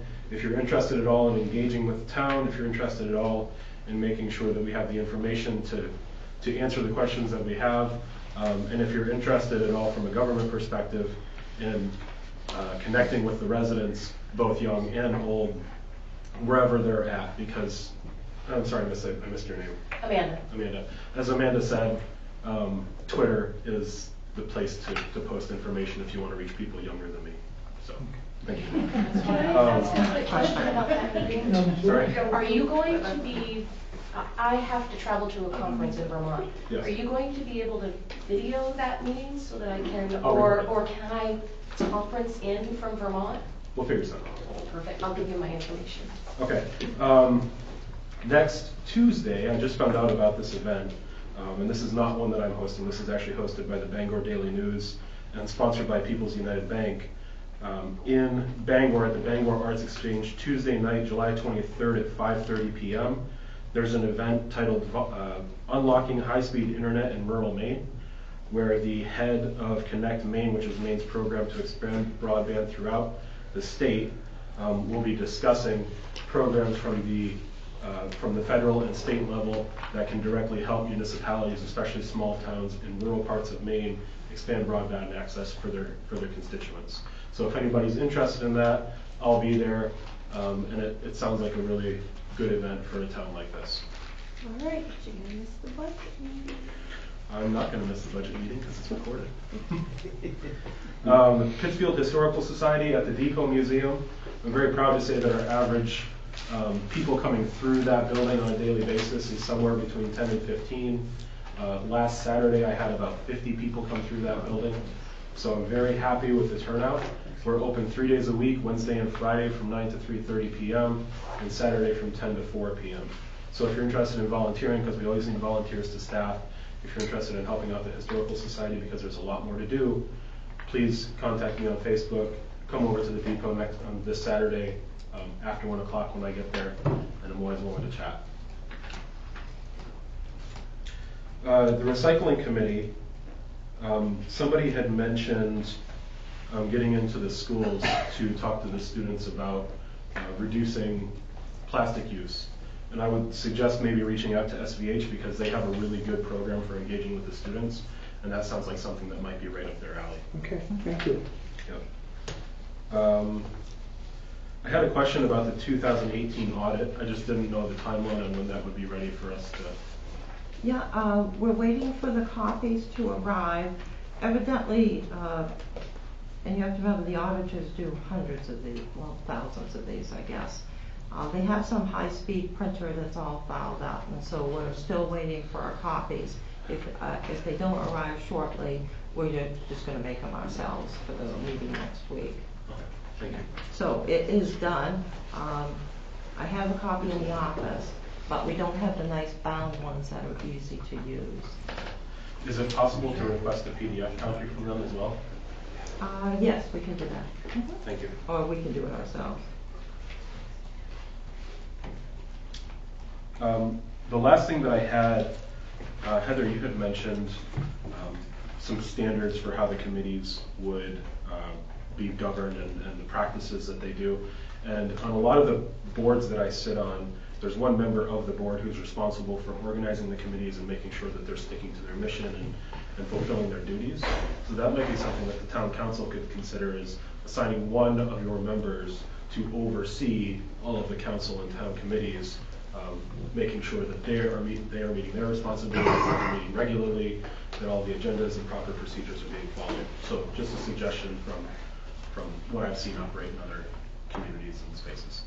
Thank you for your time. Thank you. So of the committees, I didn't mention previously, there's a number of committees that probably should meet, but there's a number of committees that only meet when they get an application. Right. And there's quite a few of those. Okay, thank you, Ron. Anybody else in the audience wish to speak this evening? No?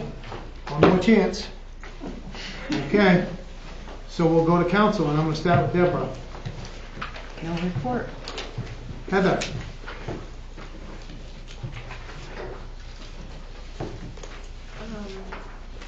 So I can check town audit off my list. You can. We put out RFPs for a lot of different things.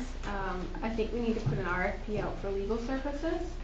We've had our attorneys for a particularly long time, correct? 21? Yes. Yeah. 21 years? Most towns do. Yeah. So I think it might be beneficial to put out an RFP for that before budget time, so that we can incorporate those numbers.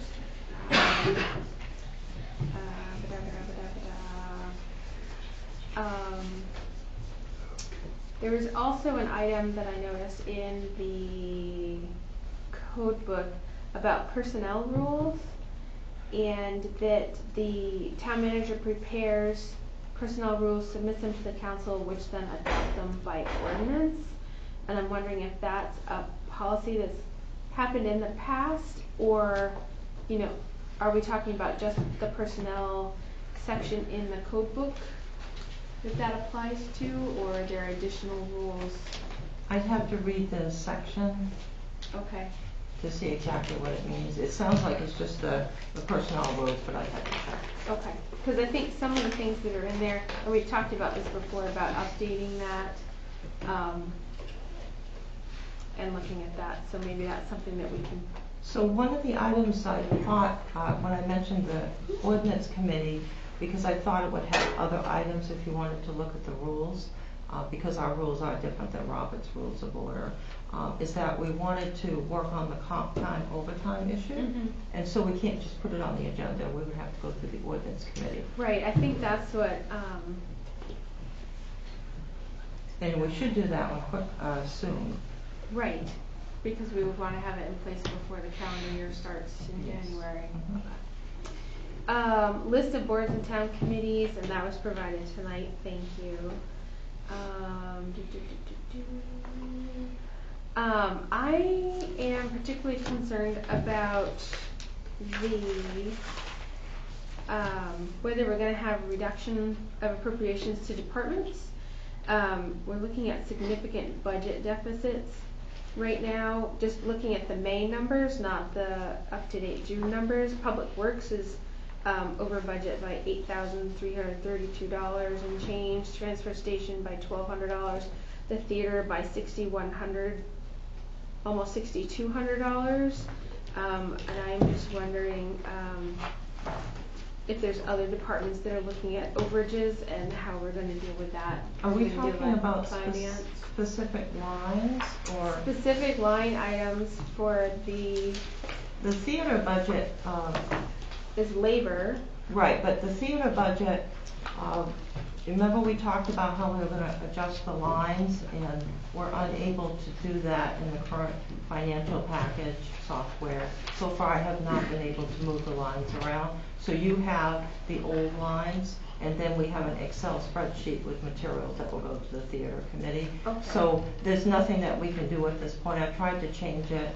I mean, obviously it works properly So it'll because we can't change it. So it'll still appear as the way Right, it's- we have to go by the bottom But you line. can provide us with the Yes. Excel spreadsheet so we Yes. have up-to-date numbers Yes, on that. we're just gonna have to do those What's from gonna be now on. moved. Okay. There's, And that was approved for June, yeah. okay.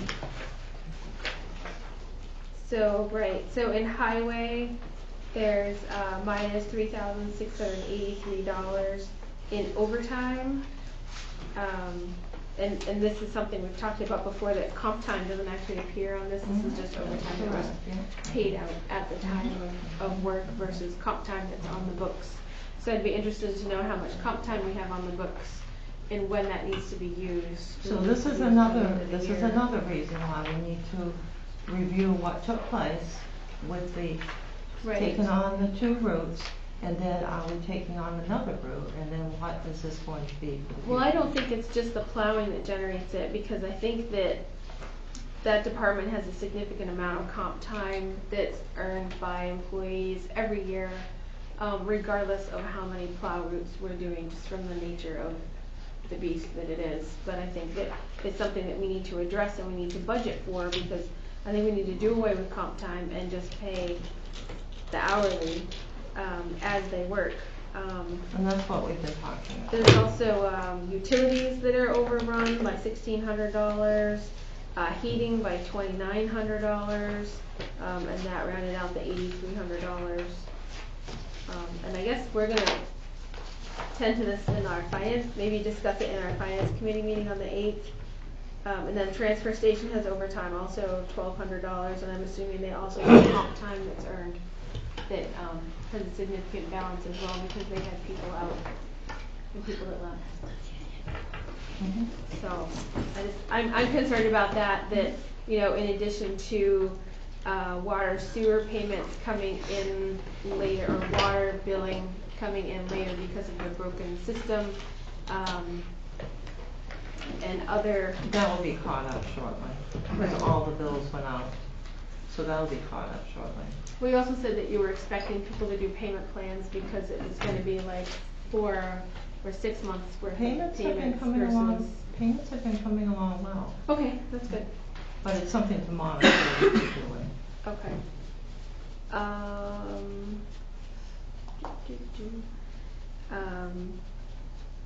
Right, hearing from the pool committee.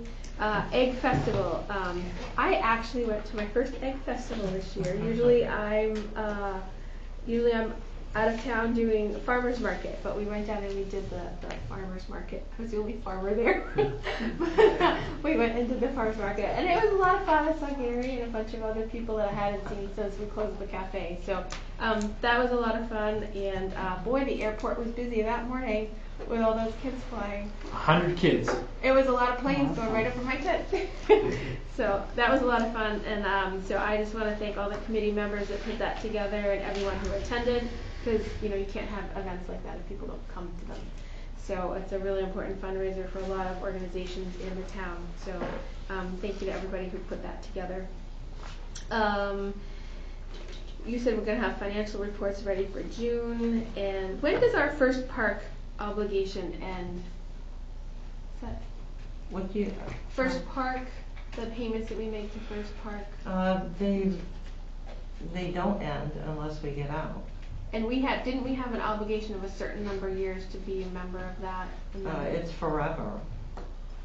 Until the organization is voted down. The only way you get out is if every town votes to allow you out. So Which might how did we happen. get into such?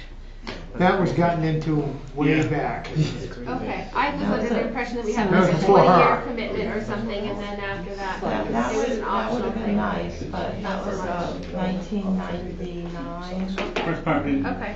pan out like everybody thought it was going to when they first started it. Yeah, probably like a lot of things. Talk to me after the meeting and I'll explain it to you. Yeah, but I had the roadside mowing on my list too, so I'll just check that off. That looks really nice. All the brush has been cut back. I can drive the tractor without getting whacked by brushes on the side, branches on the side of the road, so that's nice.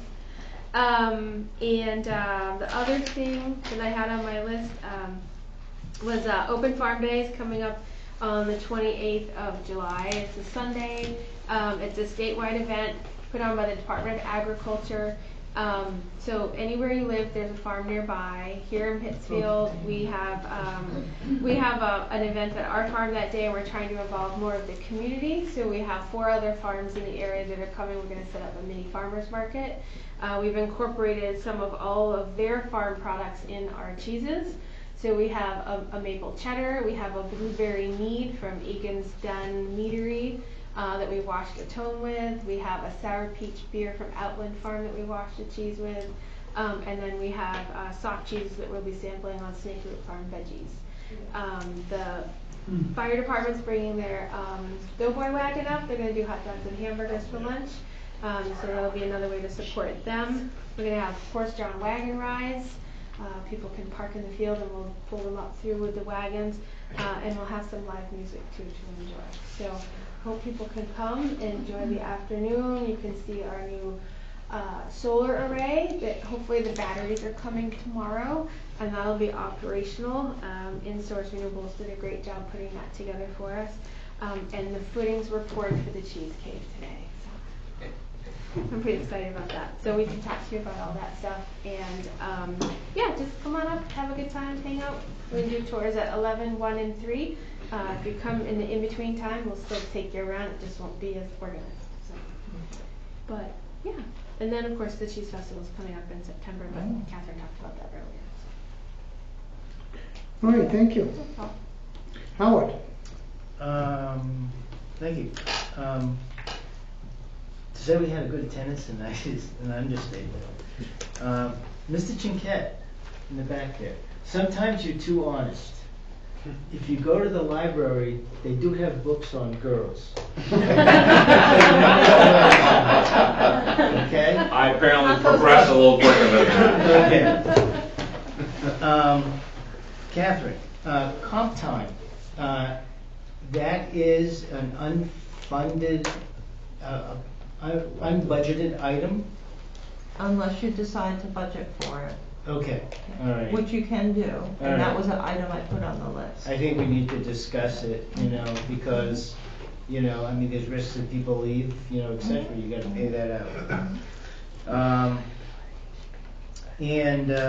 Have we, had a budget this year for, the temp agency, and how are we doing on that if we have had to use them? All right, at the Transfer station, we did have a temp for a while, but we hired an individual. Okay. So no temp agency Okay. at this point. Good. I got a report from the water department, the yearly report. And I noticed that everything looked pretty good, but some of the tests actually were back from summer of 17, and I mean, uranium, you don't need to do that often, I guess. But one thing I didn't see on here is iron. And that has a particularly significance to me. There are a couple of illnesses. As a physician, I knew about them both and treated them both, and actually had one called hemochromatosis and one called hemosiderosis, where the body accumulates iron. Actually I got so many transfusions at one point in my illness in the past that I had to have blood taken off, to get rid of iron. They had to bleed me. And that was I thought it was kind of a waste of blood at that time. But fortunately I could spare it. The issue I have is that not everybody knows about it, and it can affect the liver. And not everybody knows about it. And for part of the reason that after I was ill, we put a whole house water filtration system in. And we changed the filter on a regular basis. And I meant to bring it tonight, but I will bring it into the office tomorrow. We change the filter fairly regularly, and the latest filter that I have was almost black from iron. I know because I've tested it more than once. So, I don't see an iron level on here. It's not necessarily contaminant per se. However, it certainly can affect individuals' health. I'm not sure if we need to follow up on that or if there's anything that we can do about it. So, we can check into that. It's not one of the required tests by the state. No, it's not. So It's that's not one why of it the wasn't required done. tests. But it might be an interesting. Yeah, I'll bring in the filter. It's really not impressive looking. One question I have, and as long as Gary is here also, gave a nice synopsis of what Peak does. Certainly not every town has an organization like Peak. And one of the things that you mentioned was that there's need for significant confidentiality and, maintaining confidence, etc., privacy. As counselors, we each take an oath, number one. Number two, there's an economic development committee, which Heather reminded me that I had signed up for 3 years ago when I first came on the council, or 2.5 years ago. And my understanding is it's never met in years. And I think that's just darn wrong, number one. And how do other towns and cities who don't have a Peak do their economic development? How is it decided? How do people approach the towns and wanting to come into the town as far as new businesses? And where do they seek help? So I'd like to have further discussion on that. you know, if we've got to have committees that some are ad hoc, some need to meet when there are situations that arise. But we talk so much about economic development in the town, and I'm sure every town is facing this at the same time. And I understand that Peak is a, you know, it's a private, it's set up as a private corporation. And I understand that there are counselors and people from the town involved in the organization. But, you know, I just don't understand the ins and outs of this, and I feel that I just need further explanation. You know, and at some point, you know, I'd like to discuss that.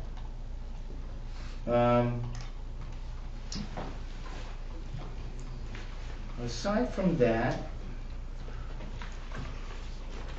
I think that does it for me. Okay, thank you, Howard. Matt? Yep, just want to take a minute to thank our first responders, our police and fire. They do an excellent job. I'd also like to thank Devin for coming tonight and sitting through all this meeting with us and answering all our questions and making that presentation. That was awesome. I also want to take a minute to thank the Woodruffs. I've watched you guys. You have a YouTube channel. You did a whole bunch of interviews around town. I think Dawn, is that? Okay. James. I really enjoyed watching that, and I've watched like all the videos. I think that's awesome. It should be promoted a little bit better. You know, I think that's a real good site for our town, so that people can get to meet sort of like each owner of the town, you know, shops and different places and inner workings of the town. I think it's awesome. So I just want to thank you guys. Thank you. That's all I have. Okay, Caleb. I'm pretty happy with the turnout down at the Egg Festival when we did our fly-in. Like I said before, we gave 100 kids free plane rides down there, so that was pretty neat. We had 8 planes from Pittsfield, pretty much, where residents stepped up and donated their airplane and the cost to operate it. That was our highest number, and it was a really good event. We've been doing it for 6 or 7 years now, and we've been doing about 80 kids per year. But this last year we got 100, which is pretty cool. And there's a lot to say, but it's 11 o'clock, so I'm done. Bob? I just have a couple of things. First of all, I'd like to say we lost a resident of town a couple weeks ago, last week maybe. Dr. Pierce passed away. I'd just like to say condolences to his family and what a gentleman he was, and he's going to be missed. I'd like to agree with Matt. I'd like to thank the police department and the EMS for the work they do.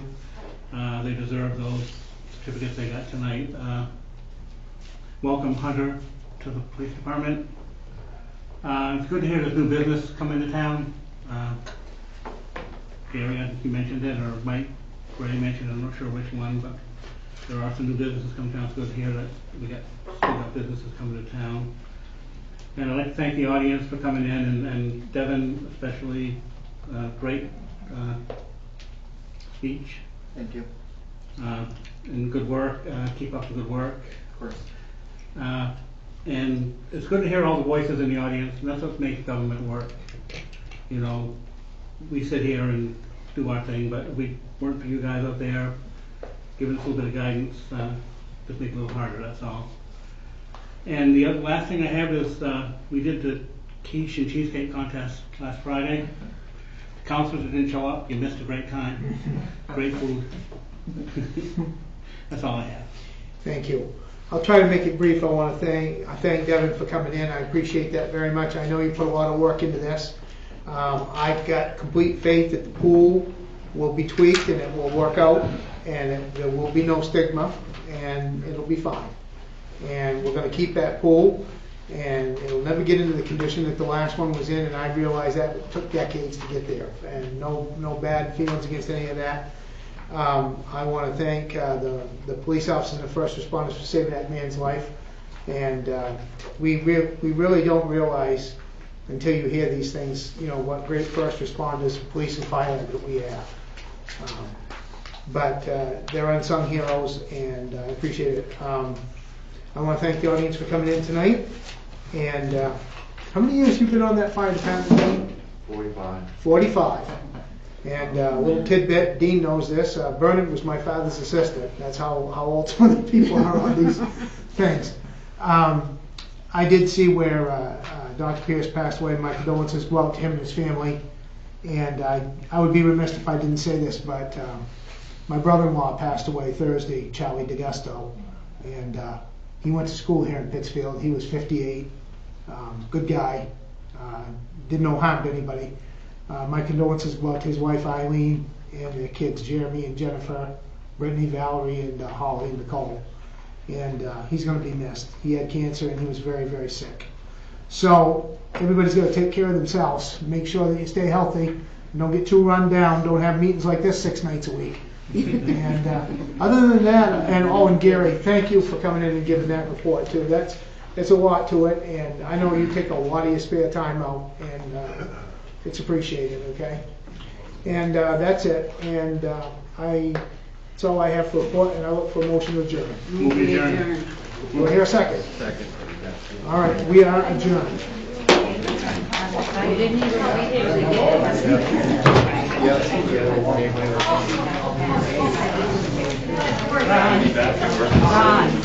Carol, how many sweaters did you get? Sorry?